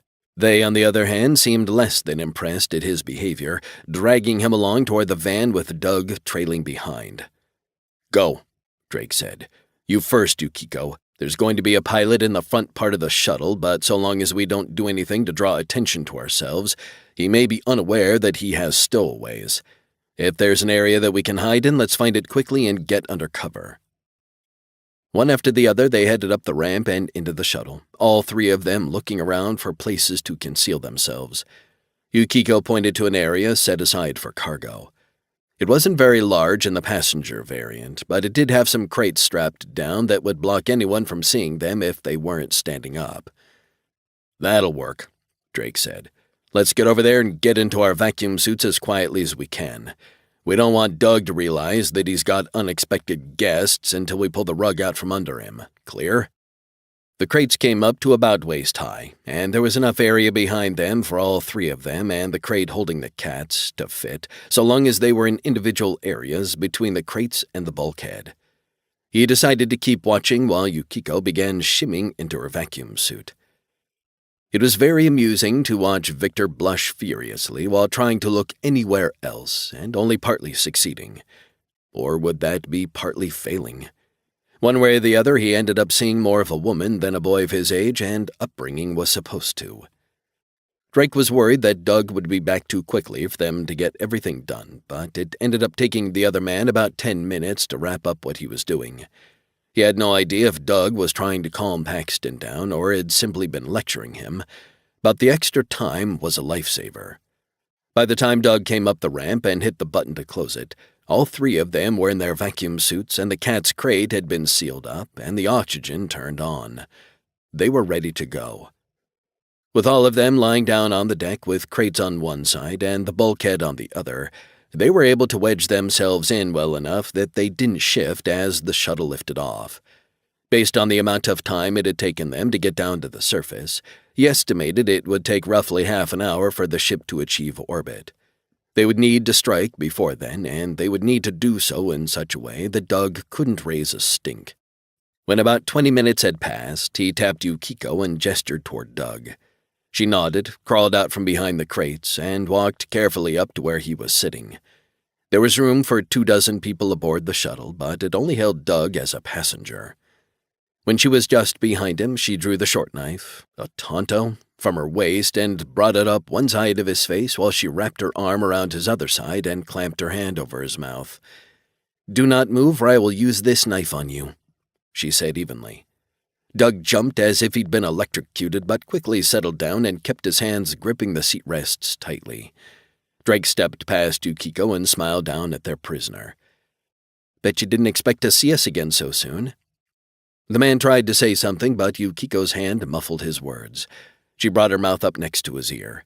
"If I allow you to speak and you try to draw attention to us, then I'll have to hurt you. Neither one of us really wants that, do we? Behave and you'll get out of this uninjured. Do you understand?" He nodded and she released his mouth, though she kept her hand around his throat. The knife point went right next to his jugular and was likely poking it to get his attention. "What do you think you're doing?" Doug asked quietly, his voice hoarse. "This isn't going to end well. What makes you think you'll get your ship back if you attack me?" "Let's not pretend that we'll ever get our ship back unless we take it ourselves," Drake said. "It's nice racket you've got going here. Ships arrive and you separate the crews from them, maroon them on the surface of the planet and leave them in poverty. Your lords and masters end up with ships they can sell and I'm sure you get a cut." Doug looked like he wanted to argue, but Yuko pressed the knife a little into his throat and a drop of blood welled up. "Let's not lie to one another," she suggested. "It's always good to fully understand where the other person is coming from, and you've been duplicitous already. Our sympathy for your plight is extremely limited, but we don't want to harm you. We simply want what's ours." "They'll never let you get away," Doug said. "There are military ships in this system, and they'll act once they determine that you're trying to escape with what the Ski think of as their property." Hell, at this point it is. You'd be nothing but thieves, and they would have no compunction about burning your ship down." Drake smiled more widely. "Then we don't really have anything to lose, do we? You've left us with very few choices, and now I'm going to leave you with only one or two myself." He reached into his pants pocket and pulled out the wad of cash. "We'll be leaving you in the lurch one way or the other, but you have the option of playing along for a little while and walking away a bit richer. How well you cooperate and how pleased we are with you will dictate how much of this I leave you. If your masters have no idea how we got back to the ship, then they can't very well punish you, can they? Both of us can come out ahead in this matter. There's a pilot aboard this ship, and there's a lot of money right here for both of you. I'd wager that everyone on this world is willing to take a little bit of cash to look the other way. I'm not even suggesting that we're stealing our own ship back at this point. You brought someone else down, and I think we can take his ship. Surely we can come to an agreement." Doug looked between Drake's face and the money. Then he closed his eyes and sighed. "I don't really have much of a choice, but I'll have to talk my partner into this. That means he'll become aware that you're here. If he chooses to send a signal that we've been hijacked, things will go very badly for all of us." "Then I suggest you be very convincing." "Can you get into the pilot's compartment?" Yukiko asked. "Can you perhaps fly this shuttle yourself? If you've been hijacked and are found unconscious or recover consciousness after the events in question, then you can't very well give solid answers and you'd get to keep all the money Drake leaves you." Drake could see just a hint of greed in the man's eyes before they blanked out again. "How are you going to take him out without killing him?" "Is he human?" Drake asked. Doug nodded. "Yes." "Then we won't have a problem at all. We won't even have to use Yukiko to threaten him. No, we'll let you get up and unlock the door leading into the pilot's compartment. If you betray us, you will very briefly regret it. Play along and take the money, Doug. Everyone comes out ahead and you won't die." The man tried to look back a little bit at Yukiko. "How do I know that you won't kill me?" She smiled toothily. "You don't." Doug closed his eyes again for a moment and slowly nodded. "Okay." 38. Stunning the pilot couldn't have been easier. Doug entered a code into the pad next to the hatch leading to the pilot's control area and then stepped aside, with Yukiko's knife still at his throat. The pilot turned to see what was going on and spotted trouble right as Drake shot him with the stunner. He twitched strongly and then slumped to the side, almost falling over the controls, before Drake stepped in and pulled him back. It took only a moment to verify that the pilot was still breathing and seemed to be in no distress. It looked like the weapon behaved as advertised. Very effective against humans, though not necessarily so against aliens. "Is he okay?" Doug asked. "Sleeping like a baby, but otherwise okay," Drake said. "From what I've been told, he'll wake up in a couple of hours with a nasty headache, but that will be the extent of it. As I'm wearing a very distinctive vacuum suit, that should back up your story. If, of course, you decide not to cut your friend in on the payout. I think that it's best to keep the secret to one. What he doesn't know, he can't tell anyone. So what's the plan now?" Drake wasn't at all surprised that the man was going to keep all the money for himself. It kind of fit with Doug's personality. He was always looking out for number one and probably only had acquaintances rather than friends. He wasn't another Paxton, but he wasn't a really good guy either. "Wherever you parked the ship that belonged to the man you just brought down is where we're going. It'll be my job to break through whatever security is there, but I assume that it's unoccupied. That will allow us to get out of the system. Still, that raises a couple of questions that I think you could answer, but let's get you seated at the pilot's console and put your friend here in the back. Yukiko?" Drake got Victor to help him move the unconscious pilot back into the passenger area and strap him in. While they were doing that, Yukiko saw Doug seated and strapped in at the pilot's console. She stood behind him with her knife still threatening him. He came in and took the other control couch. He turned enough to look at Doug as the man began examining the controls to get information about where they were. "Make certain that you don't tip anyone off. I'm a trained pilot, and even though I don't know these controls, I've got a very good sense of when someone's playing me. You don't want to cross me right now." "I've got it," the other man growled. You hold all the cards, and I'm going to play ball. If you pay me what you promised, no one will ever know that this was anything other than what you wanted it to be." That was actually kind of funny, because what would Doug tell them if he didn't pay him? That he was working with them? That was really the only secret. The money was being paid to get his willing cooperation. He could tell the universe what Drake and the others had done, and Drake wouldn't care. Once they were gone from the hub, none of that mattered. "Whatever lets you sleep more comfortably at night. We've got information on other worlds around this area, and we'll do our research on it before we go anywhere, but I'd like to get your opinion since we're paying for it. Where would be a better place for humans to go? Where can they go without being robbed blind? All we're looking for is an even shake, and as a fellow human, that's not too much to ask for, is it?" Doug shrugged. "You're not going to get a lot of worlds around here that are really comfortable for humans. Petroburga might be your best bet. It's only a couple of parsecs away, so you can get there pretty quickly. It's part of the Jontaham nation, but the world itself has several different governments that are vying for control. The technological level is fairly high, but the laws are very restrictive. No weapons or armor." "Who are the Jontaham?" Yukiko asked. "What kind of things do they believe in, and how do they treat humans?" "I suppose the closest analogy would be giant turtles. There are vegetarians, but don't make the mistake of thinking that means that they're peaceful. They can be just as violent as anyone else, though they're somewhat slower than a human. They treat the other races with indifference. They aren't the kind of people who go out of their way to help humans, but they also don't feel the need to hold them down. Inside the Jontaham nation, you'll get whatever advantages you can take for yourself."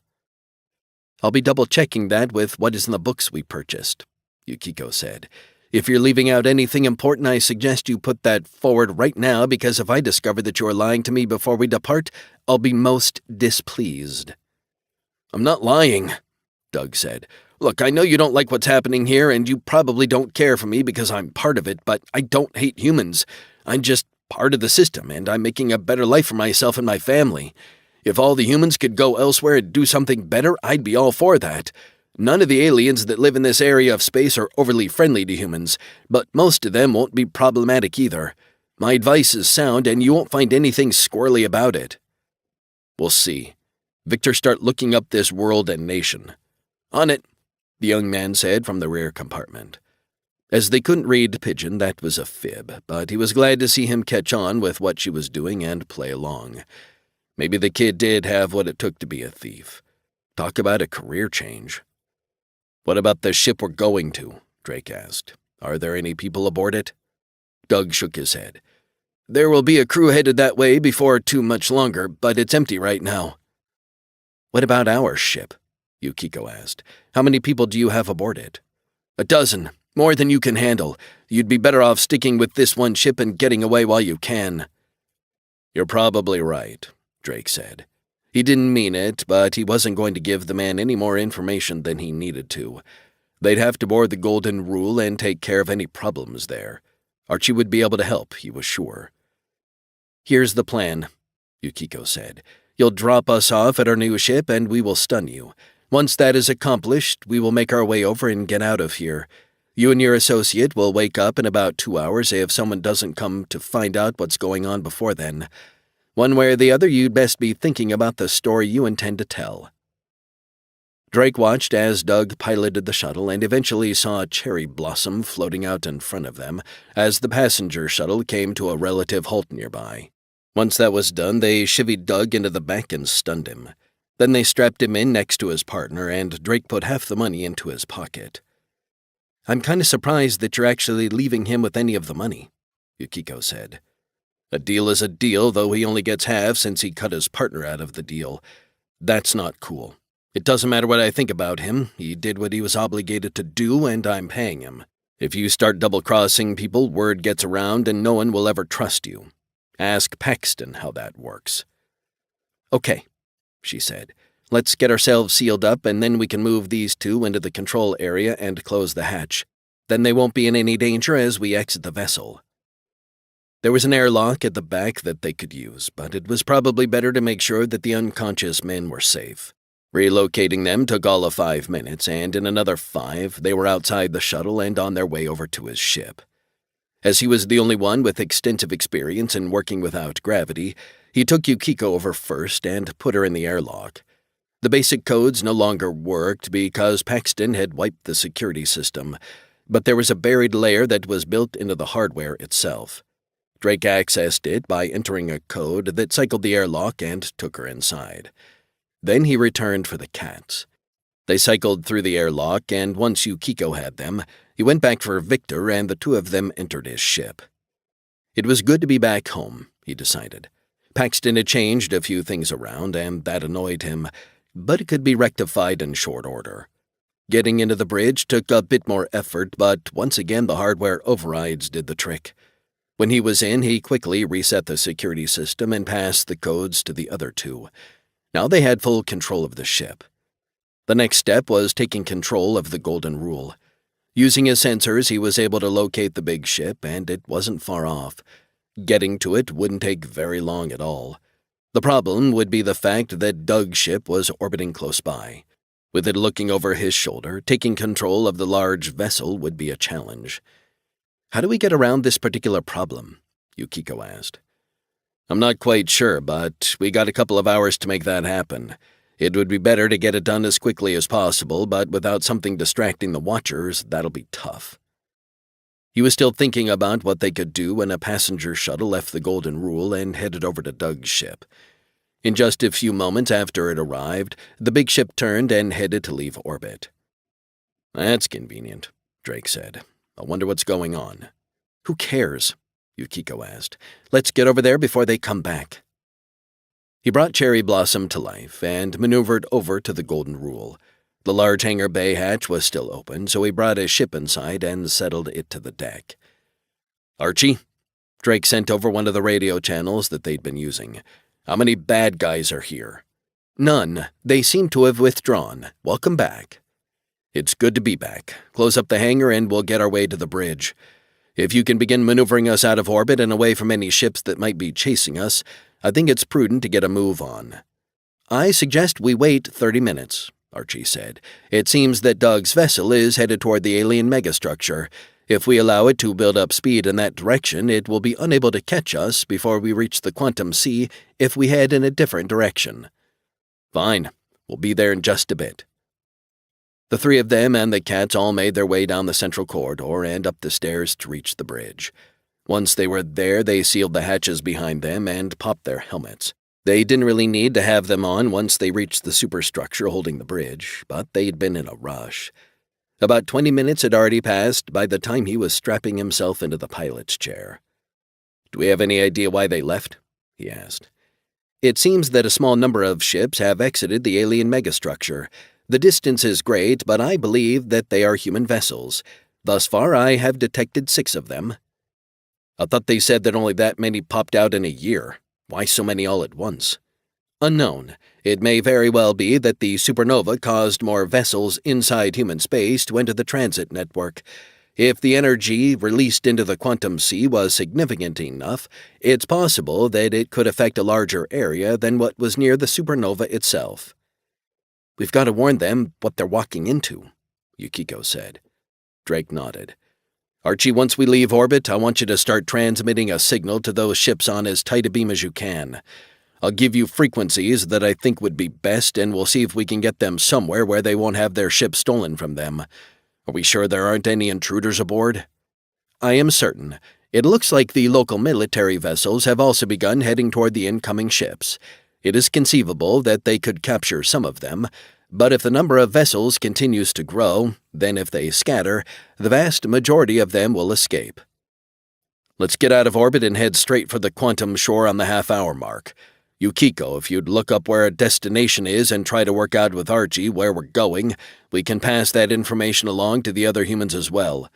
If a bunch of refugees are going to arrive somewhere, it would probably be best if they all arrived together." The plot at the front of the bridge had a number that he assumed was how many ships were coming out of the megastructure, and it was continuing to rise. There were now over 50 ships, and it seemed that they were arriving more quickly. "Starting deorbit maneuvers. We are receiving some kind of transmission. I do not understand the language. Should I put it on the speakers?" Drake shook his head. "No need. All they'll do is demand to know who we are and tell us to turn around and come back, which we aren't going to do.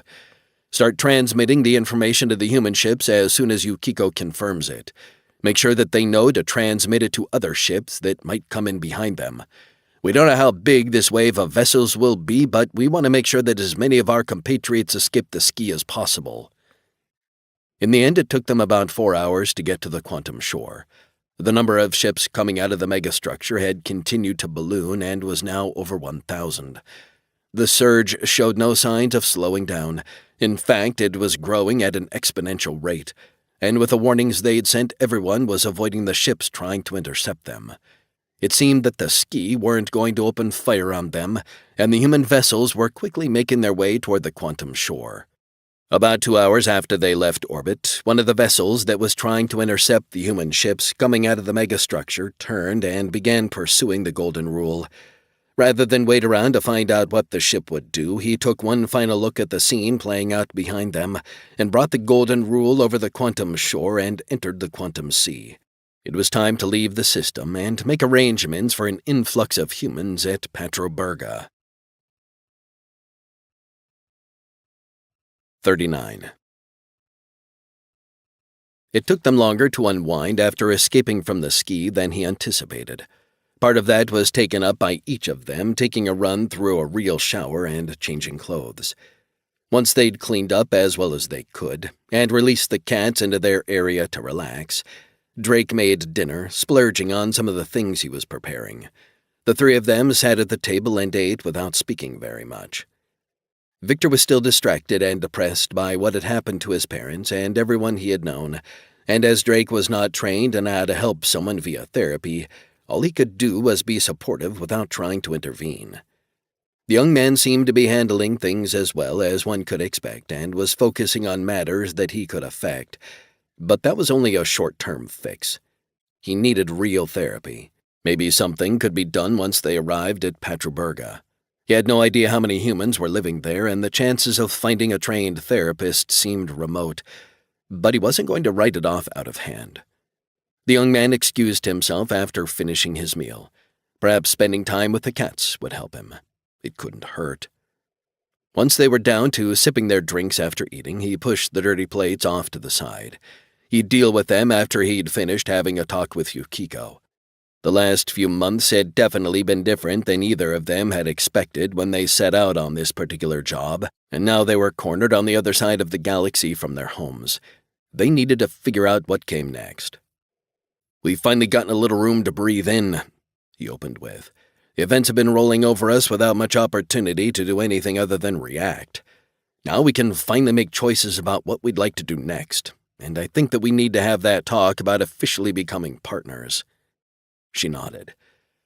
"I think you're correct. No matter what either of us might wish, we will be working together closely for quite some time to come. Potentially years.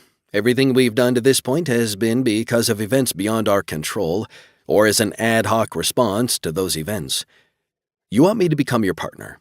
What would that mean now that we aren't specifically thieves? Or should I say that you would not specifically be a thief, as I'm not one to begin with?" He smiled.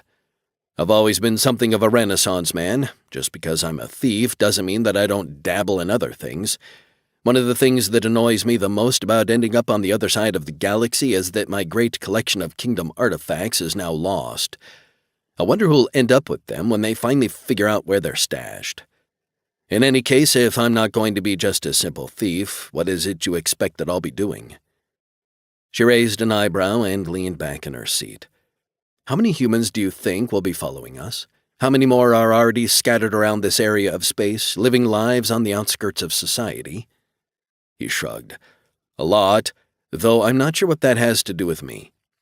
Someone needs to see about elevating their position here to something with more parity to the other species." That made him laugh. "I am quite confident there are better individuals to do that sort of thing than me. If I had to select a task, I think I'd be trying to figure out how to get home again. Anything that can get us here can get us home if we figure out how to make it work." "That is a grand goal," she admitted. "The problem is that we don't have a handy supernova to power the network or a means by which to direct how the energy is used. It seems to me that all the supernova did was dump energy into the quantum sea in the area around Betelgeuse. There's no telling over what area it actually put enough energy to lift every ship captured into the transport network that brought us here, but it could be significantly larger than you're anticipating. What if it was large enough to cover the entirety of human-occupied space? What if the elevated energy levels are sufficient to keep any ship that enters the quantum sea diving into the network for some period of time that we can't envision or calculate? I'm not saying the job would be easy, but it's one that needs to be looked at. As I see it, we have two choices. We can live here among these aliens and make the best life we can, or we can try to get home again. As for the first option, it's the default that everyone has to accept. We're going to be trying to do that, and simply because I intend to pursue option 2 doesn't mean that I'll ignore option 1. All I'm saying is that I don't believe that I'm the kind of leader that these refugees need. I'm a thief. There's no way that they will or should trust me. I trust you, she said after taking another sip of her drink. It's good to have multiple goals to be working toward. How would you envision trying to return us home? We have zero information about the network that brought us here and no way to access it either. Not true. We have the images that we took and they might be able to provide some information. Then there's the alien megastructure. What did Doug call them? Those who came before? That's a mouthful. The megastructure is part of the network, and that means that accessing it could give us information that allows us to bring it back to life. Don't you think the Ski would have already tried that? It's been in their stellar system since they achieved spaceflight. In fact, every alien species that has passed through here is quite aware of where it sits, and yet it remains unutilized. Why do you think that is? He raised one shoulder. It's probably difficult, but that doesn't mean that it's impossible. If the alien megastructure is too difficult to understand or perhaps impossible to enter, maybe we can start smaller. Just as I was always on the lookout for artifacts from the Golden Kingdom, I wager there are other bits of technology and relics that no one understands from those who came before. Doug even said as much. That's my strength, and that's what I think I need to be focused on. Let someone else form a core of leadership for the humans to follow. Hell, Victor was groomed for exactly that. He's a far better choice than me. He's a boy, and though you aren't wrong, it would be a hard sell. We also need to go through the cargo aboard this vessel. There's technology here that is far more advanced than what the aliens around us have access to, and we would be fools not to utilize it where it makes sense. I'd wager that empty habitable planets in this area would be difficult to find, as they're likely already claimed. So no matter what we do, humans will be living on someone else's land, and we will always be at the mercy of their whims. That kind of technology might give us an edge if we can find a way to manufacture more of it. That's thinking a lot further ahead than I am. We literally can't speak a language that anyone else really understands here. We've got to focus on laying the foundation for our future operations. We need a place to work out of and a means to communicate with those around us. Then we can start finding other people, aliens and humans, that might be suitable to add to our operations. There is no Institute for Kingdom Studies here, so we'll have to come up with our own Institute for Alien Studies. She laughed. Probably true, but maybe not. There's no telling whether someone associated with the Institute found his way here, and perhaps already has such an organization set up. Once again, our lack of knowledge is hindering our ability to plan. I suggest we dial things back and focus on the original question. I believe we can certainly start those partnership negotiations tonight, but it will take time to settle all the details. I am a stickler for details, after all. Drake smiled. She hadn't said no, so that was excellent news. I'm perfectly willing to take this at a pace that you find comfortable. It's not like either one of us is going anywhere. We've got about 2.5 days before we arrive at Patro Berga. Maybe by the time we get there, we'll have roughed out the framework of what we're working with. Maybe that should wait for the morning. I'm worn out. She rose and started collecting dishes. Then let's get things cleared up and retire for the evening. The two of them quickly had the dishes scraped off and in the dishwasher. It was mostly full, so he got it started, and they headed for their quarters. As they were settling in, Drake wondered what would come next. Their lives had been completely upended, and now they had to build them afresh. They had big goals and large obstacles, but they would find a way to succeed. One way or another, they'd build a new life here. Then came the challenge of finding a way to get back home.